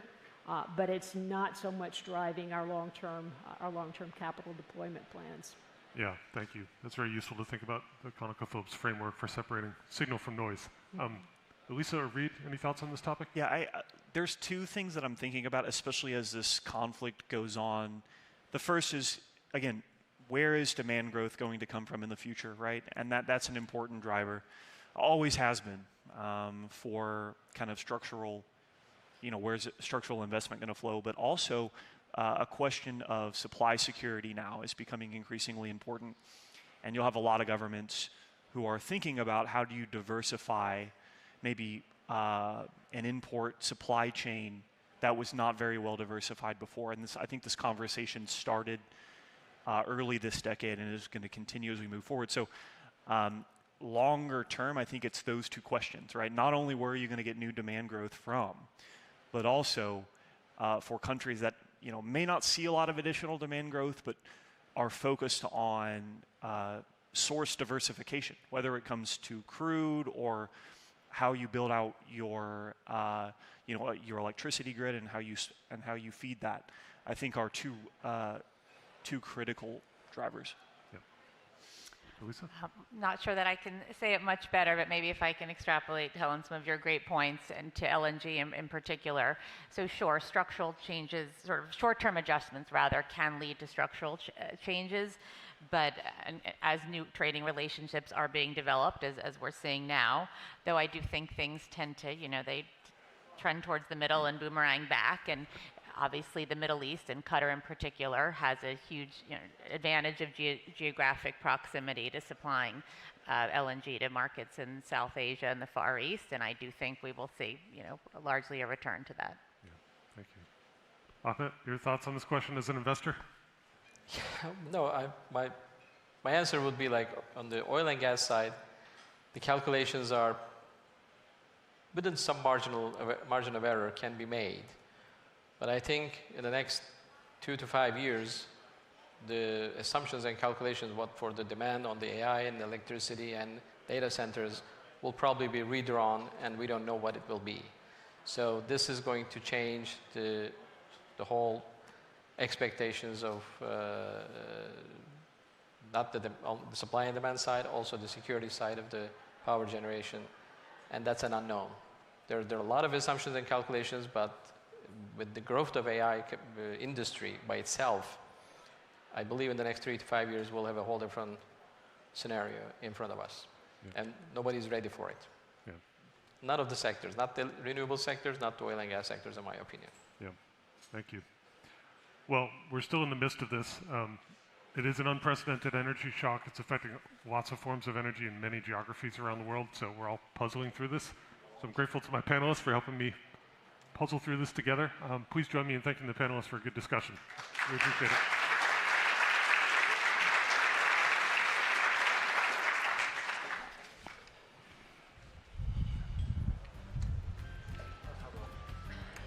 Thanks, Reed. So you guys are you interested in investing in microreactors, nuclear?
Please make your way to the energy stage for the next leadership conversation with the United States Senator Bill Cassidy.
To chair the next leadership conversation, please welcome Editorial Director of the Washington Post Intelligence, Louisa Savage.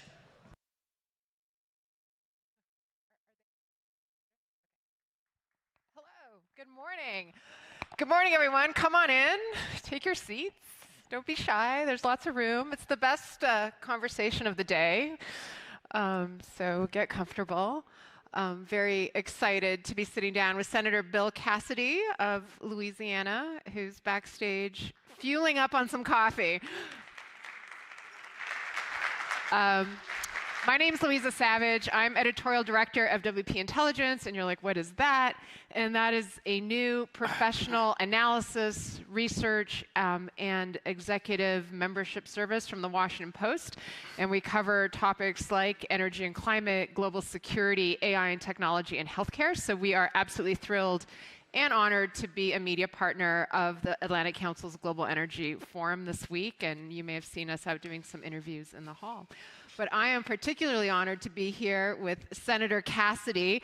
I feel an enormous amount of pressure sitting here. I've been nervous about this all day. No way, I don't believe that. Let me tell Never trust another word she says. Listen, every person I've talked to here at this conference, and I'm told by Fred Kemp that there are 1,835 of you, they're all saying, oh, great, he's unleashed. He can speak his mind. He can really tell us what's what. So that is the expectation, and we're, gosh darn it, going to meet it. Everyone's super interested in what you think about Iran. You broke with the White House to, rein in the president's powers to prosecute this war. Now we have new skirmishes happening. We thought we had a ceasefire. Just had new numbers out today. Inflation hitting 4.2%, largely, I think, because of energy prices. Can the strait be reopened? What do you think should happen now? You've been an Iran watcher for a long time. So first, as regards my position on the war with Iran, I agree with the president's goals. Iran should not have a nuclear weapon. They should not have a ballistic missile to deliver it, and we need to degrade their conventional weapons. And when we went in, he said, based, I presume, on intelligence, that would be out in 4 to 5 weeks. Now we're 4 to 5 months, and inflation is at 4.2%. It's hurting the average family in my state around the world, around the country, but also around the world. So I think the president needs to be more forthcoming, and I think Congress should have a role. The American people need to hear what's happening. So when they say end the war, no, I'm actually saying, Mr. President, Congress must weigh in. That is our responsibility here. That's number one. And what do we do about it? I don't know if we can reopen the strait. I am confident the president is doing whatever he can to do so. But what we have to do is mitigate the economic harm and the geopolitical damage to both the United States and to our allies. If there's a theme of what I'm saying today, these are all intimately involved. And so the degree to which we can, the United States, encourage our manufacturers to take every drop of oil out of a barrel of oil and put it to transportation, that's good. And for those other things that barrel of oil is used, maybe backfill with natural gas, which we have a lot of, and the price at Henry Hub is remaining stable, to make those products with natural gas. If we really think it's going to be longer term, the degree to which we can align federal, state, and local incentives so that things like garbage trucks, school buses, and city buses are running on compressed natural gas instead of oil, gas, and diesel, that creates more supply for everyone else. It's not an easy situation. So we have to think both short-term, intermediate, and long-term, and probably we need to be doing that. That's why I think Congress needs to weigh in. Mm-hmm. Well, just staying with Iran for a minute, I was speaking with our host, Fred Kemp, the CEO of the Atlantic Council, just a little while ago, and I was asking him, what are you hearing from all these leaders that you've brought together? And he said, well, they're really in two camps. There are those who say it's time for the U.S. to cut its losses and just make a deal on the strait and move on. And he's also hearing from people who say, no, this is really the time for strategic patience. Iran's on its back foot. Its proxies are down. How do you weigh that? Do you think there's more urgency to get a deal, or is this the chance to get the deal? You can't leave Iran stronger than when they started, and you cannot leave our allies weaker than when we started. That's the kind of contingency here. You got to make sure Iran is weaker and our allies are stronger. That's number one. But number two, we're speaking without the advantage of intelligence. It is clear that between the United States and Israel, we are listening to conversations of the average Iranian and the member of their leadership. We're listening to those. You and I don't have the benefit of that conversation.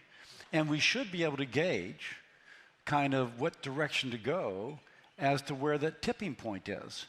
And so, not to duck your question, but just to say, right now we're offering opinions, but that opinion would be much better off if it were fully informed, as the administration theoretically is. There's been some frustration at the White House about the reaction of European allies, that they're not stepping up more, given that they have a lot at stake in the Strait. But you also mentioned damage to our allies and our relationships. What are you hearing from our allies? Well, I don't know if I have to necessarily hear from allies as to know natural, normal human relations. The president has humiliated some of our allies. When you're humiliated, you're less likely to cooperate at a future endeavor. Whenever somebody says, like, well, wouldn't it be great if they just did this? And I'm thinking, guy, are you married?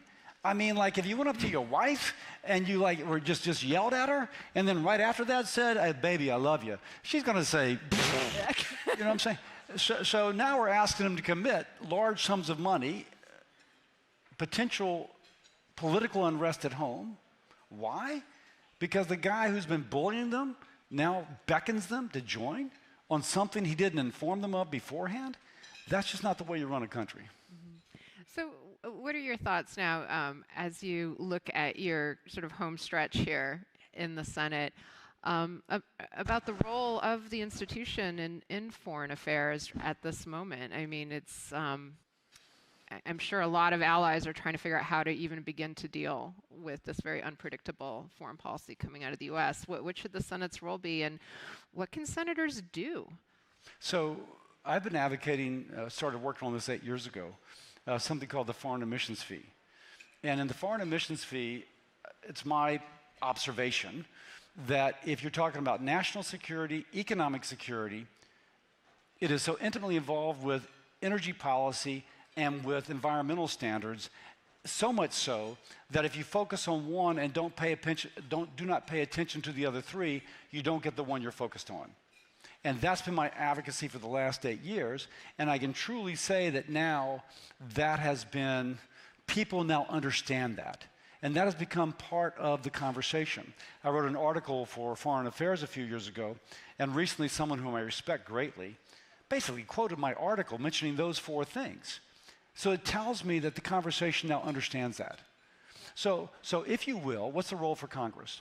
If we come up with a trade policy which recognizes that if China is arbitraging environmental standards to lower their cost of production, to incentivize businesses and manufacturers to move to China, and they use that economic growth to fuel their military rise, and by the way, fuel their economy with coal, but the SOx and NOx from coal floats over the Pacific and lands on California, we got a problem. The way to address that is to say, wait a second, China, my foreign emissions fee, you're going to pay a fee roughly equal to the avoided cost of controlling emissions, okay?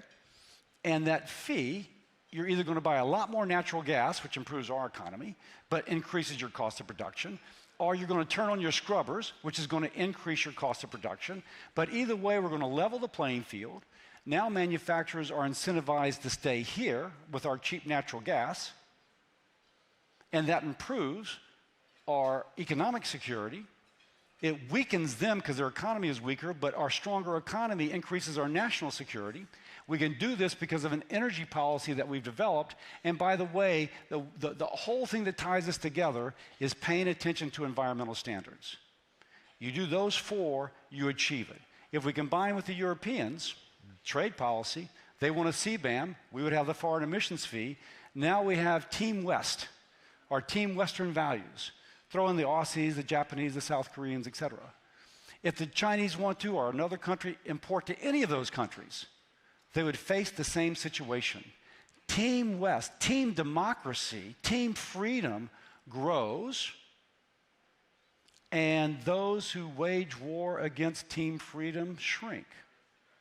That's the goal of my foreign emissions fee, and that could be the product of Congress. So is this going to be your focus now for the rest of your term? It'll be one of my foci. My wife will tell you my ADD sometimes goes, but that will be my principal energy policy that I will push. I will note that 8 years ago, this was kind of like, what? And now, aside from my article being quoted, the administration just released an RFI last week asking stakeholders for input on how to measure the carbon intensity of certain products in anticipation of having to address a CBAM, a carbon border adjustment mechanism. We have made progress, and people understand that these four together give us a geopolitical tool that's based upon our strength, that makes us stronger yet, but also, relatively speaking, weakens our geopolitical opponents. Yeah. So if the foreign emissions fee was enacted tomorrow, which industry would feel the biggest impact first? And what would it mean for the oil and gas industry and oil and gas flows in and out of these? So the covered entities, and if my staffer were here, she'd be kicking me to make sure I get them right. But it would be aluminum, steel, solar panels, hydrogen, glass. I'm leaving something out. Fertilizer, I think. I think I'm leaving one more out. And so we don't cover refined products. But that said, think about what we already invest in terms of controlling emissions. And think about our advantage with natural gas. One thing I point out to people, and they never believe me, but it's true. In absolute amounts, the emissions generated by the U.S. economy is lower now than it is in 1995. Despite a bigger economy, more people, more manufacturing, more oil and gas development in absolute amounts. Absolute, not per capita. Absolutes, we have less emissions now than we did way back then. Why? Because we have substituted natural gas for coal. And the energy content per unit of emission, so much is beneficial in the case of natural gas. That's our built-in advantage. So let's take advantage of it. Well, so obviously this policy is aimed largely at China. No. But they're the easiest one for people to understand. Okay. Well, what would it mean for, you mentioned Europe. Oh, by the way, and to finish with natural gas and the oil and gas industry, they would be producing a lot more natural gas and shipping a lot more natural gas, because around the world there'd be a movement to natural gas and probably more consumption here too. But what would it mean for other allies who would now face this, essentially another form of a potential tariff? How could they navigate this additional layer of complexity? Think about team freedom. Team freedom includes the EU. The EU is now putting together a carbon border adjustment mechanism. You could meld those two together. You could absolutely meld those two together. And so there'd be relatively unrestricted trade between our allies, Japan, Australia, UK, et cetera, relatively unrestricted trade. But imagine if they do a CBAM and we don't. China's going to ship all kinds of stuff here. We're just going to be their dumping ground. And if we do a foreign emission fee and they don't, China's going to redirect there. So I think, there is if you want to get big things done for team freedom, you got to have good working relationships with allies. You really do, particularly when confronted with someone so capable as China. And I think, Louisa, that we've got to have that working relationship with our Western and Western-like allies, team democracy, if we're going to confront these four issues that I said before. But what's your assessment of those allied relationships now, a year into this administration, which has been so characterized by tariffs and various it's obviously discord not good. Yeah. So, but I think that this sort of policy would give a chance to rebuild. And so. Do you think there's a permanent damage to the relationship? You hear countries talking about diversifying away from the United States. Yeah, this administration's got 2 more years. So it depends on who the next administration is. And so So that's just that is to be discovered. Well, one other major area that the Senate plays a big role in is permitting reform, and this is something that industries across the energy spectrum, whether you're talking about renewables, whether you're talking about oil and gas pipelines, whether you're talking about building data centers. I mean, you cannot have a conversation right now in this country about energy without talking about permitting reform. What is it going to take to get this done? When will there be permitting reform? Is there more urgency around it now that we're suddenly facing this growing energy demand that needs to be met? Working backwards, yes, I think there is more urgency. I think there's been a lot of bipartisan work. I say bipartisan, it's going to take 60 votes to pass it, so you've got to get both sides bought in. Both sides have seen that going it alone by executive order, when my guy is the president, to have it reversed by the next guy who's in the other party who decides that he wants to do it a different way, is not the way to run a country. That we've got to have congressional input on how to do the permitting reform that is fair to all. You may disagree with the project, but if it was done and permitted correctly, it should go forward. And then the permitting itself should be done in such a way so that it is a neutral broker. And I think we're making progress, and when I speak to my Democrat and Republican colleagues working on this, they are cautiously optimistic. What evidence do you see of progress? Well, just personal conversation with the principals, and they are optimistic. But where do you see that opportunity to? Are there issues that people are coming closer together? Yeah. It takes a while for people to kind of get off of established sort of this is my feelings and I'm not going to give up on it. To okay, I can give up on this if I get that. And now I see what you're saying. Going back to marriage, my wife and I used to have fights. No, we never had fights. But let's just say that occasionally we had disagreements.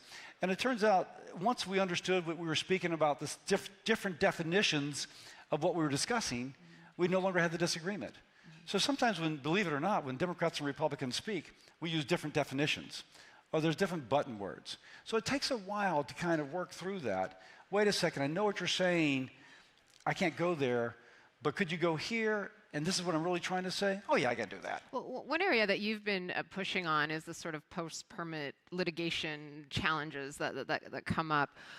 How do you, and I totally understand these timelines get really long because you have people challenging them in court over and over again, but how do you limit that and still allow communities to have their say, to raise their objections, and to make sure that the law is being followed? It should be a community. It should not be an NGO who does. An NGO should not have standing. It should be somebody from the community. That's number one.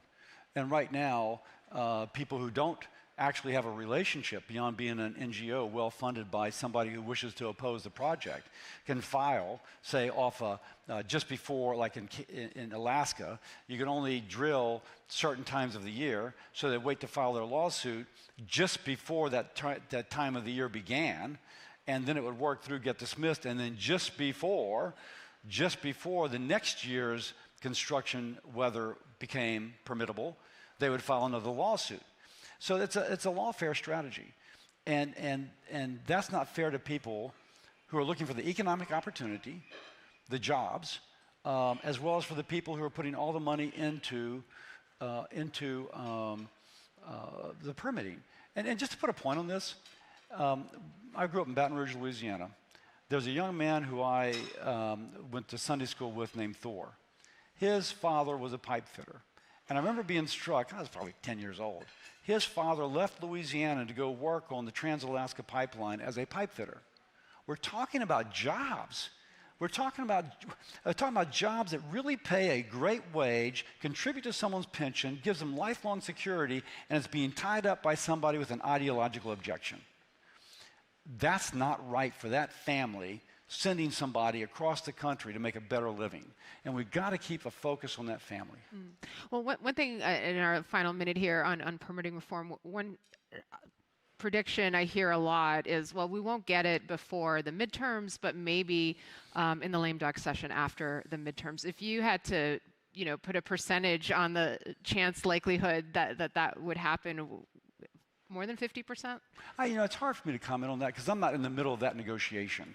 I've got stuff that I'm trying to get in there. I have my own stuff I'd like to do post-midterm. But I hope that post-midterm is incredibly productive. It's important to our country that we get some stuff through Congress. Mm-hmm.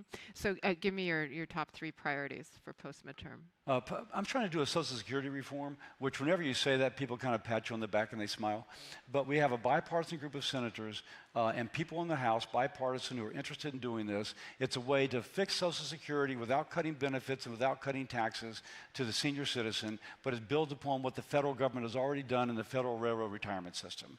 That would be number 1. We've got a health care bill that would promote things like price transparency so that the mom taking her child to the urgent care center would know that this one's going to cost her $500 and this one's going to cost her $50. She should have the power of knowing that. And so I'm also pushing that. That is something for my middle-class mom who needs it desperately right now. And of course, our foreign emissions fee. Mm-hmm. And what is your biggest post-Senate priority? So right now, earn a living. Whoa, baby, I don't have a paycheck, but I want to get one. But it's been gratifying because I've had some people call me about my foreign emissions fee who would like me to come speak about the foreign emissions fee. I'm known as a healthcare guy. I'm a gastroenterologist. But it's achieved enough attention that they would like me to come speak about that on a geopolitical, on an environmental, on an energy policy, et cetera. And so I really want to pursue that. And then I want to be involved in healthcare policy. It's 20% of our nation's economy, and I feel like I've already added to the conversation. I'd like to add some more. Mm-hmm. Well, you all heard that. The senator's looking for speaking gigs on the foreign emissions fees, so hit him up after the panel. Senator, such a pleasure. Thank you so much. Thank you. Thank you. Don't forget your phone. Thank you.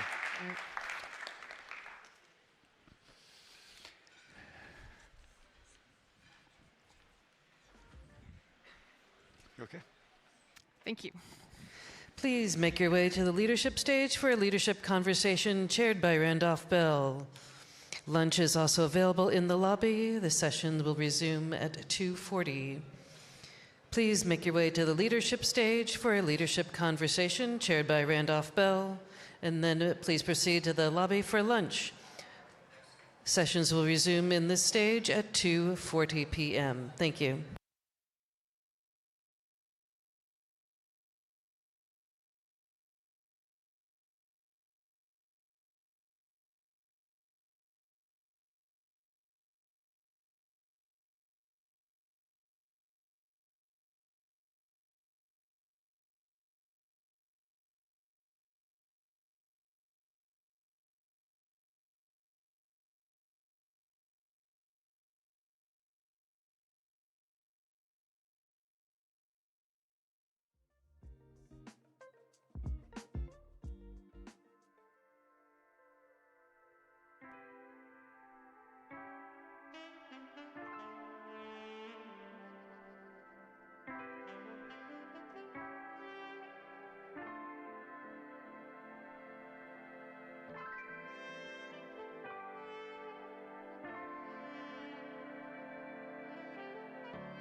To chair the leadership conversation on forecasting the demand era and building energy infrastructure to meet the moment, please welcome Chief Executive Officer, ClearPath, Jeremy Harrell.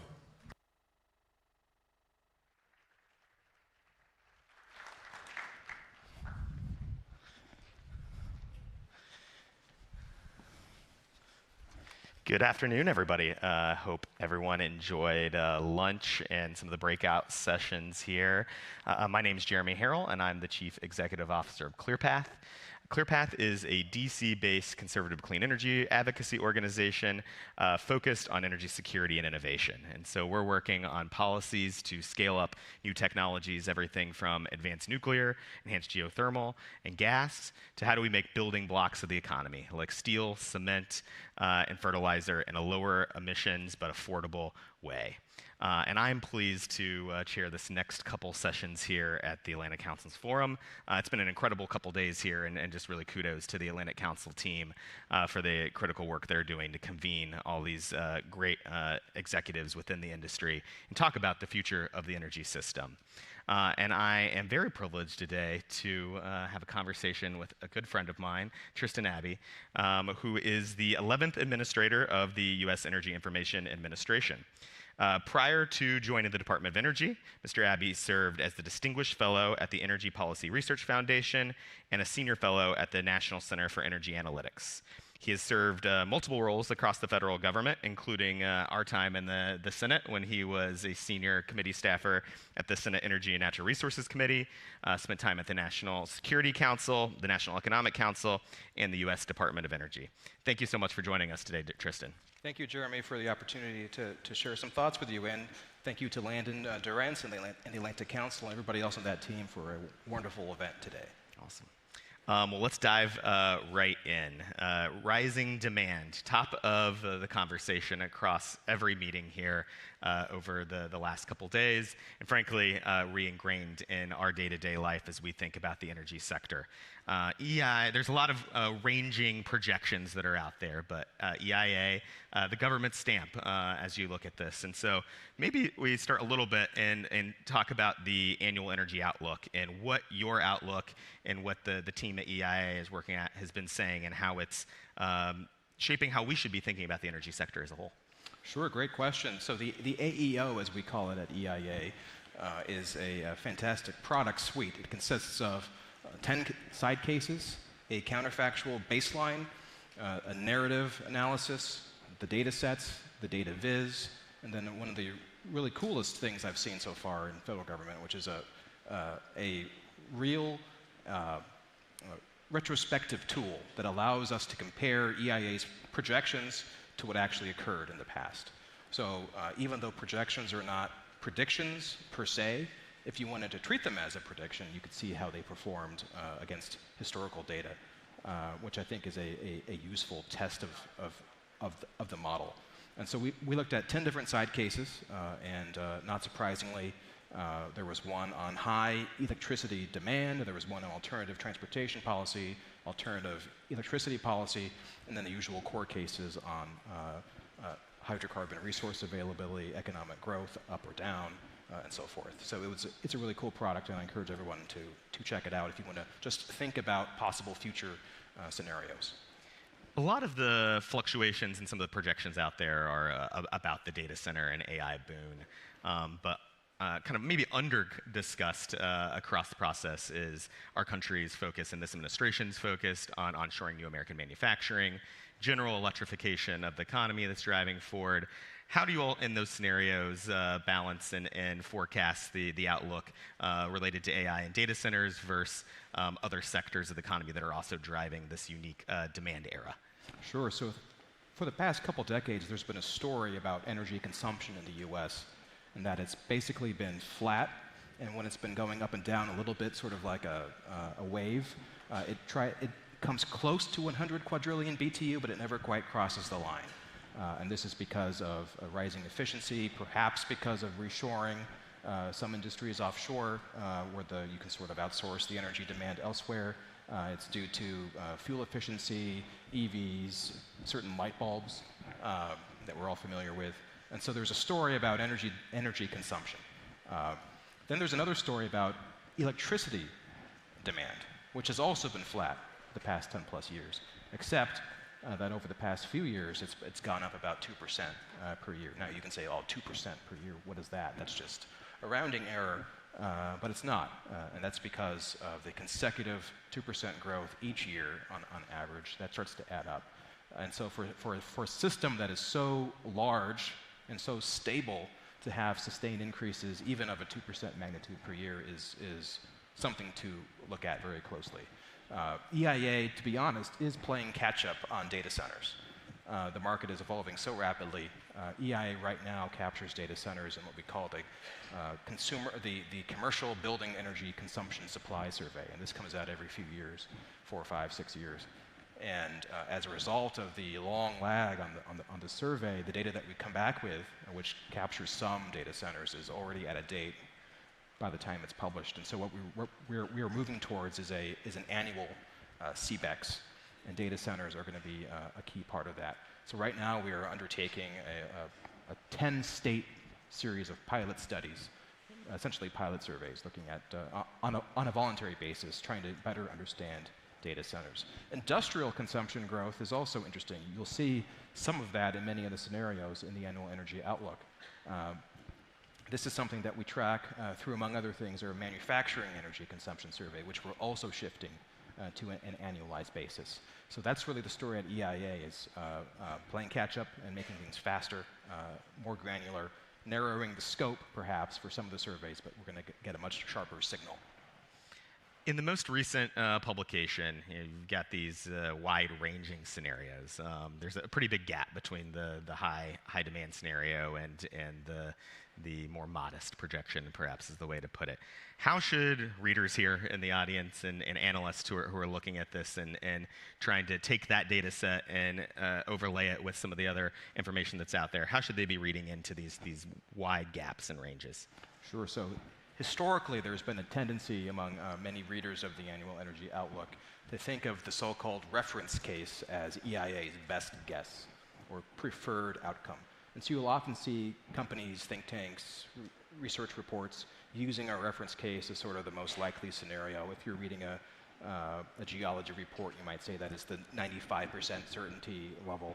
And that's just a way to, that is a mischaracterization of the reference case. And prior administrators have had to explain over and over again that the reference case is not our preferred outcome, it is not a prediction.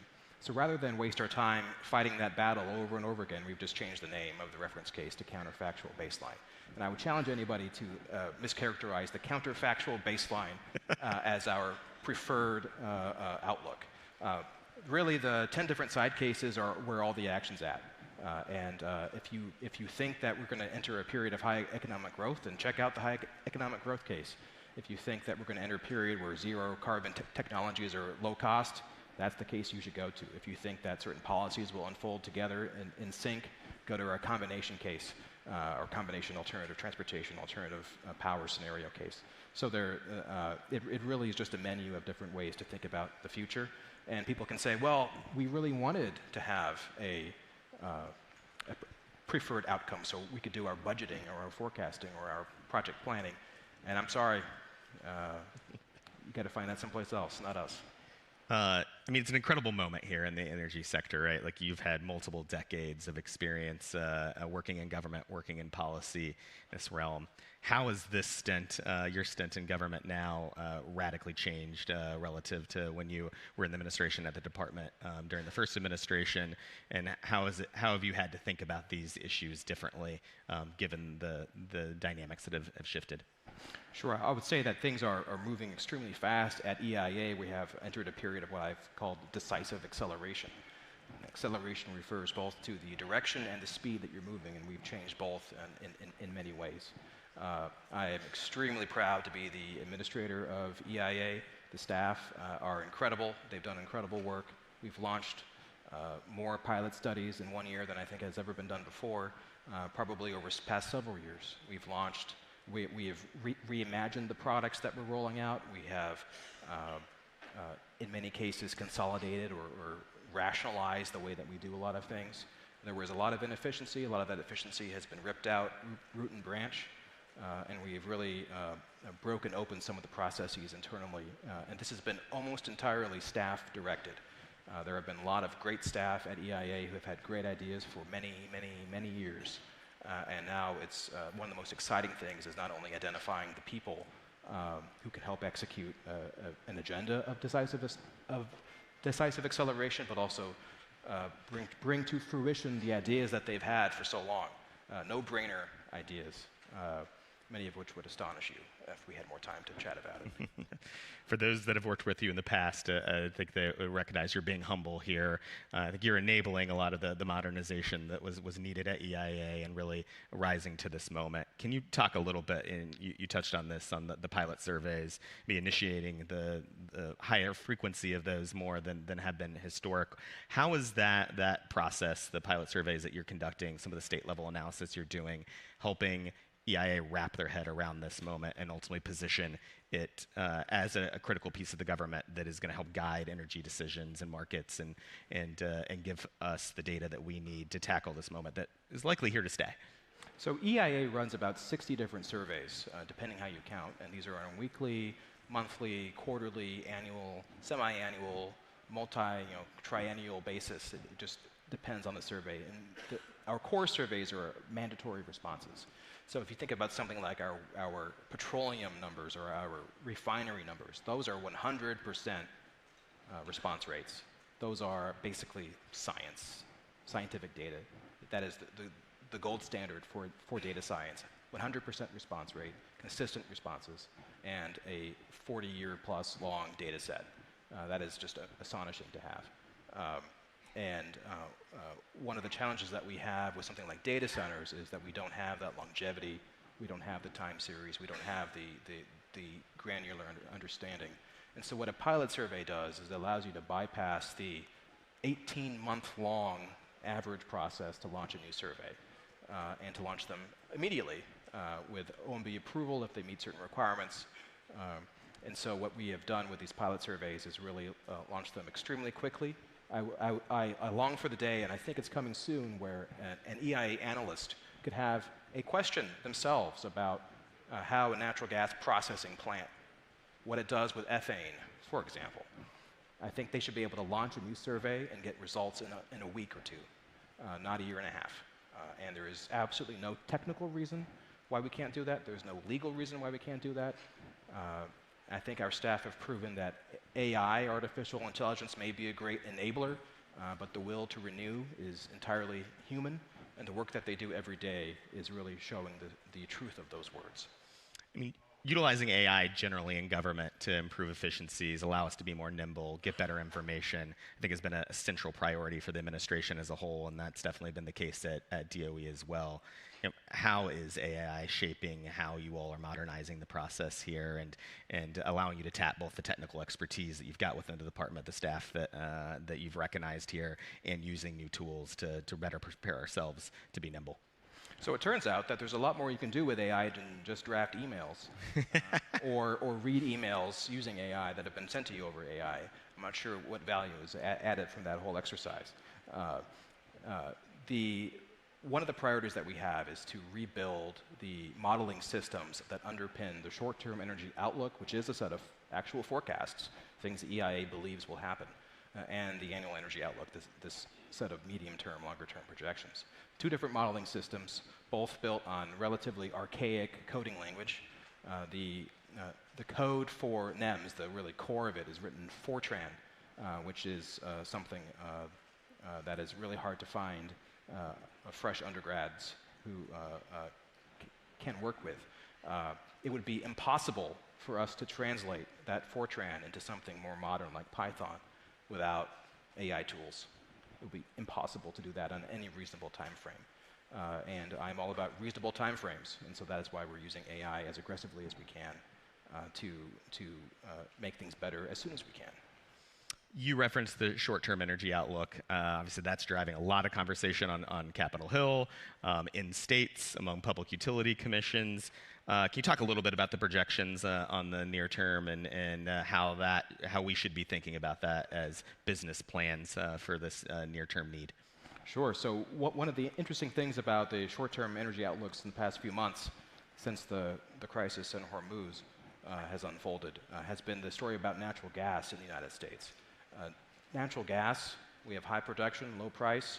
I think many people would instinctively think that a crisis in the Middle East involving hydrocarbons would have an effect other than what we have seen unfold.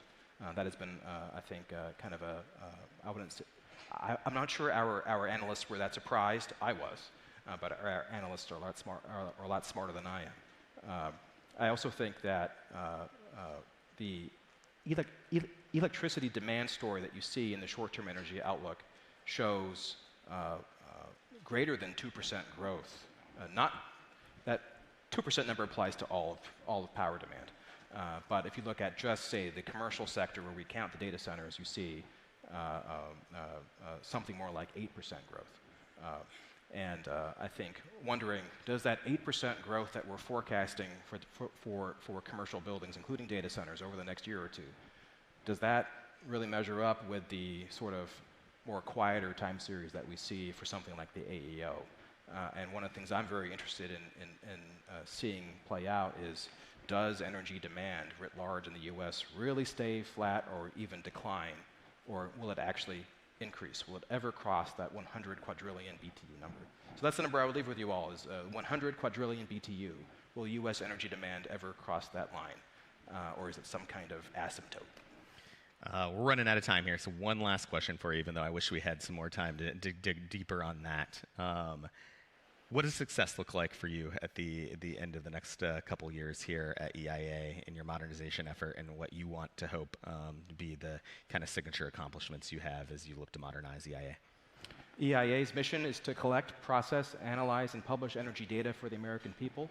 If we can do that with the highest standard of analytical rigor and with the staff who can come to EIA and feel like it's a place where they can grow and prosper in their careers, and where they can safeguard the integrity of our data, but also produce the highest quality analysis, that's success for me. Awesome. Thank you, Tristan. Really appreciate your time, and thank you for your public service in this critical time. Thank you. Good job. See you around.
Continuing the conversation on forecasting the demand era and building energy infrastructure to meet the moment, please welcome back panel chair Jeremy Harrell.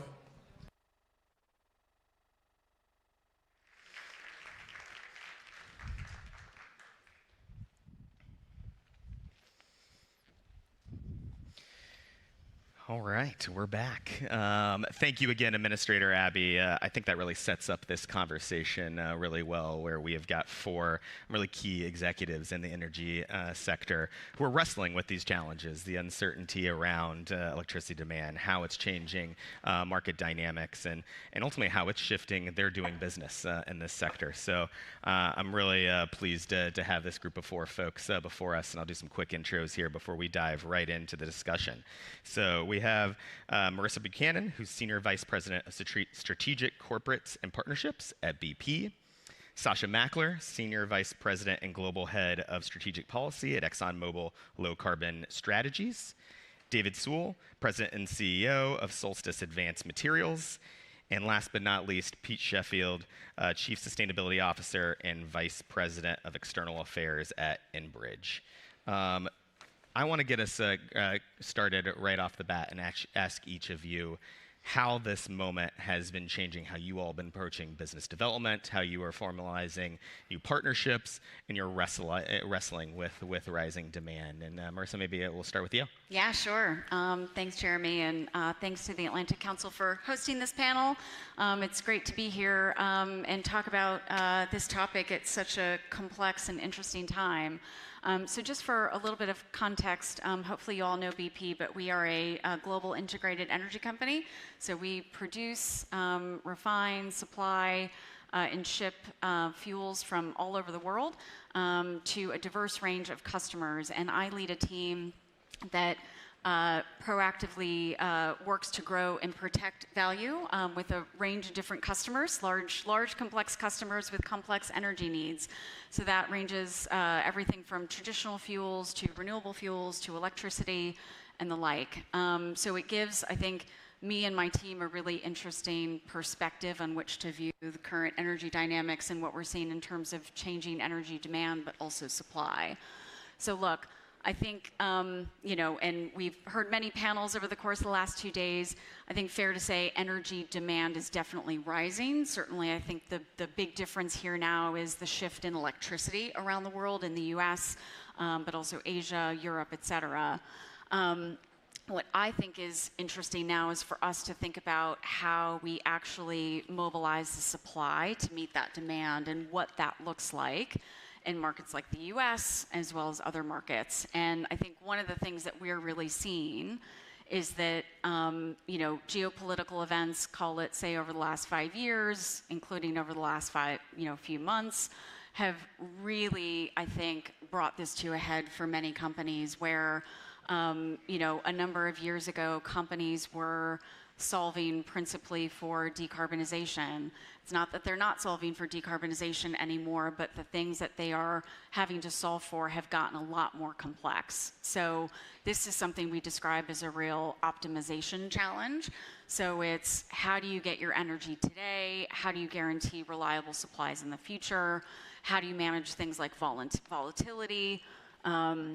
How do you think about cost and affordability and carbon emissions? And so, these are constraints that companies are in the process of figuring out, and I'm not sure that anyone has the perfect answers, but I think we know that we're going to have to figure this out if we are going to be in a position to build the infrastructure that our customers need to meet their growing energy demand. Awesome.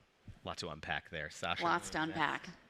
Yeah, thanks. And thanks, Jeremy. And just really want to thank the Atlantic Council and congratulate them on pulling off what has been just a really remarkable couple of days of discussion and thought leadership, and really have enjoyed all of that. And, really to respond to your first question, ExxonMobil, we're a large, globally integrated energy company. We are, really looking at the global energy markets as they exist today and thinking about the future as well. And, a lot is changing, just as, to build on what was just described by Marissa. It's a very complicated environment right now. Demand is growing, supply is being challenged by some really complex issues happening in certain parts of the world, and Iran in particular. And we're, leveraging our, global supply chain and optimization capabilities to try to continue to meet the demands of our customers, and are, doing all that we can to maintain reliability of supply and affordability. And as we think about, how priorities are shifting, both from a policy perspective and from a commercial perspective, things are really converging on supply chain resilience and affordability. And I think that will drive the policy conversation as we look ahead. There are many things I think that we can do to enhance affordability and bring more supplies onto the market from a policy perspective, which I hope we can get into in, in the course of this discussion. But probably stop there in terms of framing remarks. Awesome.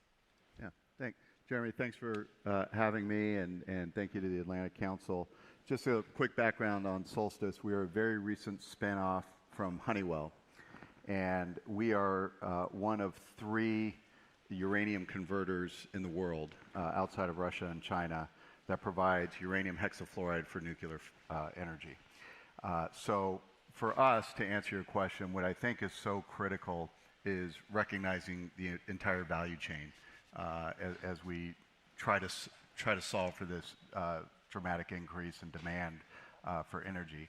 So a lot of talk this week about SMRs and new nuclear reactors. With that, we've got to make sure the supply chain is there when they come online.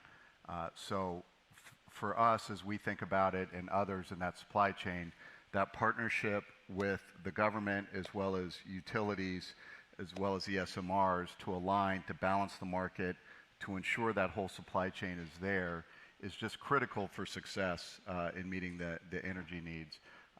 And so having those conversations, having those partnerships is just critical for the infrastructure and the entire value chain and ecosystem for energy.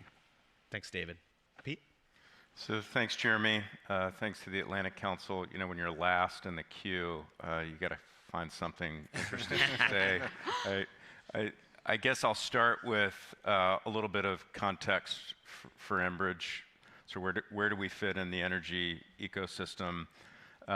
We're an energy infrastructure developer and operator.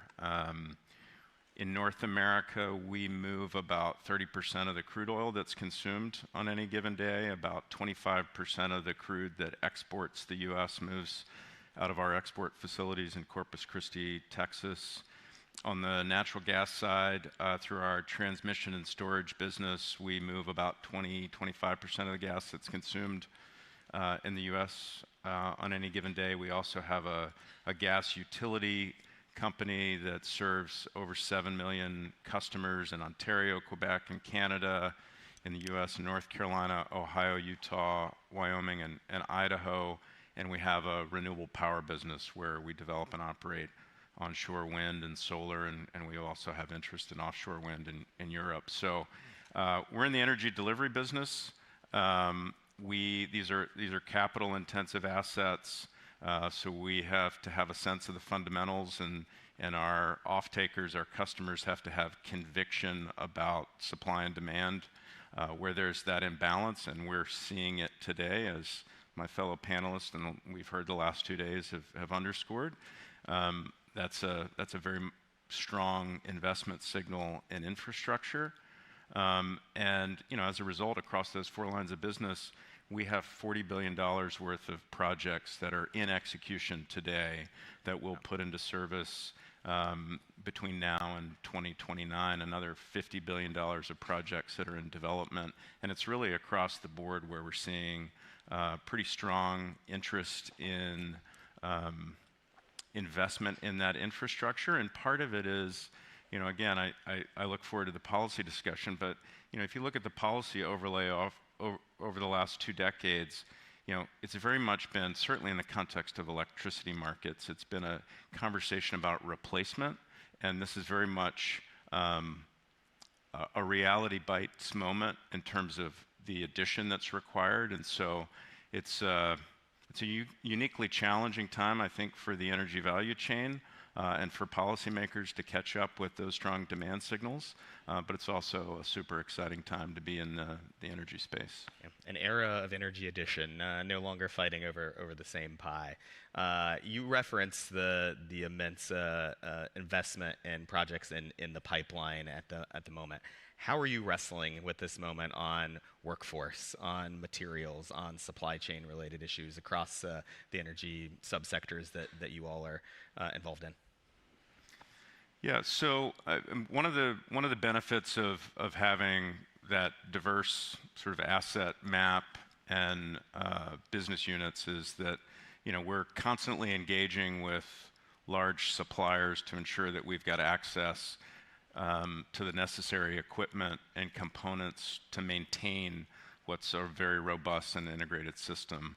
The demand pull is pretty strong, and ensuring that from a logistics and long-term planning standpoint, we have all that sequenced right is a challenge. But we have a very active and engaged supply chain and procurement team.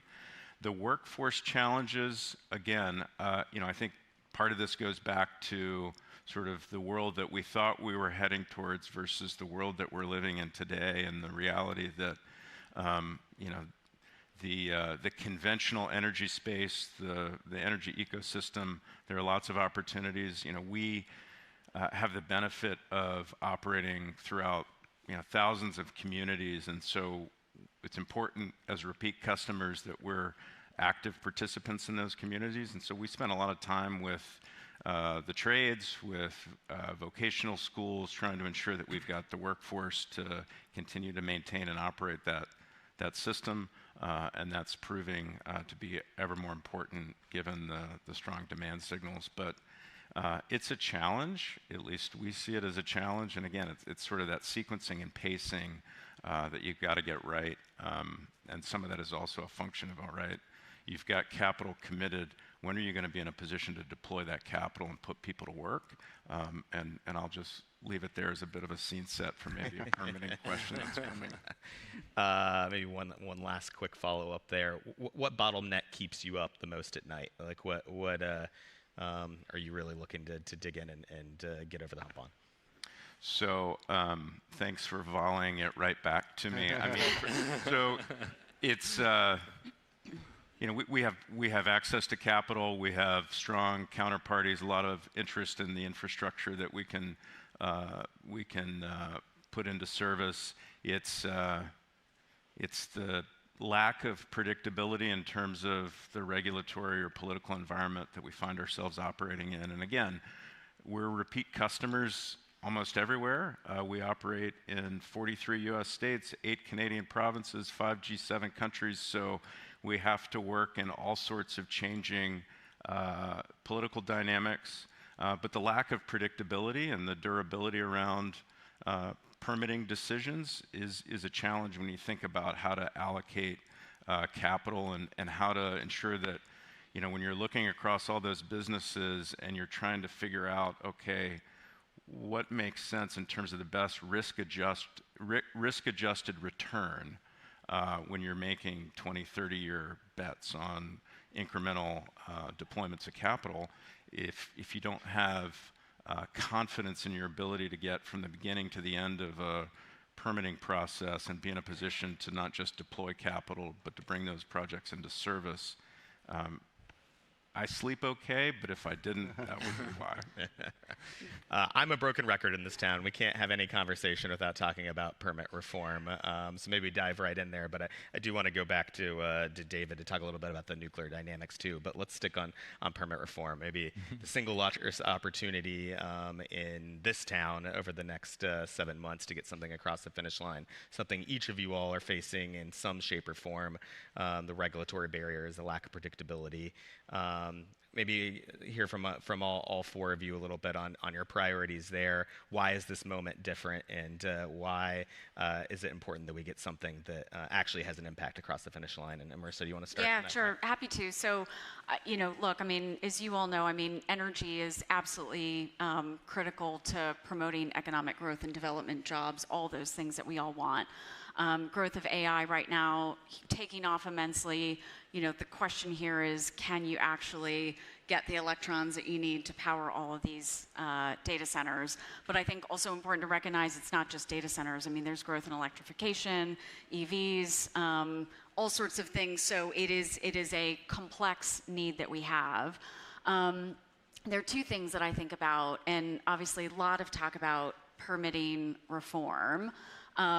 If you sort of look at the sort of complexity of laws, regulations that exist, at least in the US, I heard someone actually say recently, it seems like our system is actually more so designed to stop things from getting built than it is to actually get things built.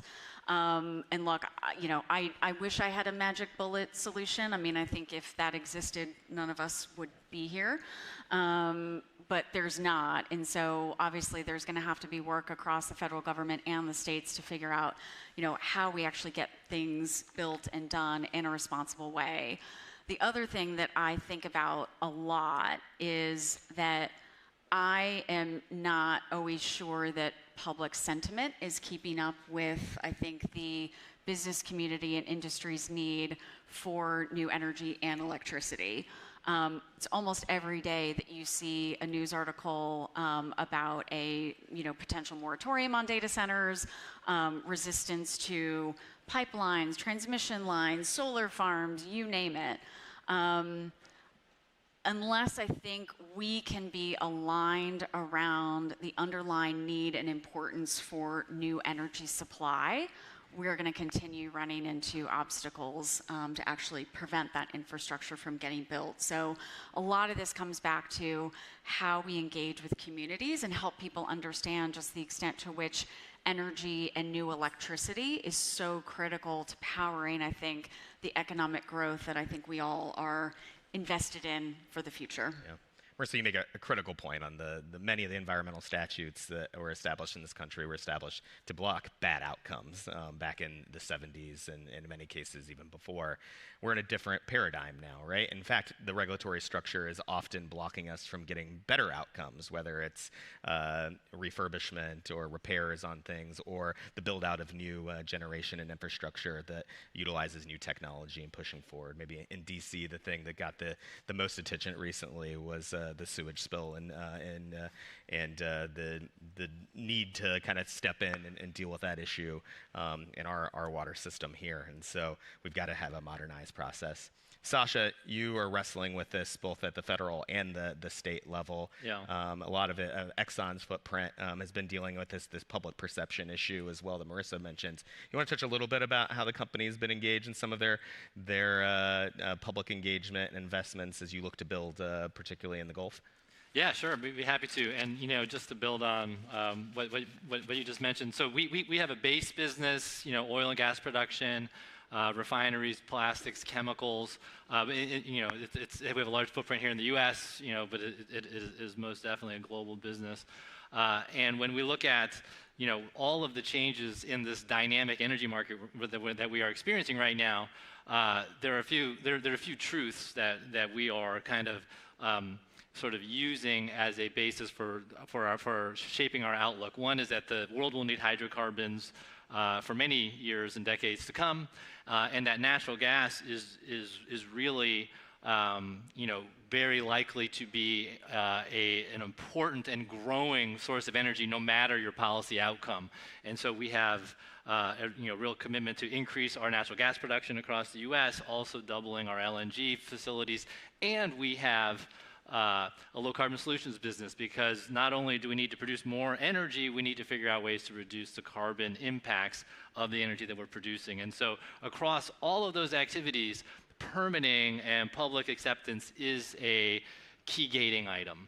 And in the U.S. Gulf Coast, we own currently the largest CO2 pipeline network in the country and are building out a carbon capture and storage business against that pipeline that really goes more than 1,000 miles through Texas, Louisiana, Mississippi. We've got a number of commercial projects underway today and continuing to expand that work. But public acceptance and permitting are slowing us down. This is really sort of, I think, one example of how permitting reform could really unlock more energy supplies and decarbonization simultaneously. We need to get more Class 6 permits, which is the permits needed to inject CO2 underground.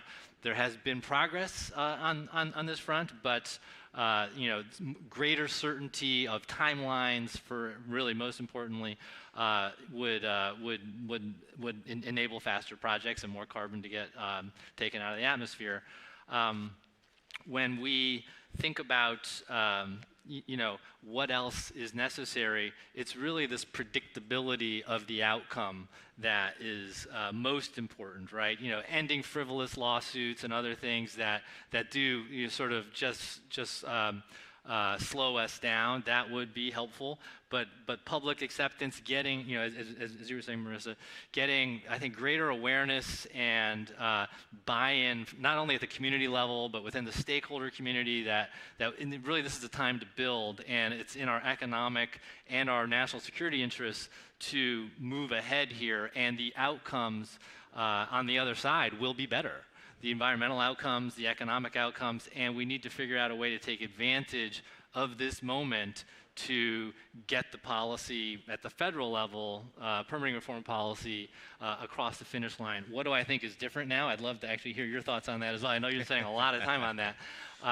But I do think, you know, the pressures from the outside system, not just what we're seeing geopolitically, but this real transformation in the energy markets here at home does create an opportunity, and this increasingly unified voice from the conventional energy industry, you know, the oil and gas folks, the renewable energy industry, the environmental community for the most part, other stakeholders, everyone, you know, not everyone, but many of stakeholders, the Venn diagram is aligning now around let's get this done, let's increase predictability, speed of permitting, and let's get off to the races. And I think that pressure is starting to build, and this is the year to do it. Yeah. Yeah, this moment, at least in the last 20 years that I've been in Washington, feels different than it ever has been, right? Policymakers coming together, all because there are shared outcomes they're looking for, whether it's meeting this affordability moment, the need to drive and be competitive globally, invest in domestic supply chains to deal with climate and reduce emissions or general environmental consequences. In the end, to solve those problems, we need to build more here, and so I think you're seeing this confluence of Republicans and Democrats in the administration want to come together and say, we need something that's durable here as well, right? We can't continue to have the pendulum swings across administrations. We need bipartisan, politically durable solutions. Pete, I wanted to ask you on the predictability question there too, on the judicial side, or what other areas across kind of the footprint of Enbridge do you see that is really critical to giving us these predictable regulatory structures? Yeah, no, I think my fellow panelist hit it well. I think your point earlier around just sort of these underlying statutes that influence the permitting process, right, across what is for us a very robust regulatory framework that helps us demonstrate the prudency of the investments that we're pursuing. So you look at the National Environmental Policy Act, you look at the Endangered Species Act, you look at the Clean Water Act, in particular Section 401 or 404, and these are things that were designed a long time ago. The world has changed, and over time, all of those statutes have been interpreted differently by various regulatory bodies and judicial bodies, and so the idea that at a minimum Congress would step in and clarify the legislative intent, in particular, I know you've got Senator Armstrong coming out here in a bit to talk to folks, and this is something he's quite passionate about, having spent a good bit of his earlier career as a midstream operator. But when you demonstrate need, and I agree that you can't just demonstrate need in a regulatory context. It's super important that we be having that conversation throughout the value chain with those host communities, underscoring the need, the benefit at the end of the day of how sufficient investment in infrastructure is going to lower the delivered cost of energy and help create opportunities across regional economies. That's super important. When you've got a regulatory structure where you've clearly demonstrated need, you've gone through robust environmental impacts, there's certain statutes that are helping to determine or giving states or other stakeholders a role to determine, okay, how are we mitigating the impact of those federal decisions that have been demonstrated to be in the national interest or in the public interest. We've kind of lost track of kind of how to get from the beginning, middle to the end, and agree with Sasha that when you have gotten to the end of the process, you know, due process is important and stakeholders can seek redress, but that can't also be an endless process. And for us, if a permit has been granted and it's being litigated, if a court finds that there are things that need to be perfected or revisited, remand that to the regulatory agency. The idea of vacating duly authorized permits, again, capital goes where it's welcome, and that is not an open for business sign in terms of attracting necessary investment. We have to get to yes or no, ultimately, and put an end to the process and allow projects to move forward. Yeah, maybe no better advocate in the United States Senate than someone who has been the victim of this structure in the past, and Senator Armstrong, so I know I'm also looking forward to hearing from him later in this session. David, I want to turn it to nuclear, and maybe a good a signal to be sending in this permit reform conversation. We have had bipartisan policy over the last decade to modernize the NRC, to make the process faster to get through both building, operational licenses, and ultimately a review of new technologies.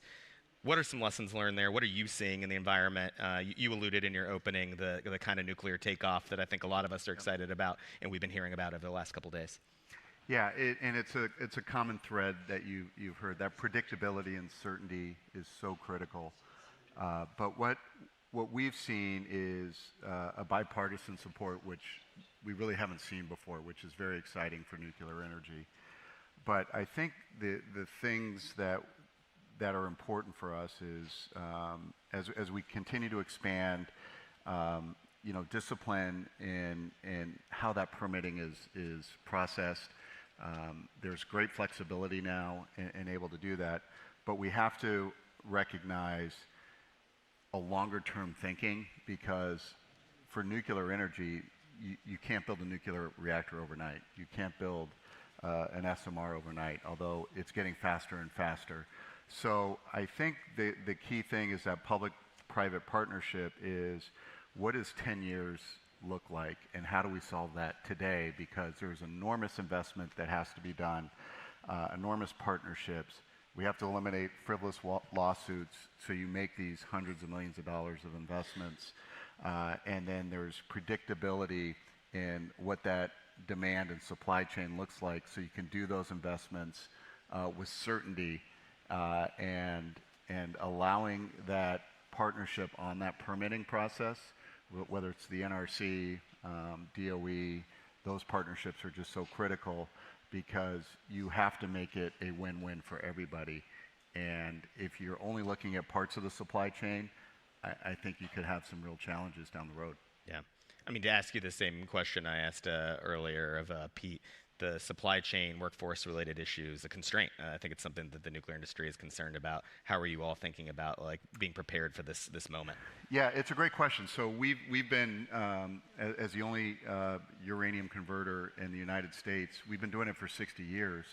But if we rewind the clock 10 years ago, we had to actually shut down our plant because nuclear was going a different direction. And so restarting that workforce was a challenge. And there is an expertise that's needed in doing this. So we actually had to bring back some of our retirees. We were fortunate we were able to do some small manufacturing during that time and keeping things up and running. But now with the outlook we have, you know, the forecast we have out through the next 5 years being virtually sold out, we are now bringing in incoming talent to train and develop to make sure we're ready for the future. And that's why that certainty is so important, is as we make all these investments, it's important to know that the alignment's going to be there with supply and demand.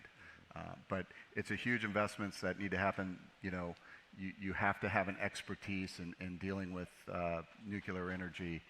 So building on that 60-year legacy and continuing to train and develop is crucial, and that certainty is going to be paramount as we move forward, as we expand demand in the future. Yeah. Maybe shift the conversation to innovation policy and nascent technologies. Each of your companies trying to pave the way in individual sectors.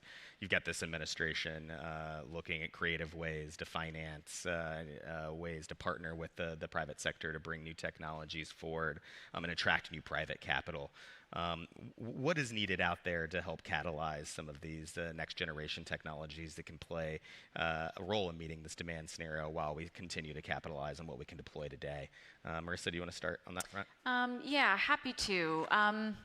So over the past couple of years, BP has invested significantly in some of the new sort of exciting lower carbon technologies. We've been shifting back to traditional oil and natural gas, but certainly not abandoning low carbon by any stretch. I think as Pete and I were chatting about earlier, a lot of this comes down to the customer demand signal and its a willingness to pay. And that I think is one of the key factors that we think about when it comes to investing in new technologies. There's a lot that we're continuing to do around things like biogas, biofuels. We're doing some sort of very early stage work around some geothermal opportunities. We're an investor in an advanced geothermal company called Ever. So there's a lot going on out there right now. Again, I think the question that we think a lot about is, with some of these new technologies, there is often a green premium involved. And I often say that, customers will typically pay a green premium if either they have to, they're forced by regulation or policy. Secondly, it's because it's a better, just cheaper alternative, which in that case doesn't even matter that it's low carbon, it's just cheaper and better and customers want it. The ideal scenario. The ideal scenario that ultimately I think we all would like to get to, because that's about making money and that's how you make some of these new low carbon technologies commercially viable. And then the third one is, some company will pay a green premium if it is in their self-interest to do so. And that comes down to things like they can get credit for it in their greenhouse gas inventory. I know Sasha and team are doing a lot of work with some of the new accounting frameworks out there to try to make it possible for companies to get credit for, paying extra for a green premium. So that is really, to me, I think, the question that we've got to solve for. And ultimately, in my view, I worked for a bank for many years. The more sort of financial engineering you've got to do, I think the more difficult it becomes to justify something for the long term. Fundamentally, you want the technology to work, and you want to find a way to mobilize that customer demand, get that customer sort of lined up for long-term offtake and supply. That's really important because you need the stability of revenues to then justify the debt financing in order to bring down the cost of capital. So it's pretty simple. But I think, obviously there's a lot that goes into, figuring out all those different steps. So obviously lots of different things that, governments can do, and we've seen, I think, some good examples of that. But I definitely think, and coming back to a point that some others made on this panel, stability of signals from government, whether again it's around permitting, incentives, things of that nature, are incredibly, incredibly important. Uncertainty is the worst thing for large capital investments. Sasha, how about you? Low Carbon Ventures. What are you hearing from your customers and in some of the investments you're doing in the innovative space? Yeah, thanks. Now, this is a topic near and dear to my heart, as you all know, or you may not know, but it certainly is. So look, it's very nicely summarized by Marissa. It's simple, but it's not easy, right? And so, we have a long history of innovation at ExxonMobil. We have a technology company still in existence today that's doing some enormous amounts of basic science, but also engineering and process design innovations to really try to improve what we can bring to the energy markets for our customers that lowers the cost of energy, provides different or new energy products and reduces emissions. And that's really kind of the whole idea behind low carbon solutions, which is now one of our 3 global businesses at ExxonMobil. So we're really looking across our capabilities and looking at the markets where they are today and where we think they're going to go to see, what we can contribute here technologically or from a project delivery standpoint to meet the dual challenge: more energy, less emissions. And there is a role for the federal government and for policy in helping to accelerate this whole process, right? I mean, we will do our part at ExxonMobil, bring forward the technologies, bring forward the capital and the project delivery capabilities that we have, carbon capture and storage. We have a low carbon hydrogen business. We've got a critical minerals business that's focusing on domestic supply chains for lithium and synthetic graphite that are key inputs into the battery supply chain here. And we have a lot of enthusiasm for that. Each of those different business priorities faces a different set of challenges.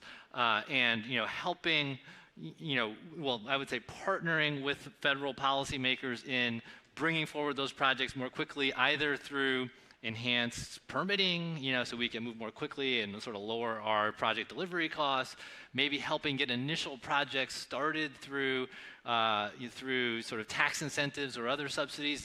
That's important in the early days to really help kind of demonstrate technologies or launch new industries. But ultimately, over time, we need to move into an environment where the markets reward what we're doing. Right? We do not want to be in a situation where, whether the goal is decarbonization or something else, the federal government is a financial partner in every project that's taking place, because that doesn't scale. It's not a good environment for business. What we want is to transition into a world where the markets value the product in a certain way. And when it comes to technology innovation, and I think what we're thinking about here is decarbonization or lower carbon, we believe at ExxonMobil that the answer is, over time, to create markets based on differentiated product intensity of carbon. And so we've been doing a lot of work on that, but I would say there's an enormous amount of potential to kind of rethink how we do carbon accounting to make it look more like financial accounting, track carbon through value chains.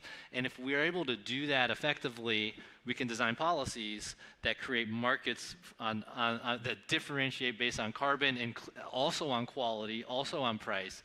And that could be a real unlock. Between here and there, I think the federal government can help in other ways. But in the long run, having those markets is going to be critical, because that's how corporations unlock their capital. Yeah. David and Pete, can I ask you slightly differently? Like, I think we're wrestling with the short-term needs today versus investments that have to happen on the long term to meet what a projection that we think is a future in the era of demand that's not just here in the short term. How are you all wrestling? And what would be the single largest thing we could be doing in the short term? And maybe the second part is, what is the thing we can't afford to not do now for the long term? Yeah, so really good question. So I think as we look at it right now, it's co-collaboration with our customers and with the government. So we are working with energy companies around the world, as well as SMR companies, saying, when are you going to commercialize and come up to speed? And typically, we have collaboration agreements that go 3 to 5 years. Together, we need to start looking at 10 to 15 years. So we can build as you are growing with you. So that collaboration with customers is so critical. So we're there together, and there's a certainty of supply. Concurrently with the government and the DOE and the NRC, it's got to be where are you working with energy companies, with SMRs, with all of this new nuclear capability, and how are you aligning and ensuring success throughout the entire value chain?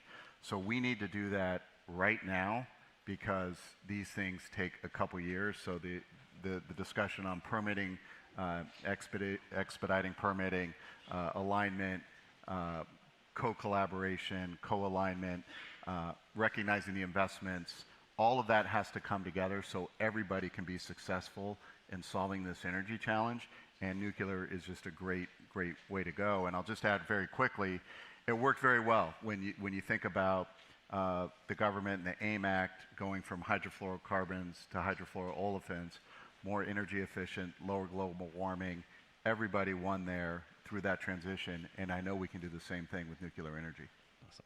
Pete, anything you'd like to add? Yeah, I mean, I'll pick up on the themes of around innovation and optimization as well. I mean, you know, in North America, we have the benefit of a very robust and integrated energy ecosystem, right? Whether it's the pipeline grid or the electric transmission grid, it's also very mature.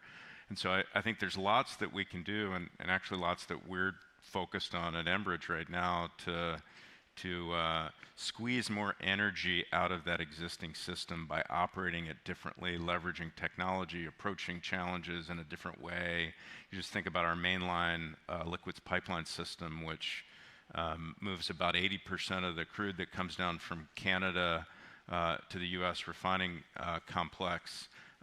That pipeline network has been chock-a-block full for quite some time. Not super easy to permit linear crude oil infrastructure. But there are things that we can do and that we're pursuing that will allow us, by using chemicals and other technologies, changing out certain component parts where we're actually going to be able to move you know, upwards of 400,000 barrels of additional capacity you know, by 2028. And you know, these chemicals, it's just drag reducing agents that are reducing friction, polymers that we're moving inside the pipeline that are allowing more hydrocarbons to move through that existing infrastructure. So I think those are things that need to be embraced and pursued across the value chain, and there's a collaboration with regulators as well. You know, you used one of my favorite phrases, sort of the overlap in the Venn diagram. There's a lot that we can do. Sometimes regulation that was designed to ensure that, you know, assets are operating a certain way, well, they don't necessarily result in the most efficient or optimal outcome in terms of delivering more product at lower cost or with less intervention. And that's true on the electric grid as well. So I think there's lots that we can do in the short run to squeeze more value out of the existing system. And over the long term, it's permitting. Permit reform. We'll always come back to the topic. Sure, we're going to get it done. We're going to get it done. Well, we are out of time, but I want to thank all four of you for being here for this robust conversation, and more importantly, excited to continue it off stage and find ways to partner and move the needle on things like permit reform, on innovation, and creating markets for these new products. So thank you all. Thank you. Appreciate it. Thank you.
To chair the leadership conversation on the future of federal permitting reform, please welcome Chief Executive Officer, Corporate Energy Buyers Association, Rich Powell.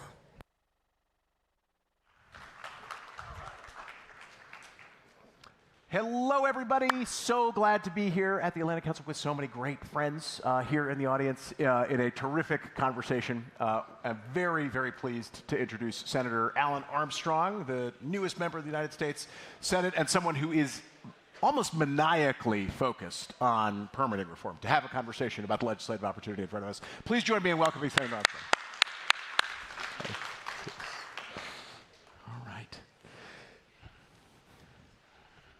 Well, Senator, you have made one of the most interesting transitions in recent memory into the United States Senate. First, let me just say thank you. Thank you for your service. Obviously, you had a remarkably distinguished career in the energy industry, from obviously both your primary ship at Williams and then getting involved in things like the Board of Constellation and other things. So let me first say thank you. Thank you for doing this. But then that leads me to the next natural question of why? Why in the world would you leave this incredible role, series of roles, in the energy industry where you're driving all this impact and forming all this capital and getting all this stuff done, putting all the steel in the ground? Why would you come to the United States Senate? Yeah, well, thank you, Rich, and thanks for giving me the opportunity to speak up here today. You know, it's really not very complicated. It's something that I've seen really dragging our country down for a number of years. And I was given the opportunity by our governor, and he called me ahead of time, and I said, surely we can find somebody much better and much more capable of dealing with this. But in all seriousness, the issue really is that we are slowly strangling ourselves as a country from being able to have access to our resources, and it's not a really good political topic. There's no immediate gratification in solving the challenges that we have on permitting infrastructure. It's not going to drop gasoline prices tomorrow.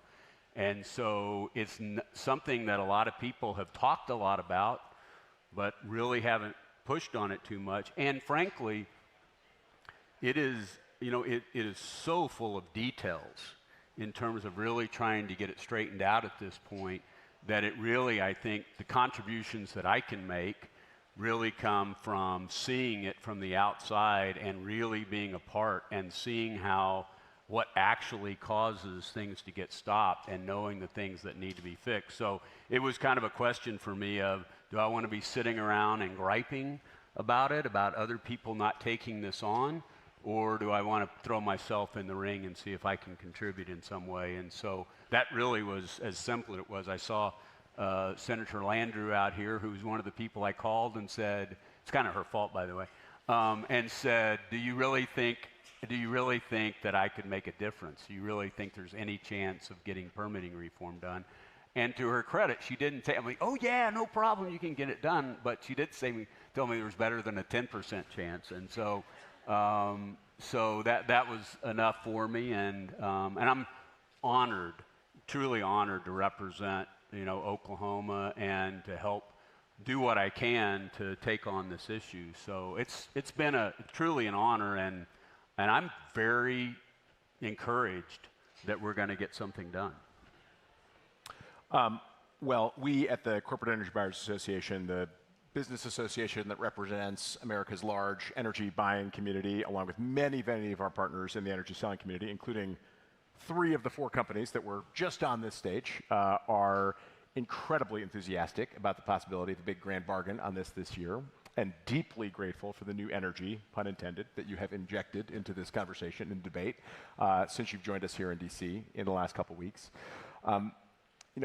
There are so many pieces, and as you said, this is the worst kind of issue because it is both the incredibly important but very non-urgent, slow-moving train wreck of an issue that also requires people to get incredibly deep and sophisticated on at least some part of that conversation. We're incredibly lucky in DC to have leaders like Jeremy Harrell, who was just sitting, who runs ClearPath, my alma mater, greatest advocacy organization in the world, who have gotten deep on pieces of that.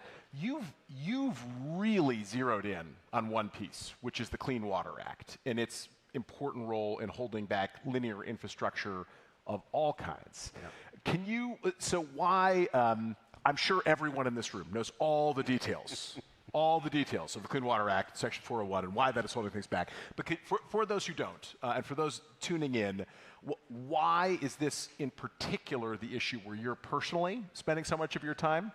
And if you can, then why do you think that is a good long pole in the tent around which to arrange the larger grand bargain that would actually get this thing passed? Yeah, I think it's fairly obvious where a lot of the other issues are. The NEPA reform and the judicial reform around NEPA, some of the judicial standards that need to be addressed. So I think there's project certainty. I think there's a lot of knowledge around that issue. But there's not a lot of knowledge around why the 401 water quality certificate has been out in its own orbit, and it has been the weapon of choice for the NGOs and for the litigation that they've brought against projects. And the reason is it's wide open. There's no real standards around when you say, well, the states have the right to protect water quality issues. There's no real standards around what that means. The judicial standard that they're judged against on whether or not their issue is real or not is arbitrary and capricious. So said another way, a court has to find that the state was acting in an arbitrary and capricious manner if they deny a certificate.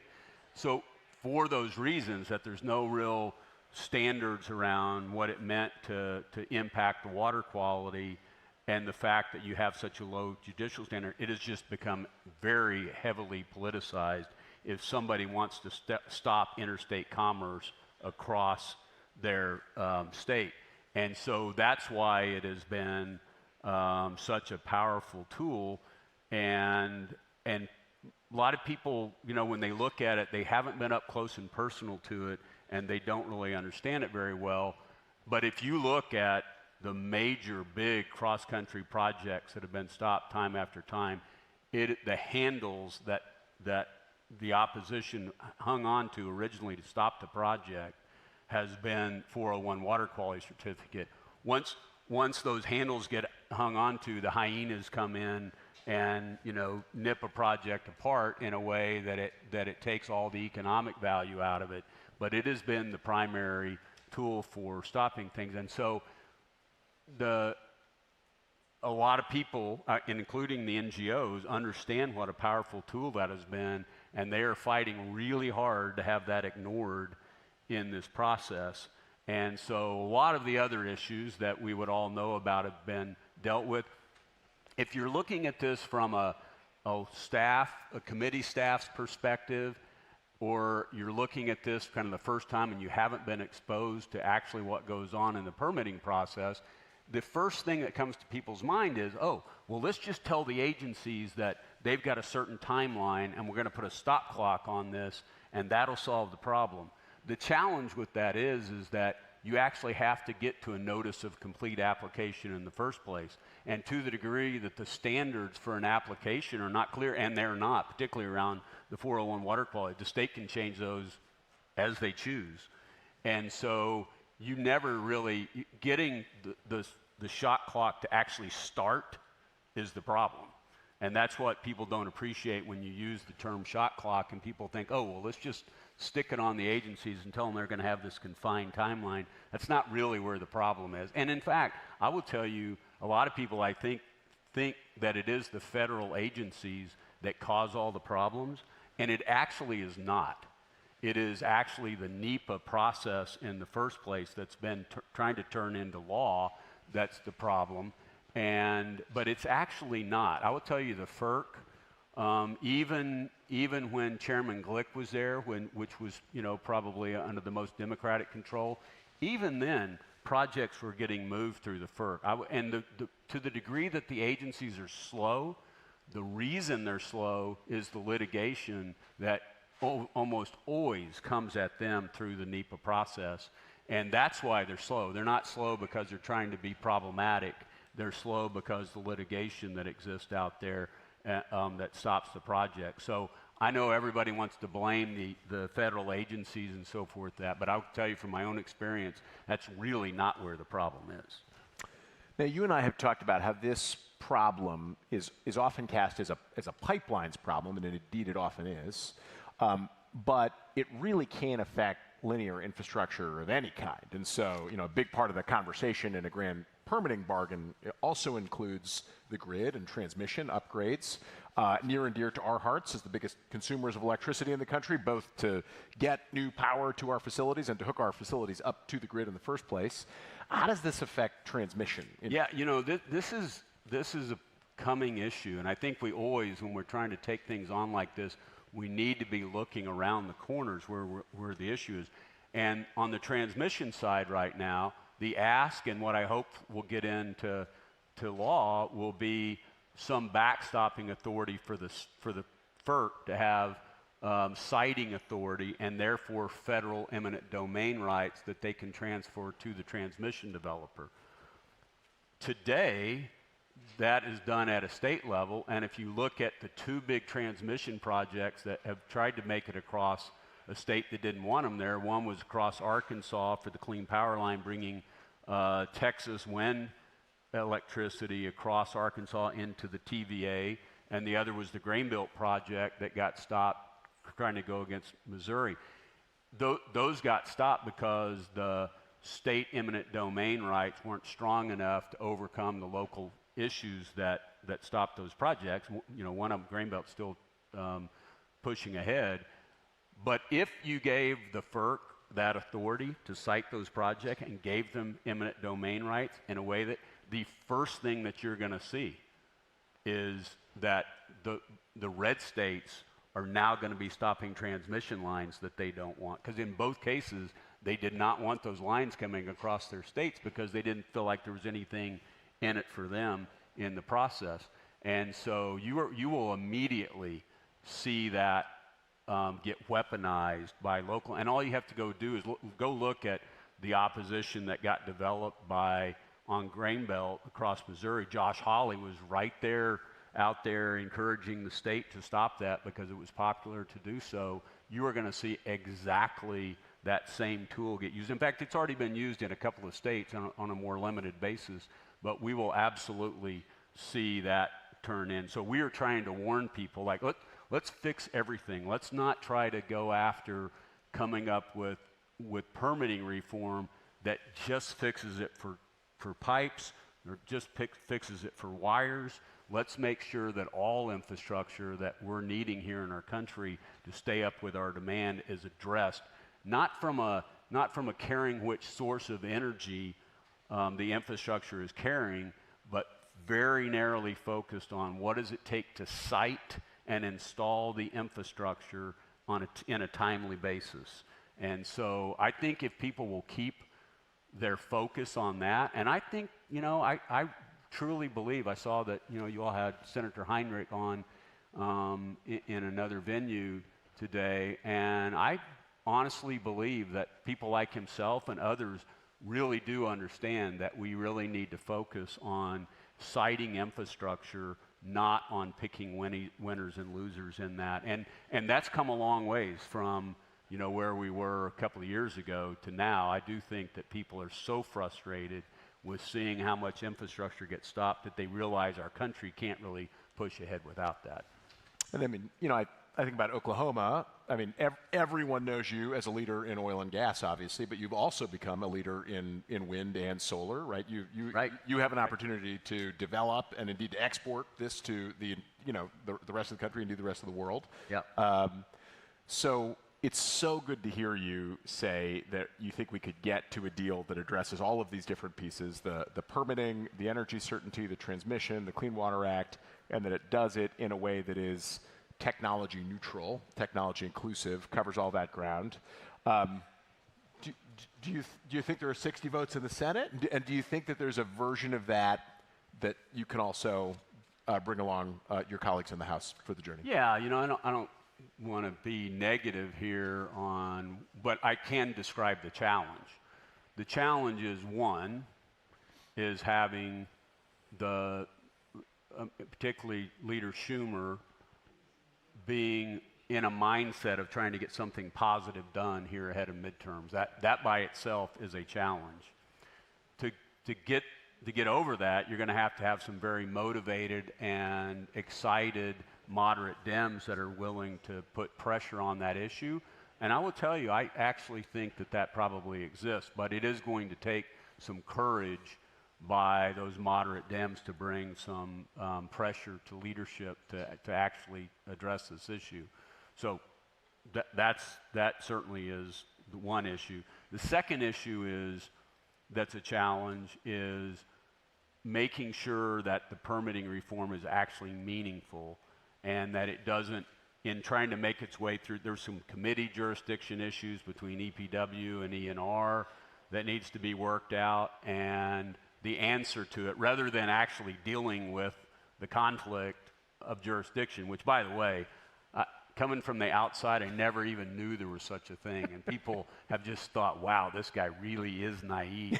That he this isn't how you would have structured a company. This isn't this you know, this jurisdictional. Yeah, this is corporate silo gone mad. But it is an issue nevertheless. I might be frustrated by it, but nevertheless it's an issue. So getting, for instance, the Clean Water Act and the Natural Gas Act to be aligned to where you have one EIS statement that addresses both the Clean Water Act underneath the direction of the FERC is an issue that causes some jurisdictional concern.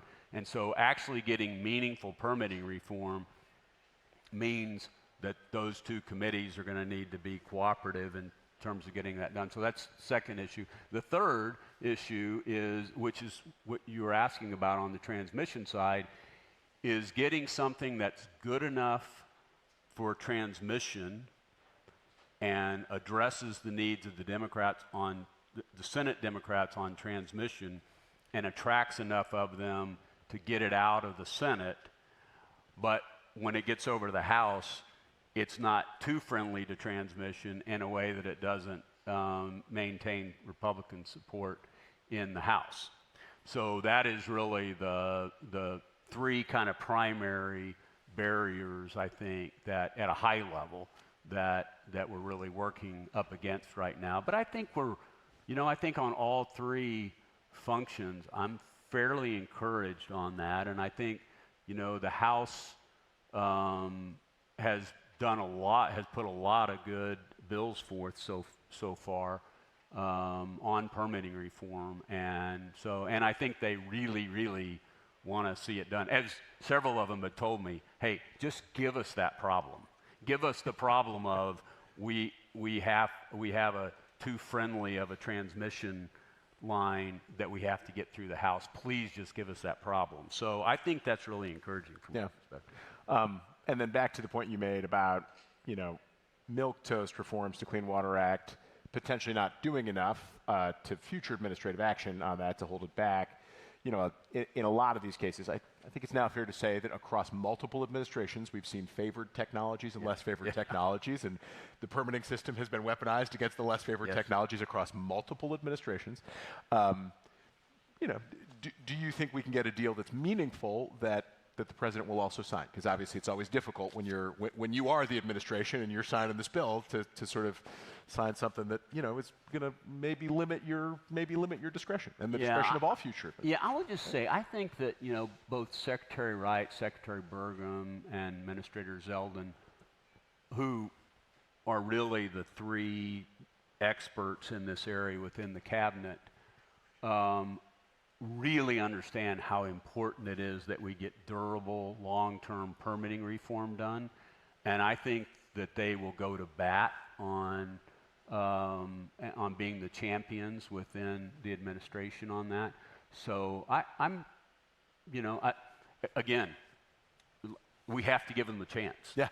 We have to deliver a bill that is the best we can come up with from Congress and give them a chance to go make those arguments and those fights. But it's hard for me to believe that with those three really pressing on that and listen, those three have gotten very up close and personal on these permitting issues. It's not like they've been watching it from afar. They've been right in the middle of some of this, and I think they really appreciate how important it is that we get it done.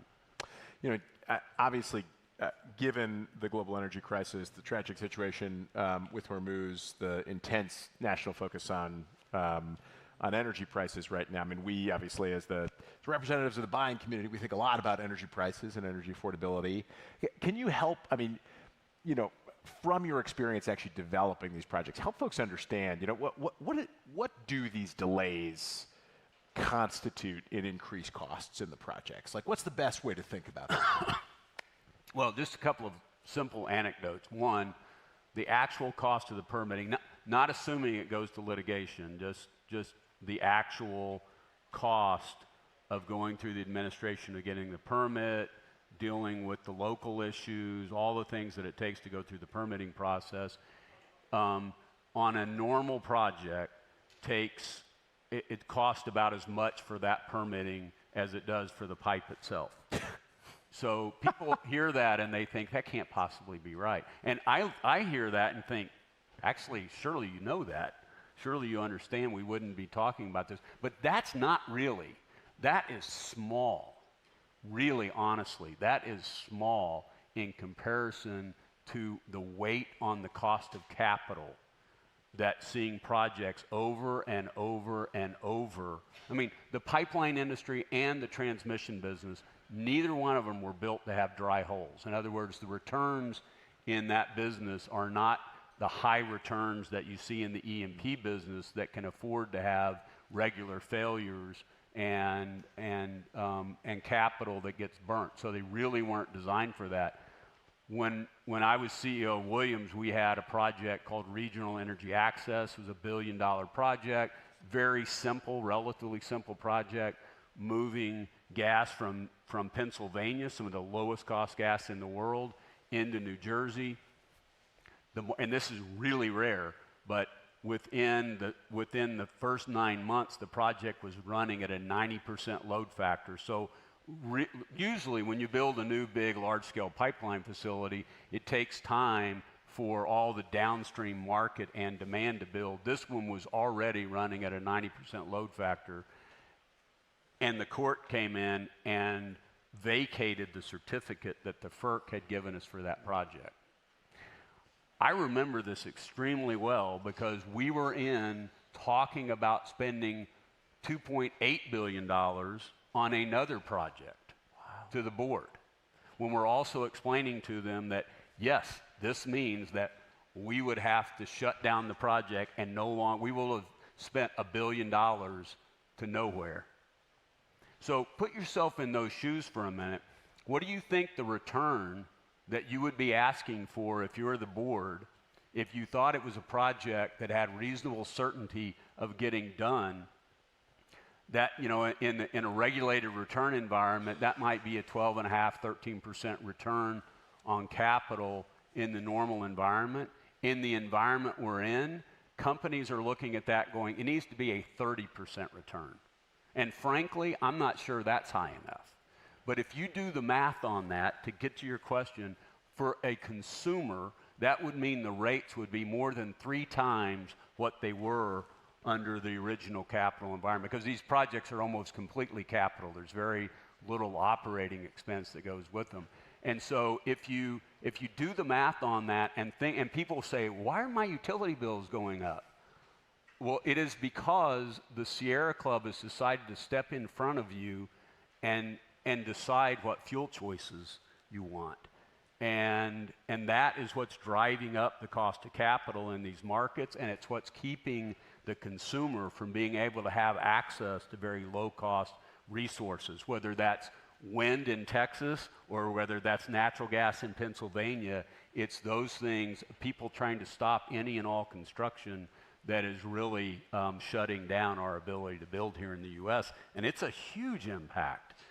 And beyond that, I would tell you the number of projects that never even will see the light of day, because who in the world wants to go into the boardroom and say, hey, I got a great idea. Let's go build a new cross-country pipeline. The last one that got done was Mountain Valley Pipeline, and it was 8.5 years on what was going to, from the time it started construction versus a 2.5-year expectation, and it was 2.5, almost 3 times overbuilt. There was zero economic value, negative NPV on a project that you spent that much time fighting for.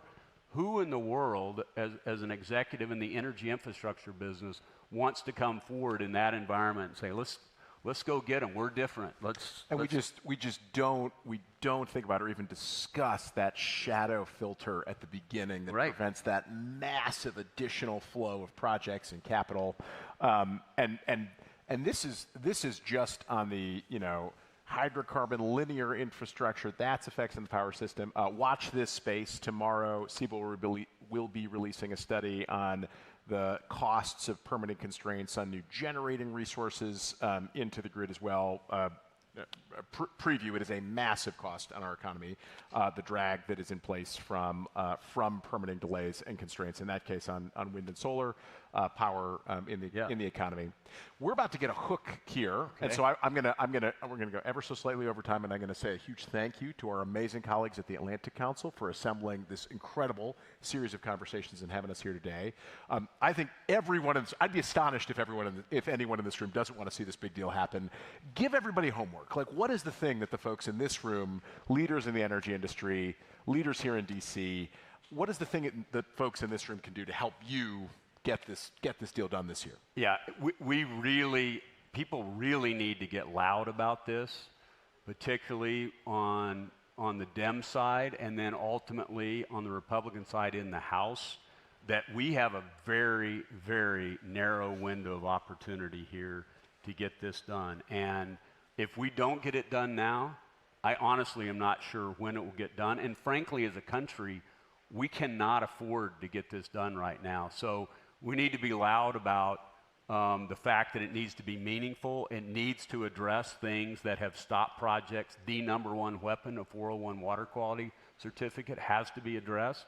And we need to make sure that it's for all infrastructure. It's not just for pipes and not just for transmission. And there's going to be some compromise needed to get the transmission where we need to get it. There's going to need to be some compromise there to be able to push the bill forward. So this is really an important time. Not next week, not 2 months from now. Right now is a really important time. There's a lot of conversation going on right now on what the contents of a bill are going to be. And it's really going to be important to tackle these really critical parts of it. Everyone, do your homework, and please join me in a round of applause to thank Senator Armstrong for his leadership. Okay.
To chair the panel on the future of fuels, competing pathways to scale, please welcome Director of the Energy, Climate, Justice, and Sustainability Lab, New York University School of Professional Studies, Amy Myers-Jaffe.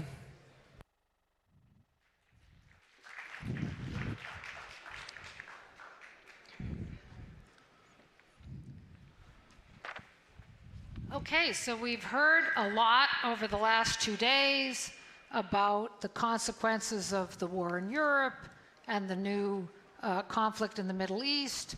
We've heard about the rise of AI and many other issues that are really changing the outlook for the energy world. So now we're actually going to talk about how does that affect the sort of investable world for fuels. Where are those investments going? Where are the opportunities? Traditional fuels, alternative fuels, where's the space going? And we have a great panel today to have that discussion. Meg Gentle is Executive Director of the Board of HIF Global, which is a major player in the advanced fuels space. Julian Milcreast is Executive Vice Chairman, Bank of America, and a long, well-respected player in the space of finance in this area.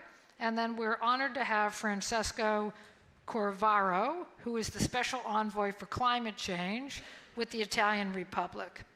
And I think, part of our challenge here is to think through how governments and the private sector are going to respond to today's challenges, knowing that a third of the global naphtha production needs to exit the Strait of Hormuz. We've got 16% of jet fuel was previously going through that route, 10% of marine fuels, over 3.5 million barrels a day of refining capacity in the Gulf area were hit in the early days of the war. And there's still 1 or 2 million barrels a day still offline. And we still have a very uncertain outlook for LNG, which we've talked about. So it's kind of a cloudy picture, what it's going to look like going forward. Are investors going to flock to drop-in fuels? Does it matter which geography you're in? And so we're going to have a discussion about that. And to start our discussion, I'm going to start with you, Meg, because your firm is a big player in the advanced fuel space. And of course, you bring to the table a long experience on LNG markets.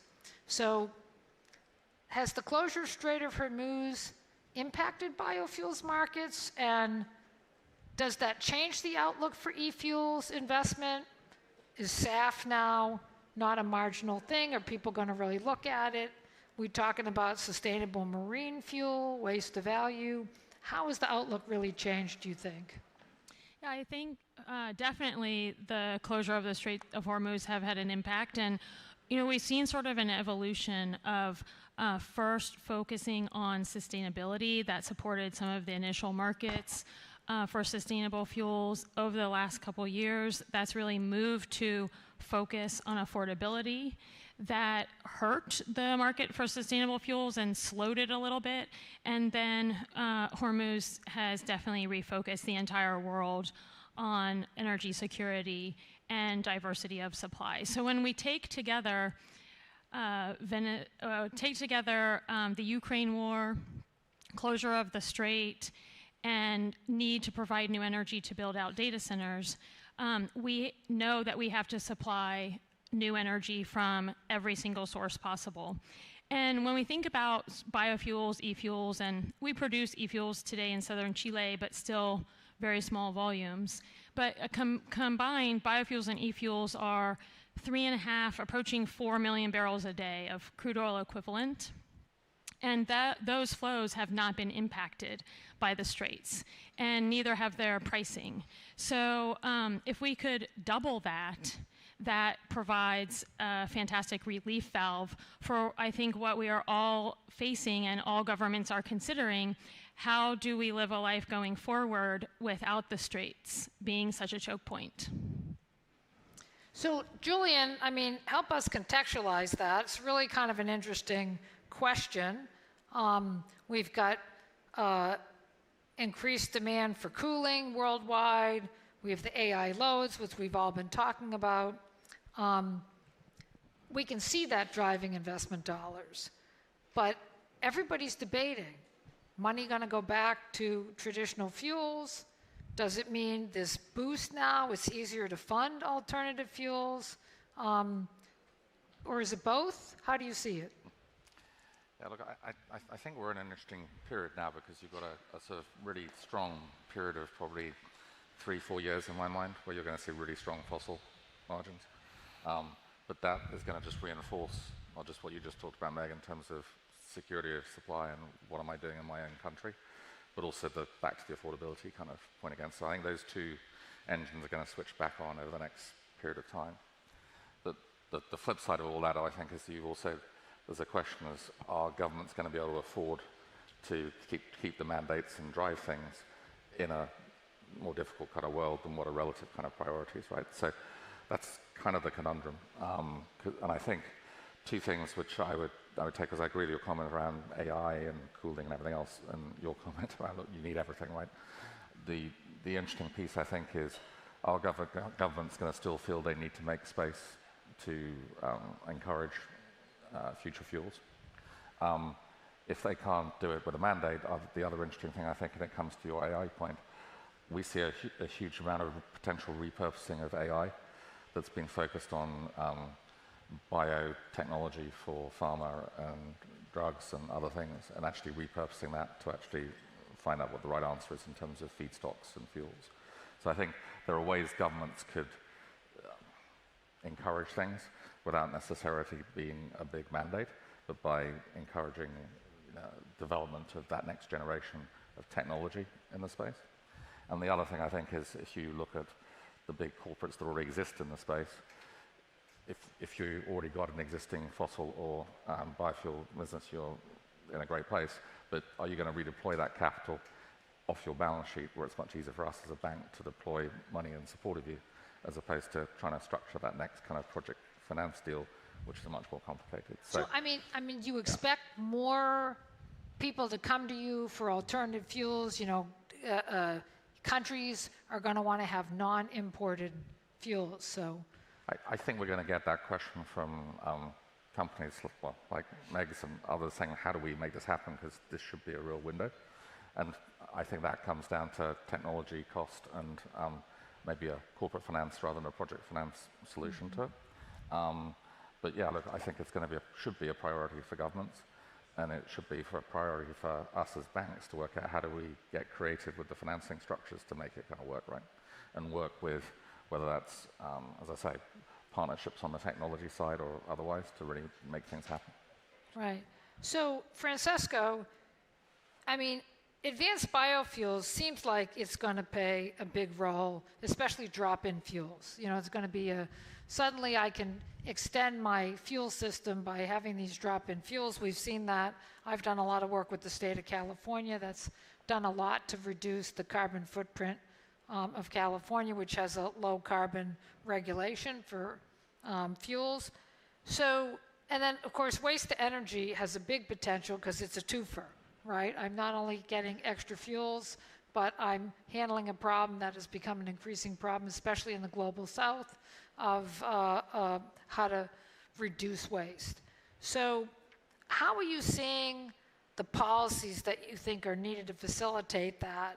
And you know, what do you think is the best way to tap the potential? So first of all, thanks for inviting me, and it's a great pleasure. I would like to start for answering this question from the title of this panel, The Future of Fuel. I believe that it's better to speak about the present of the fuel. You describe very well the crisis that we have right now. And during this amazing event, I had the opportunity to hear a lot of time speaking about new important technologies like fusion, small modular reactor, hydrogen, what you want. But from the political point of view, it is important to remember that we need time to perform these new technologies. We need to earn time with technologies that we have with low carbon footprint. For this reason, focus the attention on e-fuel, biofuel, alternative fuel. These fuels are not just part of the transition, but in my opinion is a bridge between the energy that we have now with the energy that we can find in the future. So it is really important, and Italy is working a lot on this to promote the possibility to include this fuel in the energy transition system. Italy is not against anything, not against EV. we are not in this position, but we believe that we need to include all the technologies that we have, particularly if we want also to achieve the target connected with the climate. And it's crucial this right now. Otherwise, the idea is that we are focusing on the future, but we don't know how we can reach this future with these new technologies. And the fuel, biofuel, are sure an important part of this. Also, because thanks to this, we have the opportunity to save some industrial compartments and moreover, to support some specific sectors where the new technology can be an issue to enter. Think about aviation. Think about shipping. So we need to be very careful right now, particularly at the political level, to avoid to decide a transition throughout a law. It's not possible to oblige a transition throughout a law. We need to follow the technologies. And now this is one of the best technology that we have. So, I mean, I think the interesting opportunity for the immediate term, because we have an immediate supply shortage, is really like the popularity of what we call drop-in fuels. So even as I go to the transition, you know, fuels where I have to build out a whole new infrastructure system, that takes a lot of time. But we have a lot of fuels that can really complement and use the existing infrastructure, right? So that I know is part of the debate in Italy, because EVs require new infrastructure, but some of these drop-in fuels, you know, you can use right away. When I was in California, you know, biodiesel, of course, really took off, but I worked a lot for the state looking at renewable natural gas. You know, we have a lot of landfill gas, and they had a lot of agricultural waste that could produce gas in California. That wound up being a really investable pathway in California. So, but Julian, you and I have talked about offline this problem about what's good enough, right? When I'm talking about rulemaking or giving incentives, you know, there's this problem, and we had that problem in California. You know, what is considered a good enough drop-in fuel? How do we define that? Yeah, look, I think ultimately what you need is to scale the markets, right? And so if you can scale the market with something that is 3/4 of perfect, but it enables the market to grow and get to scale, and ultimately perfect comes because it's financeable off the back of it, I think that's a good thing, right? So I do think the bar has been set too high. And maybe another way of putting it is you can set that bar that high if you're going to put aggressive mandates to make it happen. Right. But the minute you start to give less visibility on that mandate and the duration of that mandate, you've got to then say, well, okay, there's another way I need to work this. If I'm not going to drive it that way, I need to try and let the market kind of move, right? And we're going to come back to hydrogen later, but it's a good example for me as well. It's like, look, ultimately, is whatever color of hydrogen it is, I think it's a good thing if it's driving the market, right? And ultimately, you're then going to get to a place where you can drive green hydrogen ultimately.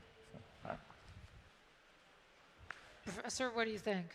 So what I am thinking is from the political aspect, in my opinion, a good decision must have at the same time different perspective. For sure, it is important to remember the energy security, energy resilience right now, but particularly for this reason, it is important to recognize the moment that we are living. And right now we have to focus the attention on this. To give you an example of this, during COP30 in Belém, in Brazil, Italy decided to launch an initiative to increase the biofuel production. For which reason? Because if we want to be aligned with the climate, with energy security, with a lot of really ambitious targets, we need to have an approach with a neutral technology.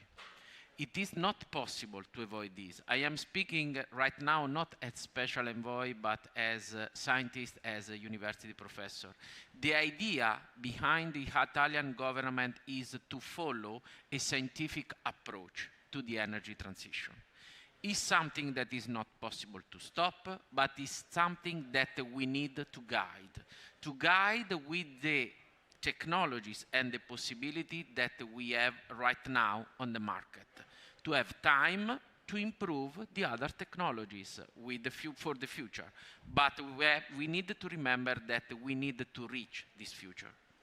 So I think it's interesting, Megan, looking at your work and your career, we know that China has been forward-leaning in a lot of areas. I mean, they're a big shipbuilder, for example, and they've been leaning forwardly on sustainable marine fuels, which, one could argue maybe they're going to set the market because they're such a big part of the global economy and such a big part of owning ports and such a big part of the shipbuilding industry.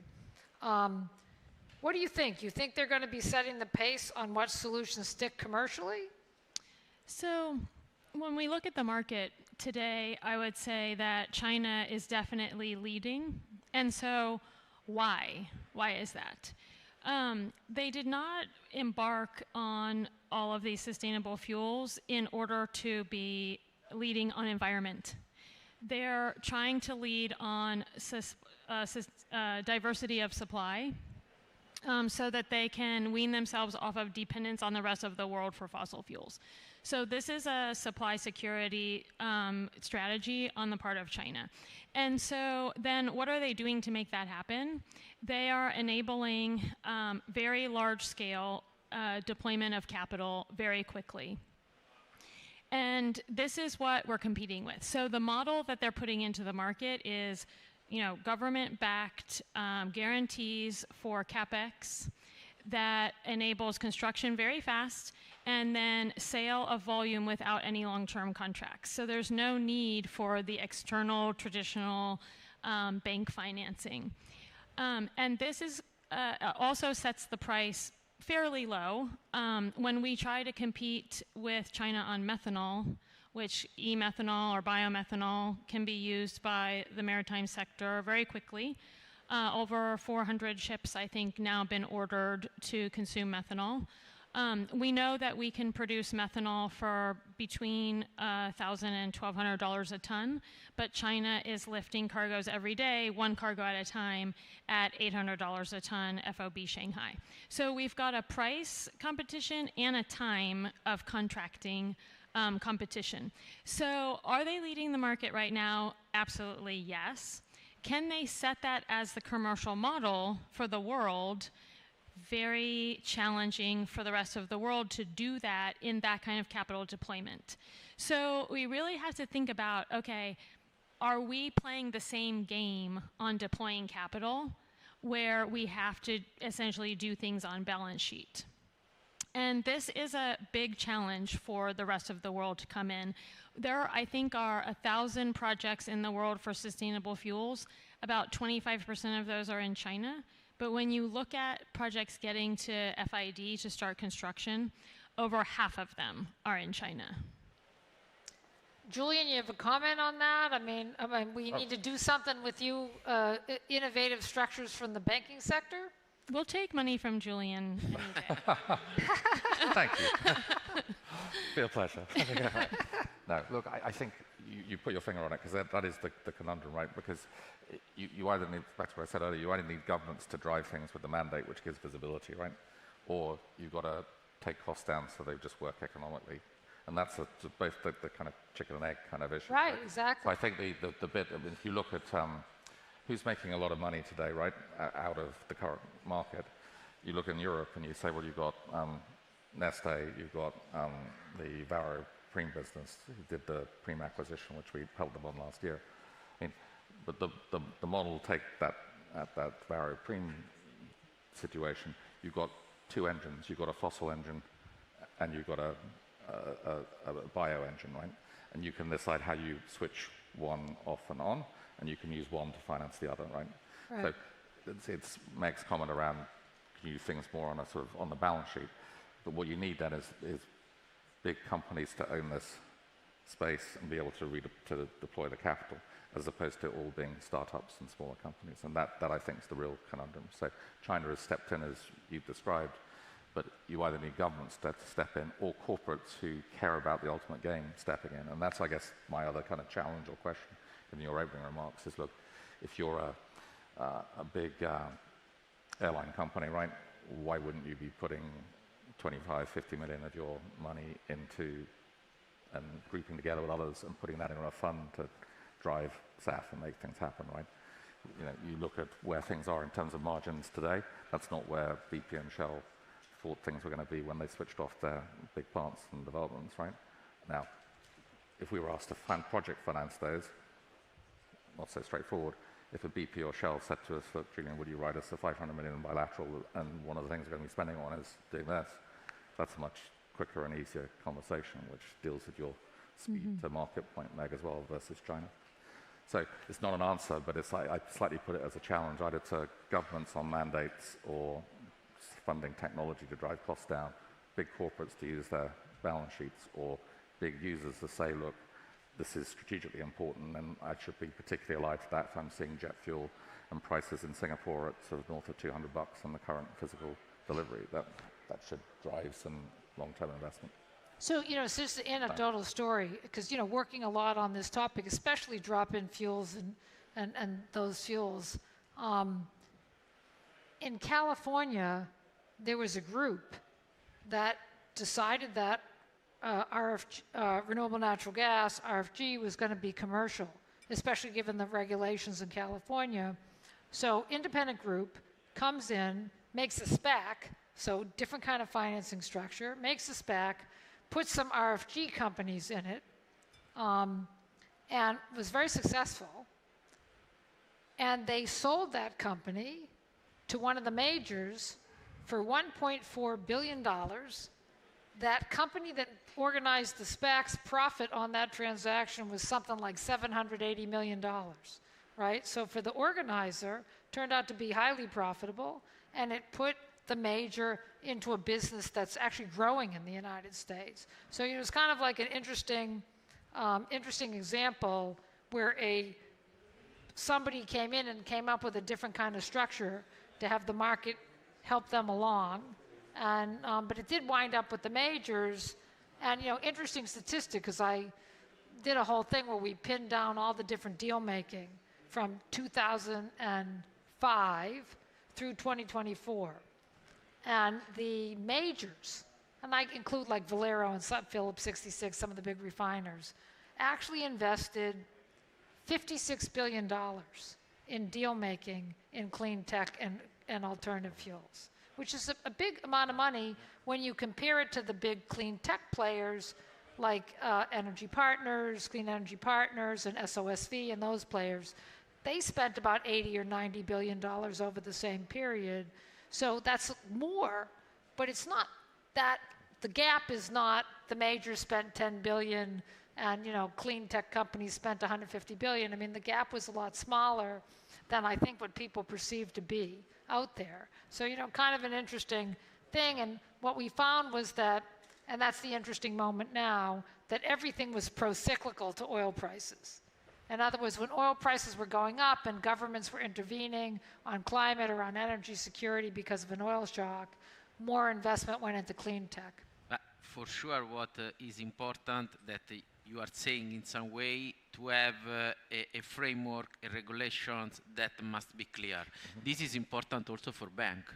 If we want to invest money, it is important to give a precise perspective for now and for the future.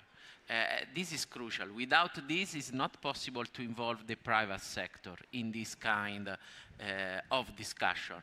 And I would like also to underline an aspect, particularly after this second crisis in the Middle East, I started to recognize a different perspective in the common people. I have my neighbors, and if I speak with them, it is clear that in this moment they are feeling a dangerous situation connected with the energy. It's the first time for me that I had the opportunity to have this feeling. I want only to give you a number, but really it's only a number. In last month, in May, in Italy, we registered an increase of selling of AV vehicle plus 96% in comparison to the same month of the last year. Totally remain a small part, for sure, but it's a signal. It's a signal of a sort of new feelings in common people. For this reason, it is important to give answers from the political level with clear framework, with clear regulation, particularly including the biofuel aspect, the e-fuel, the sustainable fuel, in a sort of new life cycle evaluation, because we need to remember that we are speaking about sustainable fuel. We need to avoid conflict with food production and so on. So it's a bit tricky, but I believe that in this moment we can have important opportunities for the future. Can I just add something? Because I think what you're saying is really interesting, but it's a question of how do we capitalize on it, right? Because if I look at the next 3 to 5 years, are going to make a lot of money for people in their existing kind of positions. And you'll have the reaction you're describing from the man on the street, right? You look at what's going to happen, you're going to be in a very different place as what people want, and therefore I think in 2035. The question is, what are we going to do? And that's a question to governments, stakeholders, everyone, and banks and so on. Well, what we do today is going to impact where we are in 2035. Exactly. It's like how do you bridge that, right? And then are you going to do enough? And that's the challenge, I think, where it's to governments or to the folks and stakeholders in all parts of the industry, right? So it's not an answer, but it's a challenge. So we only have a couple minutes left, and I would feel remiss if I don't ask the panel quickly to tell me what are your views on hydrogen? You know, did we miss the window again? Is hydrogen going to be big in Chile or maybe India, green hydrogen, but not elsewhere? I mean, what do you think the outlook is? Meg, let's start with you. Well, when we say hydrogen, I struggle with this a little bit because there was a lot of expectation given to the world that we can just convert everything to hydrogen and we're going to have lots of hydrogen. But we sort of ignored some facts about hydrogen. It's the smallest molecule on the table. It leaks from a lot of places. It has to be chilled to absolute zero and kept at negative 400 degrees Fahrenheit in order to transport it long distances. So there are a lot of constraints with hydrogen. What we decided to do is to attach the hydrogen molecule to a molecule of carbon dioxide. Then you have hydrocarbon, the same thing that we use today in all of our existing, energy infrastructure, and can be transported at ambient temperature as a liquid. And so when we say, okay, well, what do we think about hydrogen? I'm not optimistic about the hydrogen market as this massive interconnected worldwide market. And I think that's now becoming clear.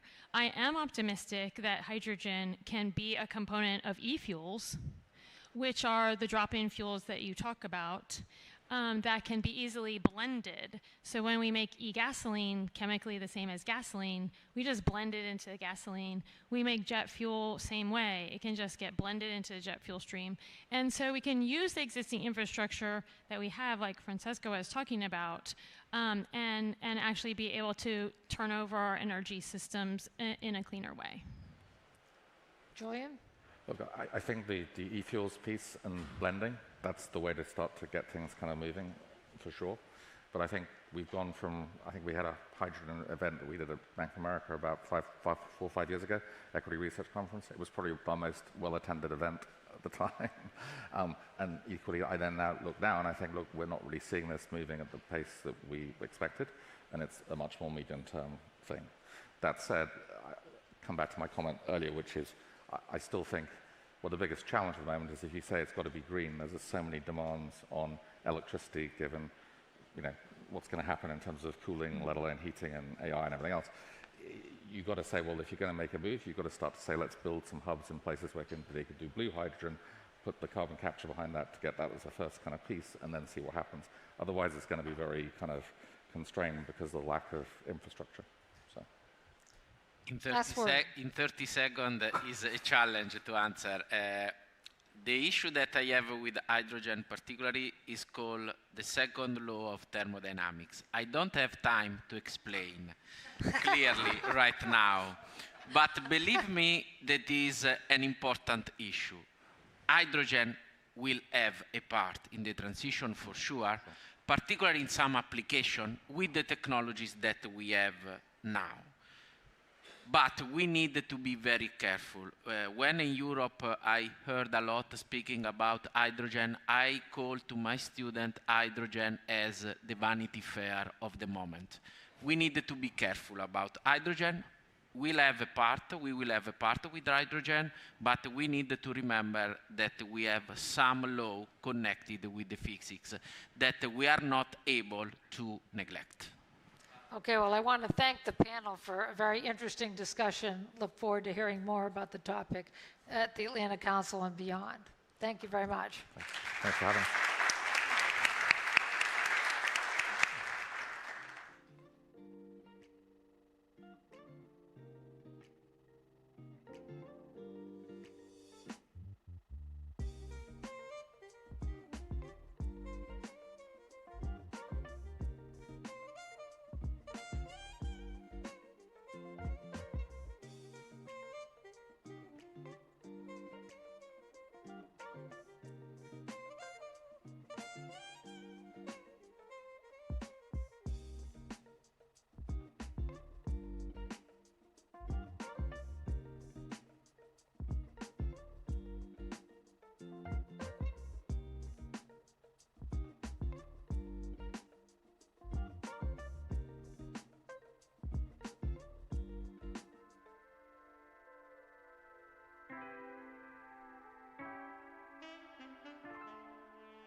To chair the leadership spotlight on critical minerals and the contest for strategic power, please welcome Vice President and Senior Director, Adrian Arsht Latin American Center, Atlantic Council, Jason Marzak.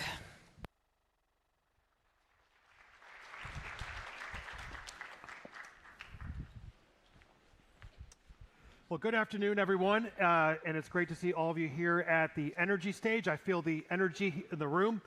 I am honored to be joined today by Luis Lucero, the Secretary of Mining of Argentina. The Secretary has been in the position now for about 2 years. A little over 2 years. A little over 2 years. Excellent work, really positioning Argentina as a leader in the mining sector. He brings over 3 decades of expertise in natural resource law, project finance, having served a number of positions, but also a partner at the incredibly prominent firm in Argentina, Marvel, O'Farrell, and Meral, and today is leading Argentina's strategy to develop the country's vast mineral wealth under President Milei, who is so committed to Argentina's development. And for me, it's a real honor to be doing this, given all the work that we do so closely with Argentina and with the many members of President Milei's cabinet.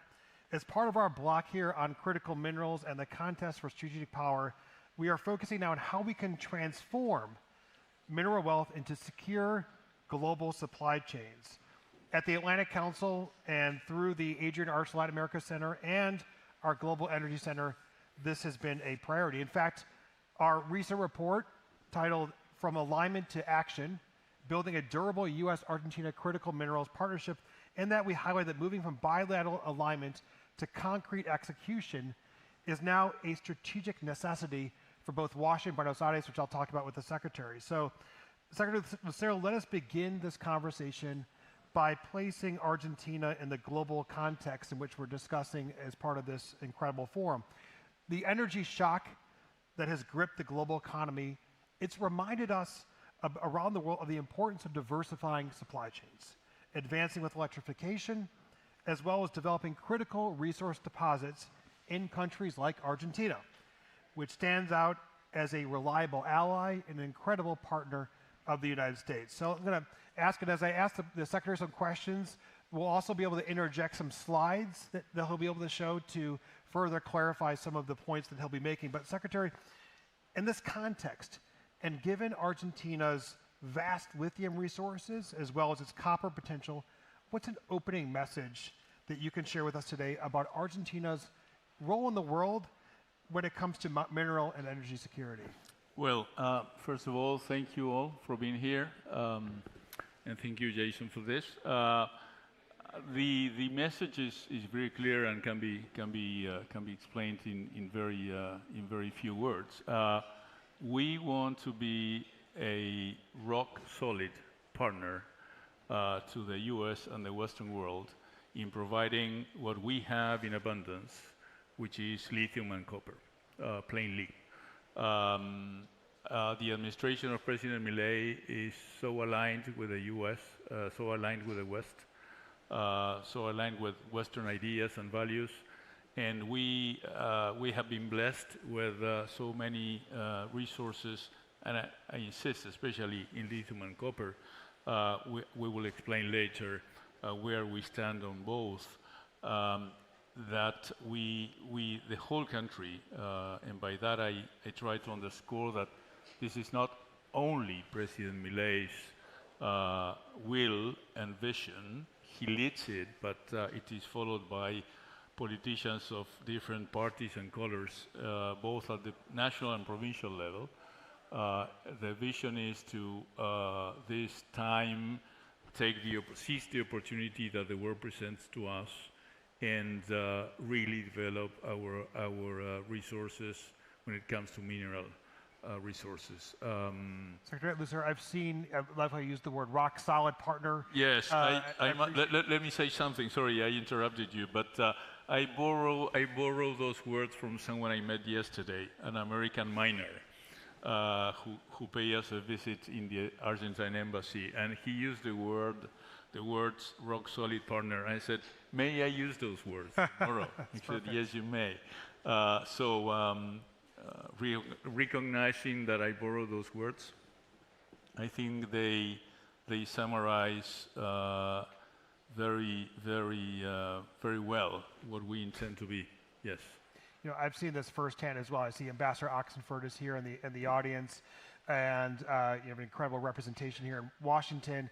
Had the privilege of participating in Argentina Week up in New York, where it was just fantastic the amount of support that I saw from the investor community in New York for Argentina, and specifically in critical minerals, and even being down in Argentina recently in April, we did a big investment and trade conference, and seeing also, I think what's so important to recognize is the fact that you have also governors across the political spectrum that are all committed to Argentina being such a rock-solid partner and to using its vast potential to help to accelerate its economic growth. That's absolutely correct. And I insist in this because I think it shows this is a change that probably, compared to what happened in the past, this is something that shows now this is something that came to remain and to stay as a policy in the long term. The governors of at least 5 provinces, the northwestern ones, 3 of them which are what we call our domestic lithium triangle, and I refer to Jujuy, Salta, and Catamarca. Those are the names of the provinces. Together with the governors of 2 copper powerhouses, San Juan mainly and Mendoza. Those 5 governors of different parties, they share President Milei's vision. We have traveled around the world showing Argentina's decision to be part of this moment, and it has been very well coordinated. We coordinate policies, we coordinate efforts, and that is regardless of, as I say, the political belonging to different parties. That's so important for investors looking at Argentina to know the buy-in across the political spectrum for the project under which Argentina is correct, under. Absolutely correct. Secretary, if you could share a little bit how the administration, diving a little bit more into specifics, how is the administration leveraging this moment to boost exploration and position Argentina as the ultimate frontier for what we're talking about, stable, long-term investment into the country? Yes. Okay. Well, there's supposed to be a map somewhere that will show to you. I thought it was going to be presented here. There it goes.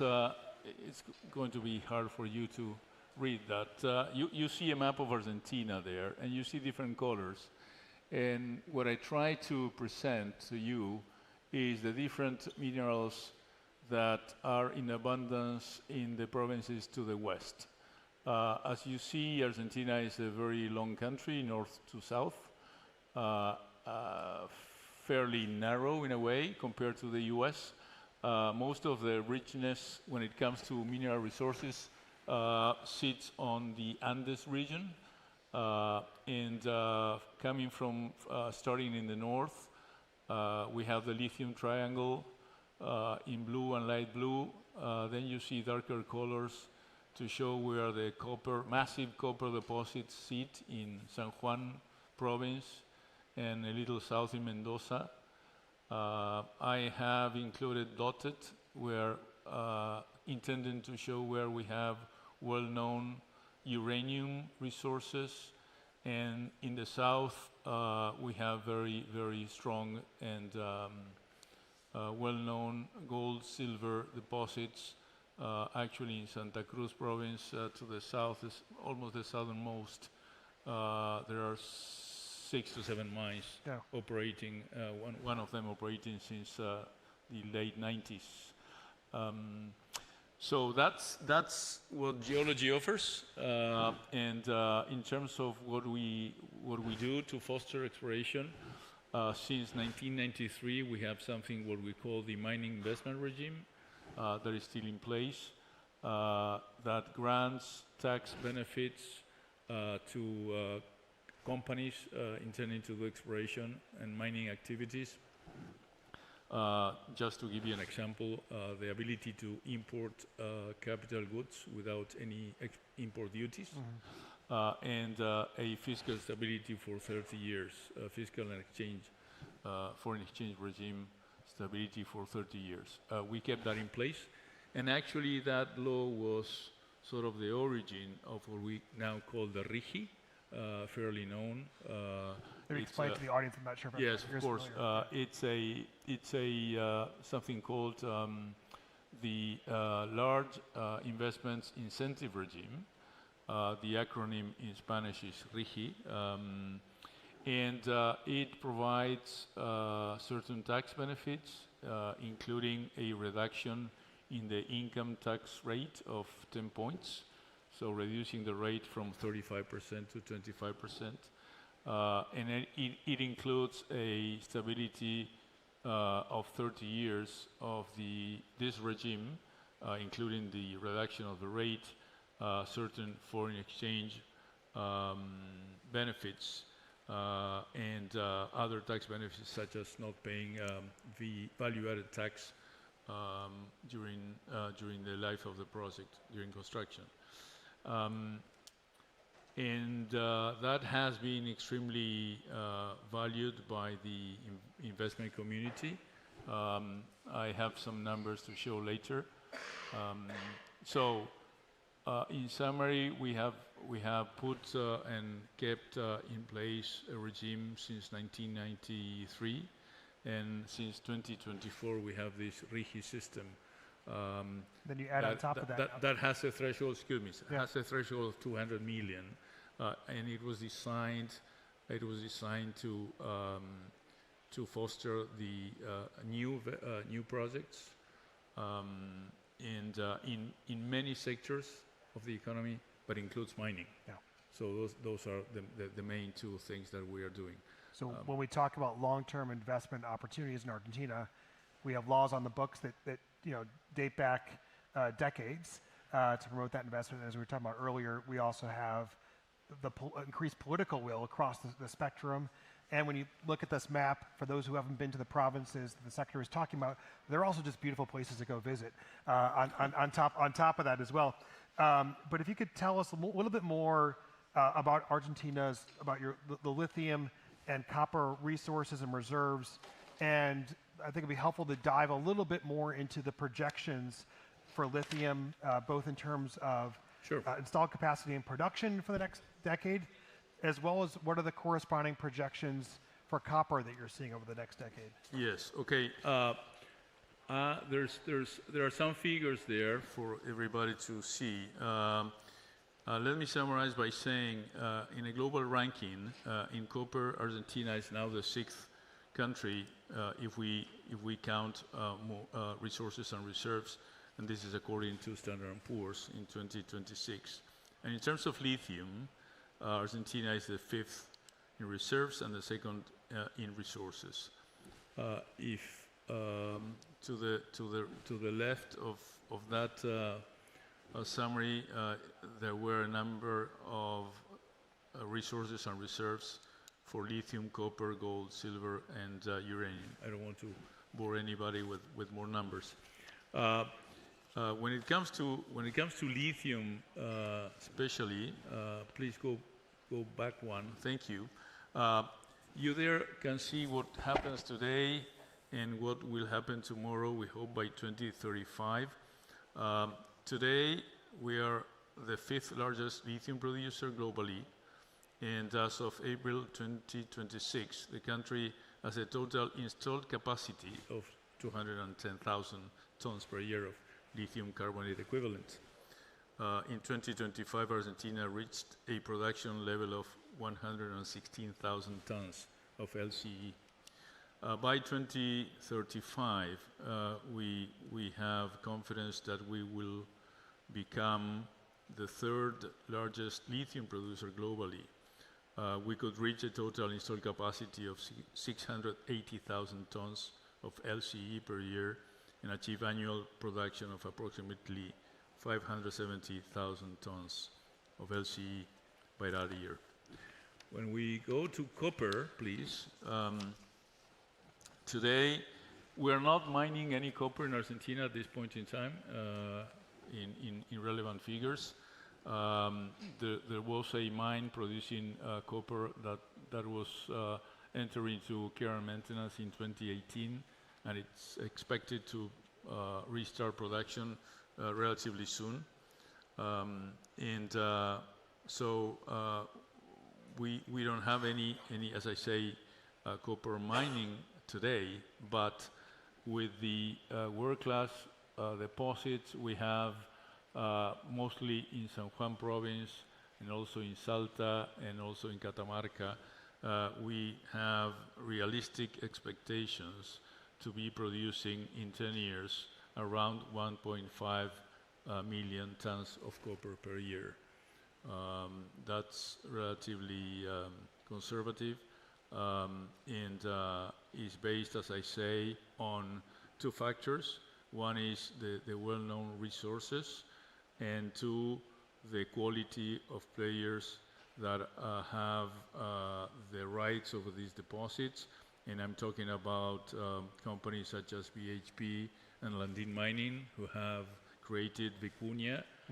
That's a massive district that would become eventually potentially the 5th largest copper mine in the world. So Secretary, as you're thinking about this rapid expansion, and I think this audience knows full well the importance of these numbers that you're presenting, right? And what this means for the industry, what this means for investment potential in Argentina.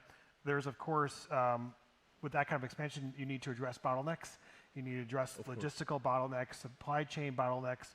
How is the government prioritizing reducing those bottlenecks to be able to support this rapid expansion that you're predicting looking out 10 years? Okay, let's see first what we have to address. We are fully aware that we have certain challenges. To name one is infrastructure, and in that we have to make a breakdown of what we mean by infrastructure, because the solutions for different items is different. we are working as fast as we can to privatize a railway that starts in Buenos Aires and ends up in the west in what is going to become the copper hub in San Juan and Mendoza. And that will serve to bring input to the copper projects and to take production out through or using the Atlantic ports that we have along the coast, starting in Rosario to the north of Buenos Aires and to the south. And then another line of that same railway goes up to the lithium hub. The federal government, will privatize that railway so that it will be operated by private parties. There are some mining companies interested and other groups. So that's one thing. What's the timeline on that? We hope to launch the rules for the bidding process in the next 2 weeks. Okay.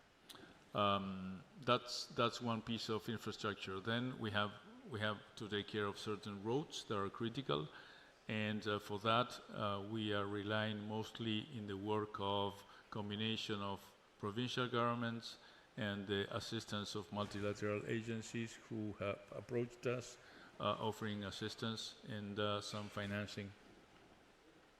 And then we have a very close focus on the education of the workforce that will be needed to build the mines that we want to build. At some point in time in the future, near future, say 2-3 years, and we are talking about mines that take 4 years to be built, okay, at probably 5,000 meters over sea level, such is the case of Filo del Sol, part of the Vicuña district. We have to train, in part, a workforce of around 10,000 people. And we know we need to start today, fostering technical education, and that needs to be done in coordination with the provinces who run the educational systems, along with the companies and with the federal government. And we're all aware of the vast human capital potential that Argentina has, and so the excitement that builds. So continuing to look out 10 years from now, then what does success mean like for the mining sector, but also as you think about for the provinces, for local communities, the broader economy? What are some of the other spillover effects that you see? Well, starting in 10 years, because we always remind ourselves that we're talking about projects that would last for decades. So the wealth they bring will provide wealth to generations of Argentinians. We see from 10 years from now a much more balanced country, in the sense that it will no longer be just the Pampas with its fertile land producing crops and probably the best meat, certainly one of the best meats in the world. Yeah, I would maybe say some of the best. Yeah. Okay, thank you. But also the west of the country will find its wealth in natural resources, in natural gas, in oil. We have one of the richest reservoirs of unconventional oil and gas in Vaca Muerta in Neuquén province. And if we are successful in developing the mining industry in the West, we will have a much more balanced country in terms of economic growth, in terms of revenues, in terms of jobs, and especially in terms of how the population is distributed along the country. Because for many reasons along the decades, more or less between a third and a quarter of the population lives around Buenos Aires, and that is not healthy at all. And we see this as an opportunity for many things, but one of those things is having a better distributed population in the country, which will increase the level of welfare more equally. one of the many reasons that as we look at our continued work from the Atlantic Council is focusing even more on the opportunities that come with the provinces, because as you mentioned, such a traditional focus on Buenos Aires, but so much of the impetus for so much growth comes from the mining sector and other areas of the country. When people are looking at opportunities in Argentina, what are the elements you see as being most that are proving the most effective in promoting investment into the country, and what can you also share about the sector's needs to continue accelerating the critical industry? What should investors be looking out for? Okay, you mean which tool has been the most effective? Yeah, what do you see, what elements are proving the most effective in promoting investment, and also what are some of the needs that the sector is needing to see as you continue to accelerate the industry?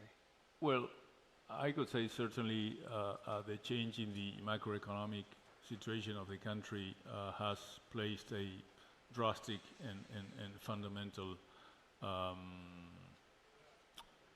reasons of the change. The leadership of President Milei has been so evident, so dramatic in a way, and the effect, the success of his economic plan has been so impressive to the world that today we're here, attracting the interest of the investors. That didn't happen, I tell you, in 30 years. I can assure you that. That's the first thing. The second thing is that this change, for the reasons I mentioned, is here to stay. It goes beyond President Milei. I think the country has realized there is a real source of wealth in mining. Again, I don't want to repeat myself talking about the governors, etc., but that's the second factor.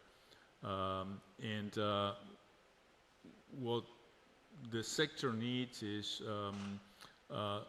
addressing those challenges in a very coordinated way. We need to continue working alongside the provinces, and certainly promoting the changes in Argentina as much as we're doing, and probably more.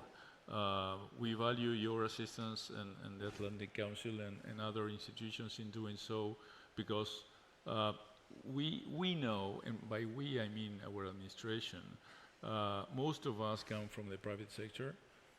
You told my story, but that applies to a good number of my colleagues. Yeah.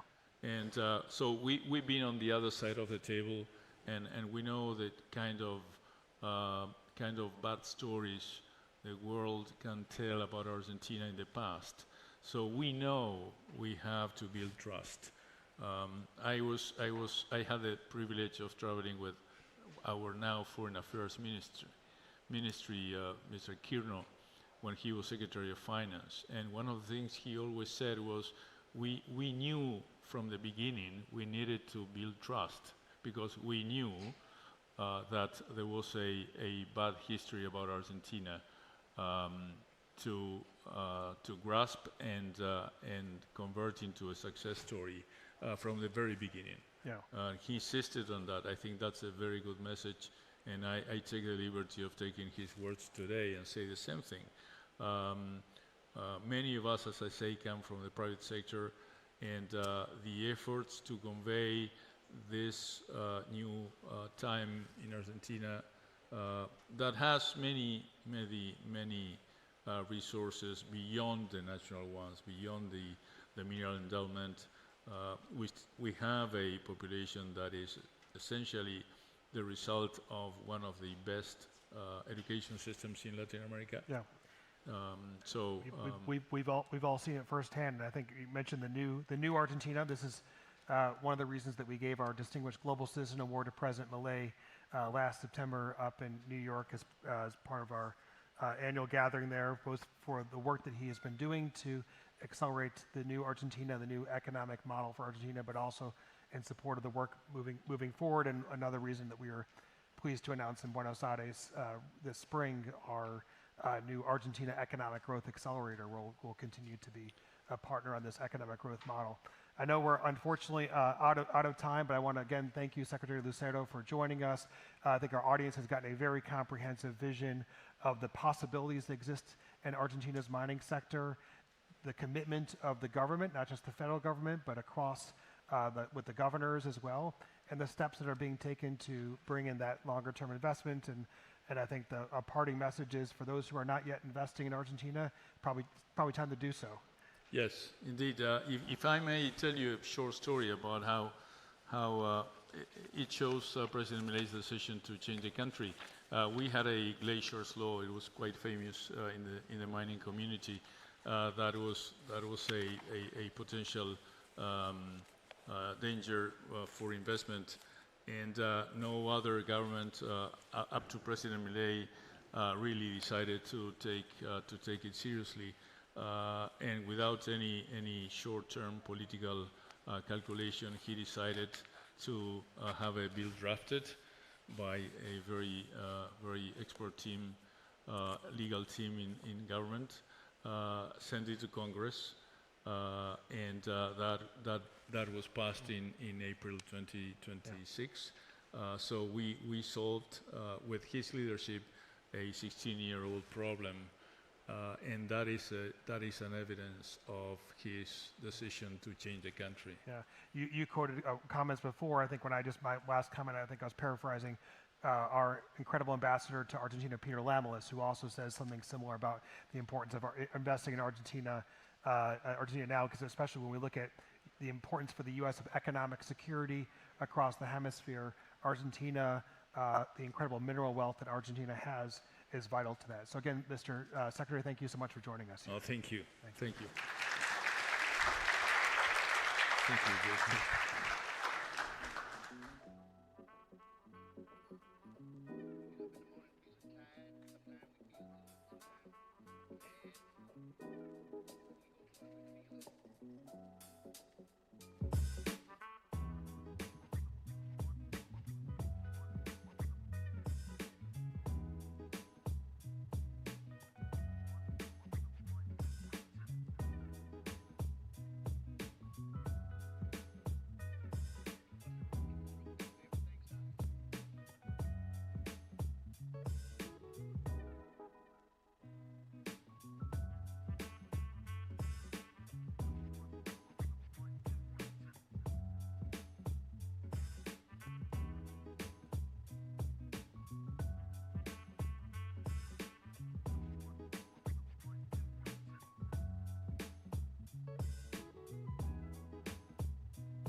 Continuing the conversation on critical minerals and the contest for strategic power, please welcome panel chair, Principal Public Policy, Brownstein, Hyatt, Farber, Schreck, Samantha Carl Yoder.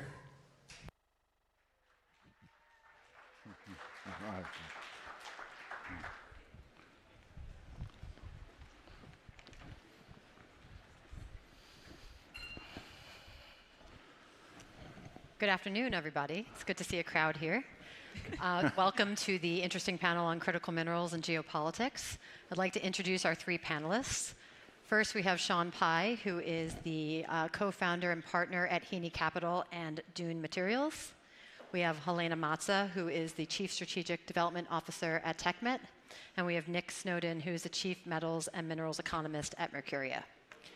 In the conversation today, we're going to be focusing on the impact of geopolitics on the critical minerals space, or importantly, the inverse, how critical minerals is impacting the geopolitical situation globally.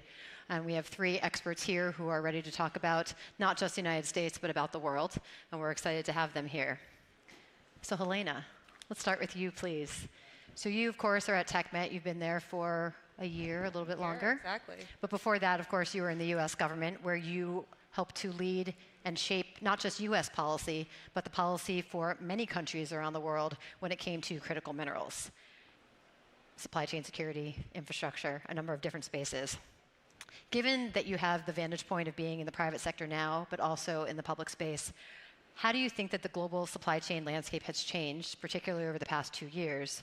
And what are, in your view, the most important trends that are shaping critical minerals policy today? Yeah, thank you so much, Samantha, and thank you so much for having us here today. So I have been tracking the supply chain issues for a long time, first in my government hat, and now I get to live it every day at TechMed in practice. And I think, I think of it really across the 3 U.S. administrations, a real evolution in thinking around critical minerals and where it fit into our foreign policy as a whole, and therefore the broader foreign policy conversation.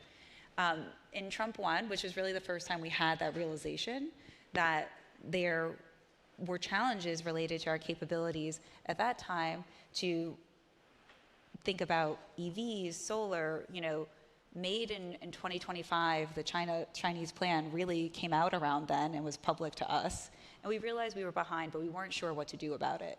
And so on the international side, we spent a good deal of time doing some inventory understanding, and then also developing programs to let us work with some of the resource-rich countries. And so I think that's like kind of the early days. Mm-hmm. Then you go to the end of the Trump administration into the Biden administration, which had a very aggressive climate view and policy, coming in at the end-ish, but still like well into COVID. And we were experiencing supply chain disruptions at like every port in the United States. So there was a lot of things happening at the same time. And I think, the Biden administration had a very specific focus on how to incentivize these projects at home through the bipartisan infrastructure law, the IRA. A lot of it focused on moving the clean energy supply chain along and investing in projects from that perspective. When we were thinking about the issue internationally, we really took a whole ecosystem approach with an initiative I ran called PGI, which was focused on catalyzing infrastructure and investment into emerging economies, but with a national security nexus. And I think things like we did around the copper cobalt belt or in the Philippines were illustrative of that thinking of connectivity around supply chains overseas and how they come back and interact with Western markets. Now we're in Trump 2, probably the most supercharged time in critical mineral policy, where we've seen continuation of some projects, but really this like 3-pronged approach, right? Where you have things like Project Vault, which my friend over here is probably more equipped to talk about than I, but really focused on how to deal with the supply shortages of now, right? And how do you think about a civilian stockpile in a meaningful way? But then there's the element of how does the US government invest in minerals that's really using these new, or not new, but debt and equity tools in novel ways, bringing commerce and the Department of War into the mix. And then I think the third piece, which we saw a couple months ago, was the conversation that was happening in the international space around reference pricing and efforts to try to ensure there's not market leakage in decisions that are made. And now those are happening government to government, unclear where they're going. I was going to say, are they working? Oh, time will tell, but the concept makes a lot of sense, right? Our market can take on a fair amount of demand, but there will be leakage of Chinese products and others. Not saying that's the exclusive reason to do this, but obviously there's like a re-leveraging in the market that I think we're all interested in if you don't have other demand centers working alongside you.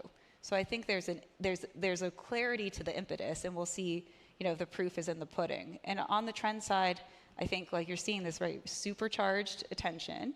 You're seeing a really interesting response from a lot of the, for lack of a better term, resource-rich countries that are really focused on ensuring that they get value-added industry in country. And what does that look like? And how do we navigate those conversations as industry? How do we navigate those conversations as, policymakers? And I think the last thing is like the aperture has opened, right? So critical minerals isn't about EV supply chain. It's about AI. It's about defense.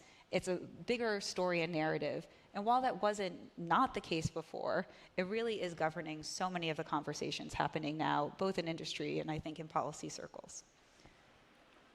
So you had mentioned sort of reference pricing, et cetera, and taking from this, price floors, certainly something that we're seeing with some of the new deals and the new way that the administration is doing deals, price floors, investments, et cetera. Does anyone here have a thought on these price floors? Are they actually going to, number one, catalyze investment in new projects? 2, how are they going to be enforced and who's going to pay for them? And 3, are they actually going to work? Well, look, I mean, from my perspective, we've already got relative price floors via the metals tariffs in aluminium and steel and to some extent copper. And those have been immensely successful. We're not talking about the US steel sector today because we've seen a huge build out of steel capacity since 2017 when the tariffs came into place. We're starting to see that in aluminium, and we potentially will see that if they put tariffs in place for copper. So I think the proof is already in place that having a sticky US kind of price premium versus the rest of the world is a very powerful tool in attracting, accelerating capital into projects in the US market. So I think that proof is already there. Now, you can only really do that in markets where you have kind of liquid, kind of forward traded exchanges, right? So you have a forward contract for copper in the US versus the rest of the world, and aluminium and steel. Now, for other critical minerals, like the minor metals, you basically don't have any type of kind of price instrument along those lines. In fact, the only price that you have in most minor metals is a Chinese spot price, and what the rest of the world pays is basically the Chinese clearing price plus logistics. So I think that putting in place floor prices for those markets is absolutely critical, because if you're going to kind of incentivize capital into kind of US supply, then you're going to have to use that price floor mechanism, because you can't use the tariff mechanism, because it just doesn't work in those types of markets where there is no real kind of sort of market mechanism. Does the price floor really only work, though, if you can mine it in the United States, if it's the US that's trying to deliver this price floor?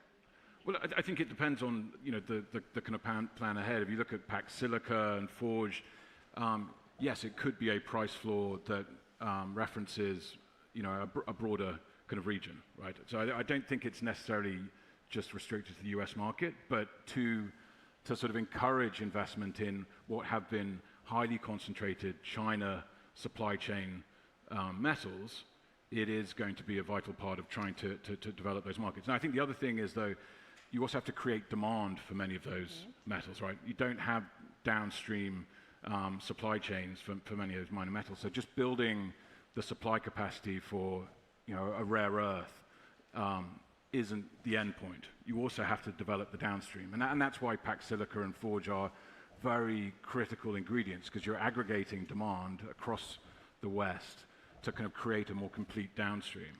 And I think that's fair, but I think one of the pieces that I feel is missing from the current administration and maybe even global policy is the midstream.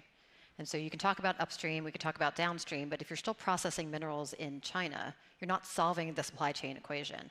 I think both TechMet and Heaney Capital are doing different projects in the United States when it comes to both mining and refining. But what are your thoughts? How can the United States actually attract refining in the United States? What are the mechanisms? Who's going to pay for it? It's a loss leader. I mean, we all know that you don't make money off of really small margins. So how do you do it? How do you solve that problem?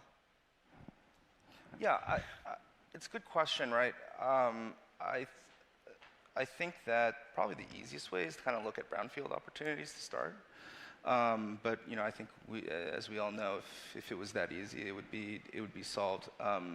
From our perspective, at least, I think that we're building processing capacity as a result and need and want to be vertically integrated. That creates like an economic imperative that makes our lives easier, but and we're doing it in some of these sort of middle markets where, as Nicholas referenced earlier, have sort of more opaque supply chains and more opaque purchasers. But I think the problem is there's still where the White House has done quite a bit already in relation to providing many different pools of capital to be able to fund greenfield builds of new processing, new refining capacity, as well as done an incredible job from an interior perspective in reducing the red tape in terms of permitting. There's still an issue to be solved around this persistent high cost of capital that the market charges, right? And I think that perhaps the focus really should be how does the U.S. government then go and work with private industry in terms the financial services industry in figuring out how to solve the capital formation problem, how to solve this sort of persistently high cost of capital that limits our ability to be able to build more greenfield projects within the midstream.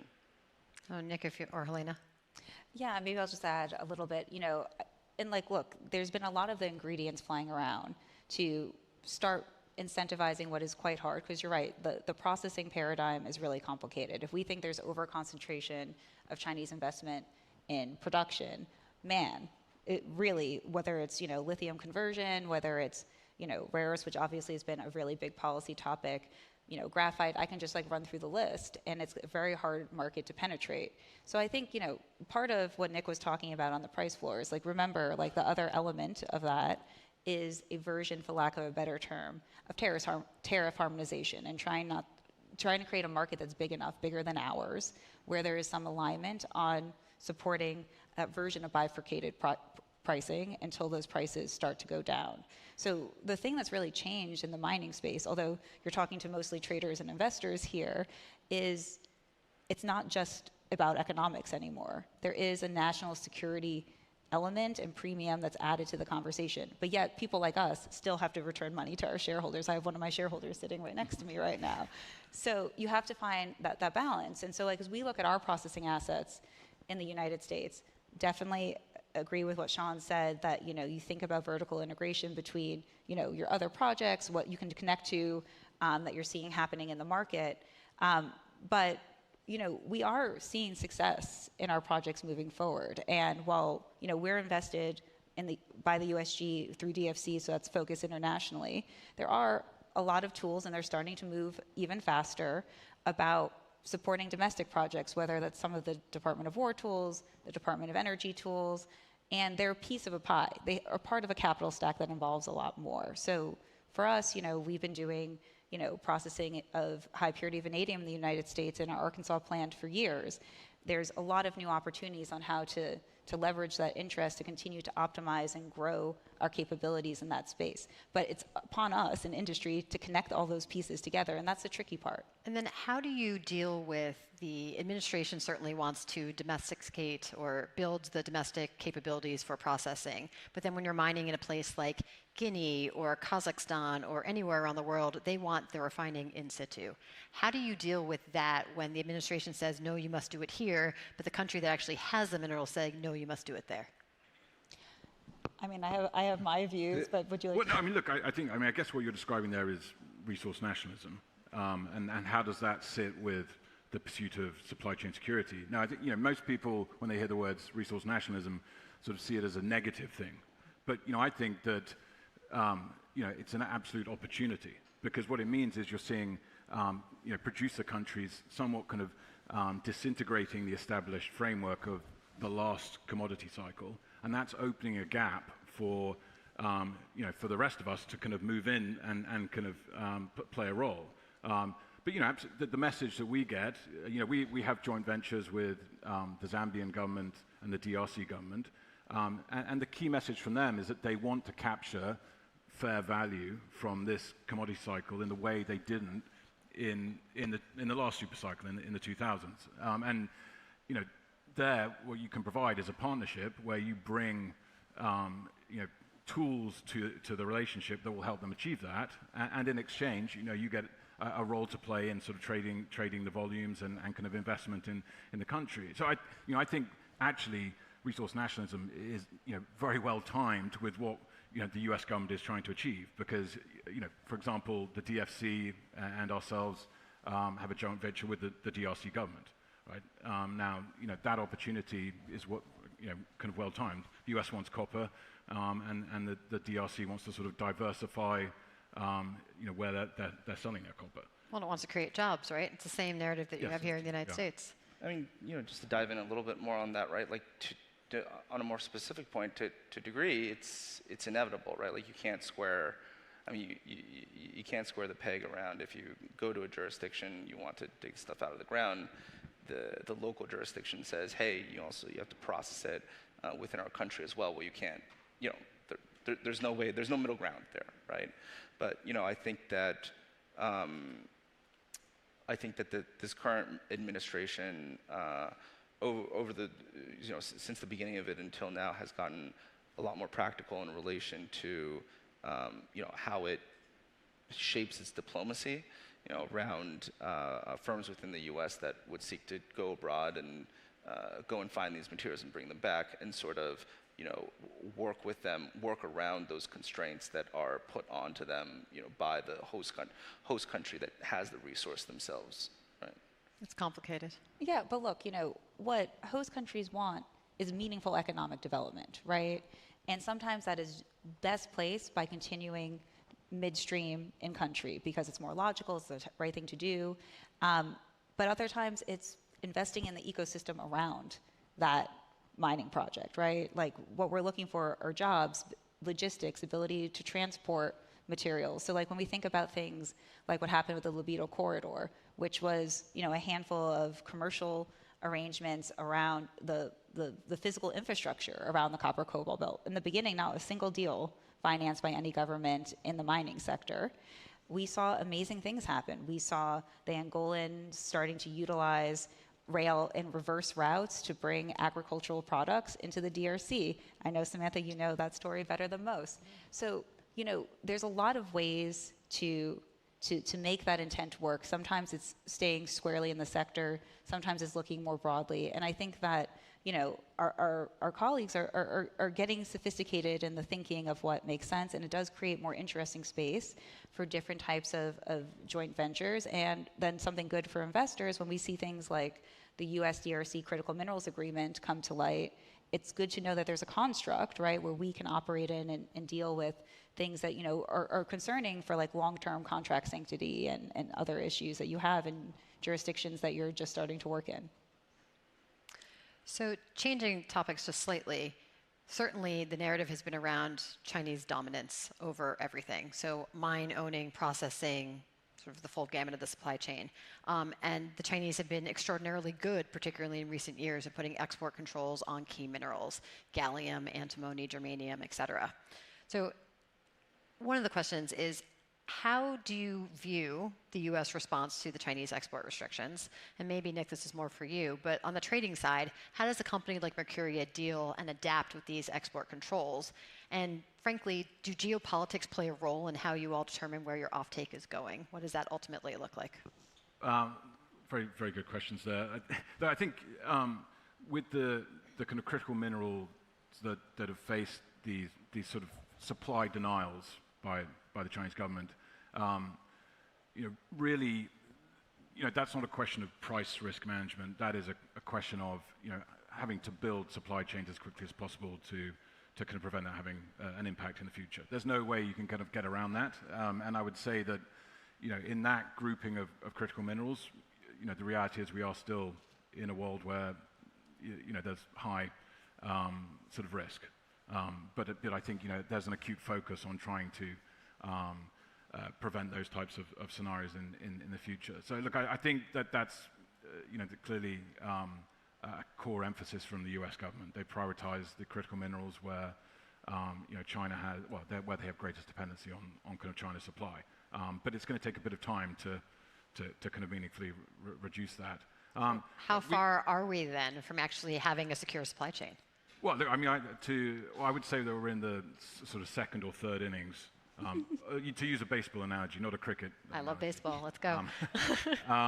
So look, I would say that that doesn't sound particularly far along, but at the same time, there's just a reality of the time span it takes to build supply capacity in minerals. It's not something that can be done in a matter of months or quarters. It's a Trump speed. That's the phrase. But to go back to what Helena spoke about at the beginning, that's why the U.S. government is also focusing on sort of shorter-term supply solutions. So during that window where the capital is flowing and the projects are being built, but you're not actually getting production, whether it's in the U.S. or in sort of friendly offshore countries, that's where Project Vault becomes a very important part of the equation, and also why these offshore agreements, with countries like the DRC are vital to kind of maintain security of supply. Well, you went there. So Project Vault, can you enlighten the crowd on what Project Vault actually is, how it works, and then what the different mechanisms look like? Well, I mean, look, I think the starting point is it's an absolute no-brainer. Like, we've seen what's happened. Everyone in this room is probably an energy expert, and oil prices would be significantly higher today if we didn't have the SBR and the releases and the kind of impact that's had on the market. So you don't need any better demonstration of the value of strategic inventories. So that concept, obviously has additional value in critical minerals because, for a lot of them, you have very high concentration of supply chain in certain countries, particularly in the East. So, what is Vault versus the SBR? Well, Vault is not a sort of government strategic stockpile. It's essentially, an aggregation of the minerals that its private sector members will kind of ask for. So, if you're an OEM or a defense company, you'll submit a list of critical minerals to the kind of Vault entity, and Vault will buy those minerals for you, and then you will have an agreement that you will at some point in a determined time frame buy those minerals from Vault. So it's a demand-led kind of aggregation stockpiling mechanism. And the reason why it's been designed that way is it's, the government, I think rightly so, is very focused on avoiding a misallocation of capital in this kind of critical minerals revolution, right? And so Project Vault is designed to actually make a profit for the US. It's not just government putting $12 billion aside that's just put into minerals, and those minerals just sit there and kind of loses value for the taxpayer. So it's designed to be a profitable mechanism. Its size will ultimately be driven by the number of companies that sign up to it. So is it OEM driven in terms of we as an OEM need X, Y, and Z minerals, or is it the government saying we believe that we need X, Y, and Z minerals for AI, for defense, for whatever, and then they come to you? No, it would be ultimately driven by the private sector members who sign up. I think the kind of architects will have a view on the minerals that probably should be in there, but it ultimately comes down to what the companies request. Now, I think it's an absolutely key mechanism for a lot of the minor metals that we're talking about. Because if you think about minor metals, one, they don't really have Western prices, and two, they don't really have an established kind of inventory mechanism in the West, particularly in the US market. So what Vault then provides for for a lot of those minor metals is really the first sort of inventory mechanism that they've had in the West. Now for base metals, for copper, aluminium, etc., you already do have inventory out there. You have the LME system, you have the COMEX system, but I think there's still a place for some base metals going into Vault. But look, I think it's a very smart mechanism, and I think companies will sign up over time. I think it's you probably need a few episodes where they realize how valuable Vault will be to really get the whole of the US corporate involvement, but we know there are a lot of companies already who are going to be there. And is anyone hearing about whether or not other countries are looking at similar mechanisms? I don't know. Yeah. Not yet? Not sure. Okay. I guess time will tell. So, Helena, you talked a little bit earlier about sort of the financing piece, and then, Sean, I want to hear your thoughts on this too. But I think specifically for anyone here, actually, the U.S. government has taken a very active role in this administration, supercharged, is the words you used, DFC, EXIM, Energy Dominance Finance, Office of Strategic Capital, et cetera, all putting significant amounts of money, debt, and equity into projects. But is there more that the U.S. government should be doing? It's not just a money side. Are you seeing successes based on what this administration is doing? And then, Helena, I'd love to talk to you about what it's like to be a equity receiver from the U.S. government. I also wanted to tack on a little bit to what Nick was saying earlier, right? I think that I also agree. I think we're in the. I'd probably err more on the second inning side of where we currently are in terms of fully securing critical mineral supply chains in the states, and to contextualize that, I think sometimes people forget China and their policy focus on critical materials didn't actually start with Belt and Road. It goes all the way back to Deng Xiaoping, who actually identified this sort of decades ago as a problem that China needed to be at the forefront of, right? And it's certainly incredible the speed and rate of improvement that the United States has already shown since the beginning of this administration. And just rounding back to the question that you were asking, but also the executive branch can really only do so much, right? They can try to put forward executive orders, they can try to put in policies and programs to help solve this issue.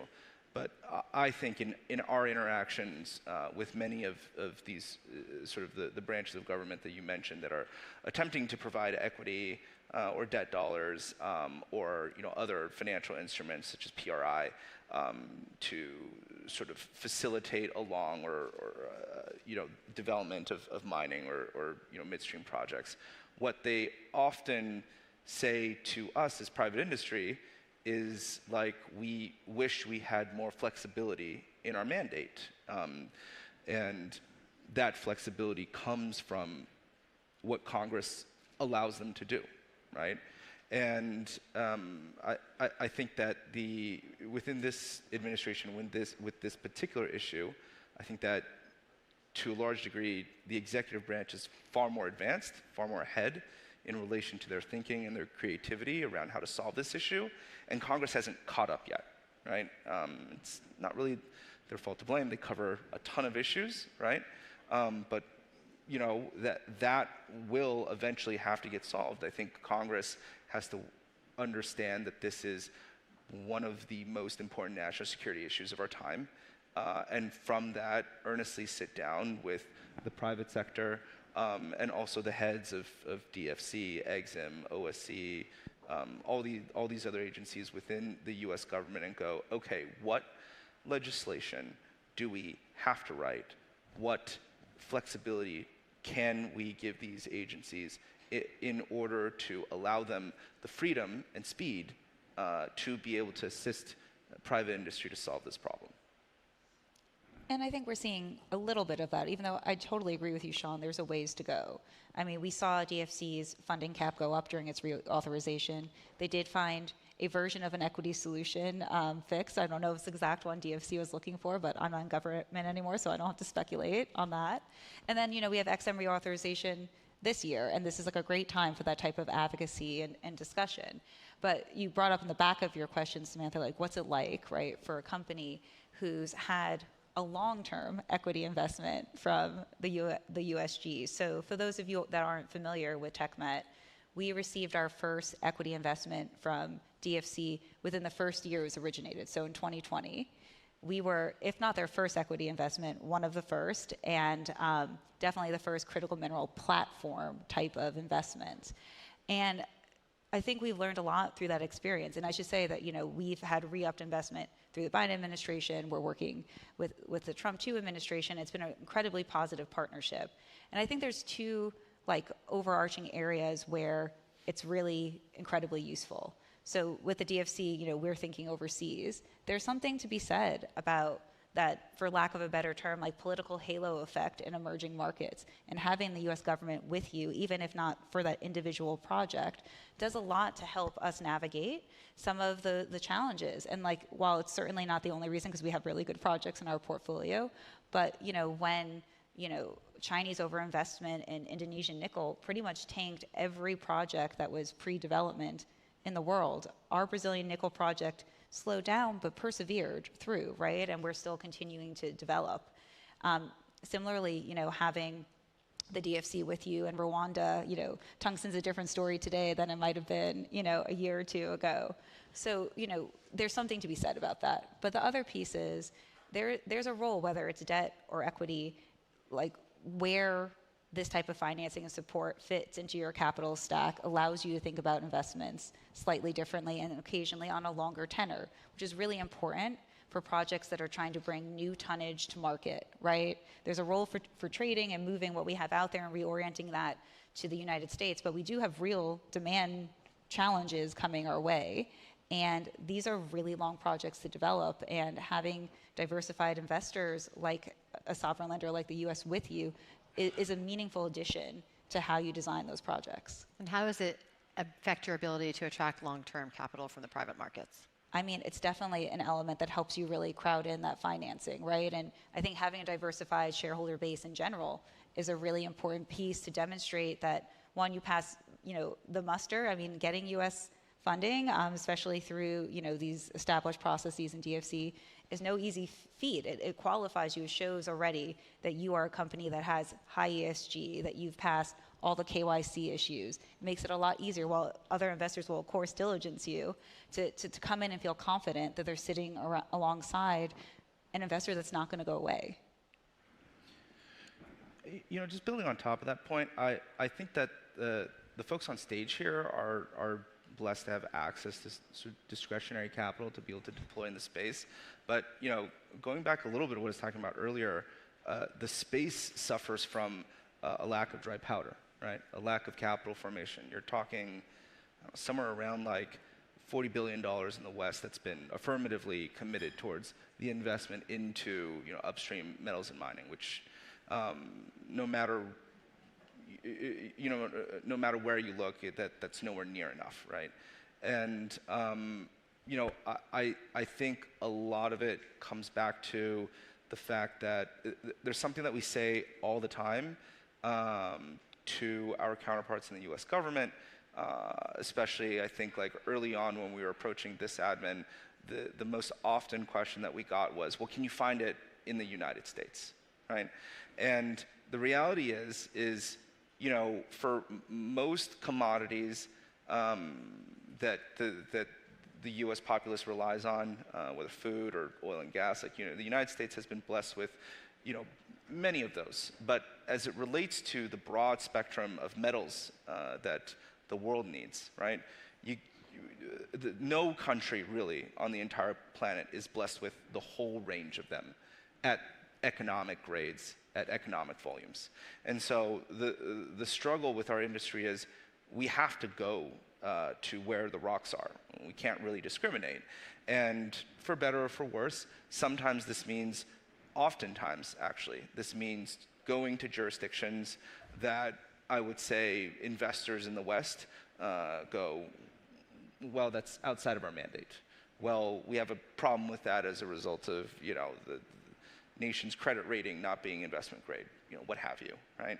And there needs to be more tools to, ameliorate that risk to help that capital formation rapidly expand. Otherwise, we're going to continue tripping over this problem, right? It can't really just be up to, a few folks like us on stage that have this equity capital to go and deploy. You need, my business partner hate me saying this, but you need more capital going into more hands to go and do more projects in order to solve the gap that we're seeing. Yeah, no, I mean, look, I think basically, what we're saying is that a lot of these, solving a lot of these critical minerals supply shortages is hugely complex. I think that for us, one part of kind of moving forward is, partnerships are, I think, a kind of a critical way of de-risking many of those aspects of these markets. Now, this isn't by design, but actually the three of us are all in some form or other, operating as partnerships. But that probably also shows you that there aren't that many people who are in the space, that we're all kind of working together. But I think it's vital for governments to kind of partner with the private sector. I think, what you don't want are governments going alone and sort of picking projects themselves, because that's not their expertise, right? The expertise, in the commodity sector is, people like us sitting on the stage. Every day we're looking at projects, trying to work out whether the mineralogy makes sense, whether the timeline that's been proposed is kind of possible. So I think partnerships between kind of traders and producers and governments is one way of kind of de-risking and accelerating the process. But I think that's absolutely happening. TechMet, has a partnership with us and the U.S. government, HENI and ourselves in Venezuela, and so I think U.S. governments absolutely grasp the value of engaging with experts in the market, bringing together capital from different sources, and that's how you're going to sort of accelerate. Because big picture, we don't want to be sitting here in 5-10 years' time and look at this critical minerals revolution as a sort of a gross misallocation of capital that ended up, with a lot of underperforming projects and sort of markets, not really achieving what we wanted, right? And I absolutely think partnerships are a vital part of, making sure that doesn't happen. So what I'm hearing from all of you is what's happening right now, the revolution that's happening in the market, the policies the U.S. government is posturing, the policies that governments that actually have the rocks are posturing, it's working. We're gaining ground. Last question, since we're almost at time. Where do we see the industry in 5 to 10 years? How successful are we? Are we still all friends when we're coming back? In the next couple of years, Fred, we're going to come back and relive this conversation. What happens? We'll still be friends next year. I'm thinking maybe in like 5 years, where are we at? But just crystal ball gazing. Where are we at in the post-Trump administration? Is critical minerals still something that a U.S. government cares deeply about? And how are we vis-a-vis the rest of the world in terms of supply chain security and also sharing with allies and partners? So maybe we're in the 5th inning in 5 years, if we're carrying the analogy through. But look, what I think you're going to see in a couple years is more people sitting on this stage with us, which is the point. And to Sean's point, I'll say I want there to be 1 million TechMets. I want us to be the best. But nonetheless, we know, right, there needs to be more entrants and more platform solutions, savvy investors, traders helping move this product. And I think we're getting in the momentum for that direction. And I really deeply believe, I take my own experience, that supply chain security is a nonpartisan issue. How you address it may have variations between different administrations and different views. And there'll be a lot of different kind of perspectives, from other countries about what type of partner the U.S. will be in doing that work. But the clarity of purpose that the United States cares about this issue, I think will remain incredibly clear. So the last thing I'll say is, it also depends, what does supply chain security mean to you, right? I think for governments, it means enough diversity that there is resilience and no nefarious actor that can turn against you. Others would say we have a whole supply chain here at home. Getting to that point will be quite tricky, but getting to a point where you move the dial, where there's enough players and diversity that China can't flip that switch on you as easily, I think would be a major success, in a place where we can start seeing ourselves more meaningfully moving in that kind of shorter, medium term. Yeah, look, I mean, I think having the minerals to keep your mobile phone working, your TV,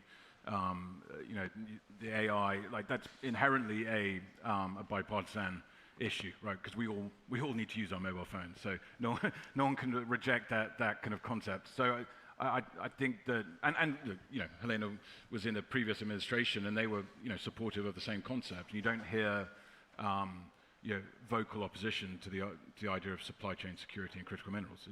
It's a no-brainer, right?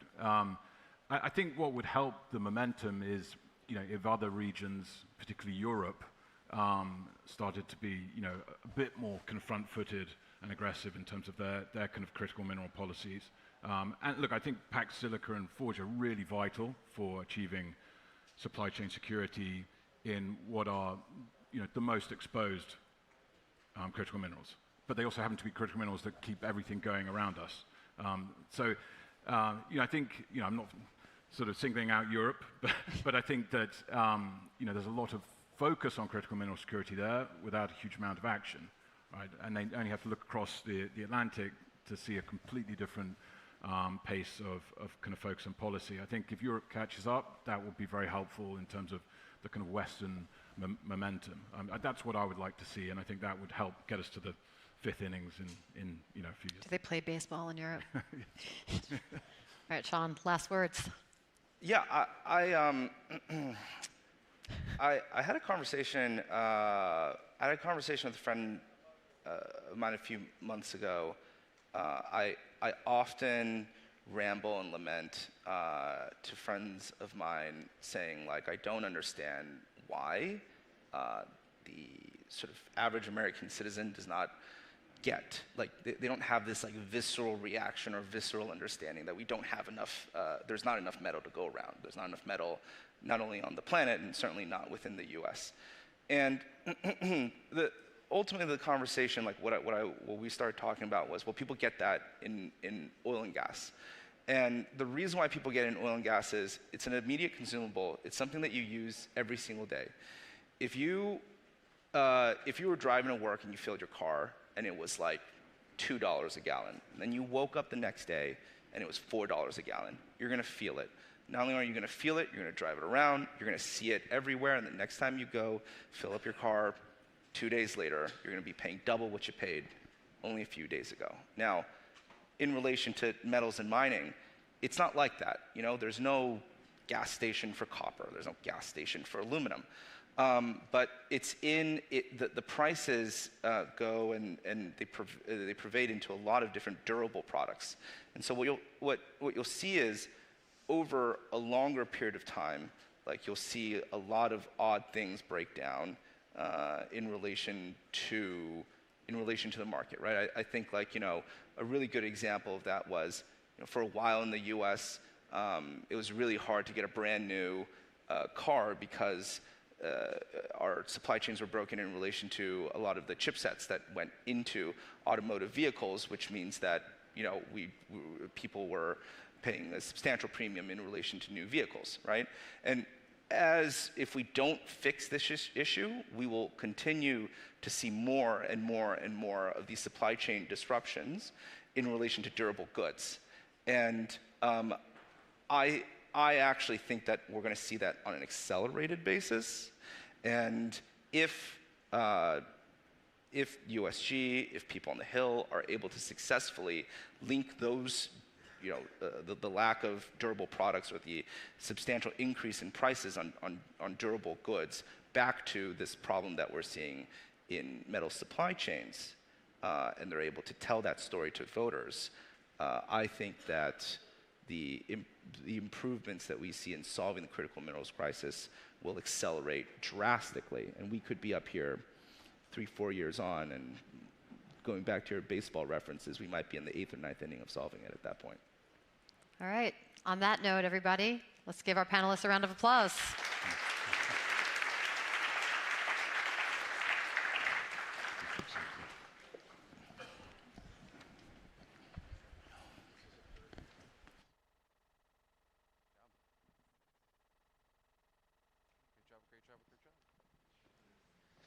Well, thank you for being here. Again, Landon Darrens, Vice President of Energy and Infrastructure for the Atlantic Council, joined with Reed Blakemore. Gosh, I'm tired. It's a great time for me to quit, right? It's a great time for you to quit. Landon Lorenz here for you. Let me just say this. I just got the numbers in the back, and this was the biggest global energy forum in our history. We had over 2,000 registrants.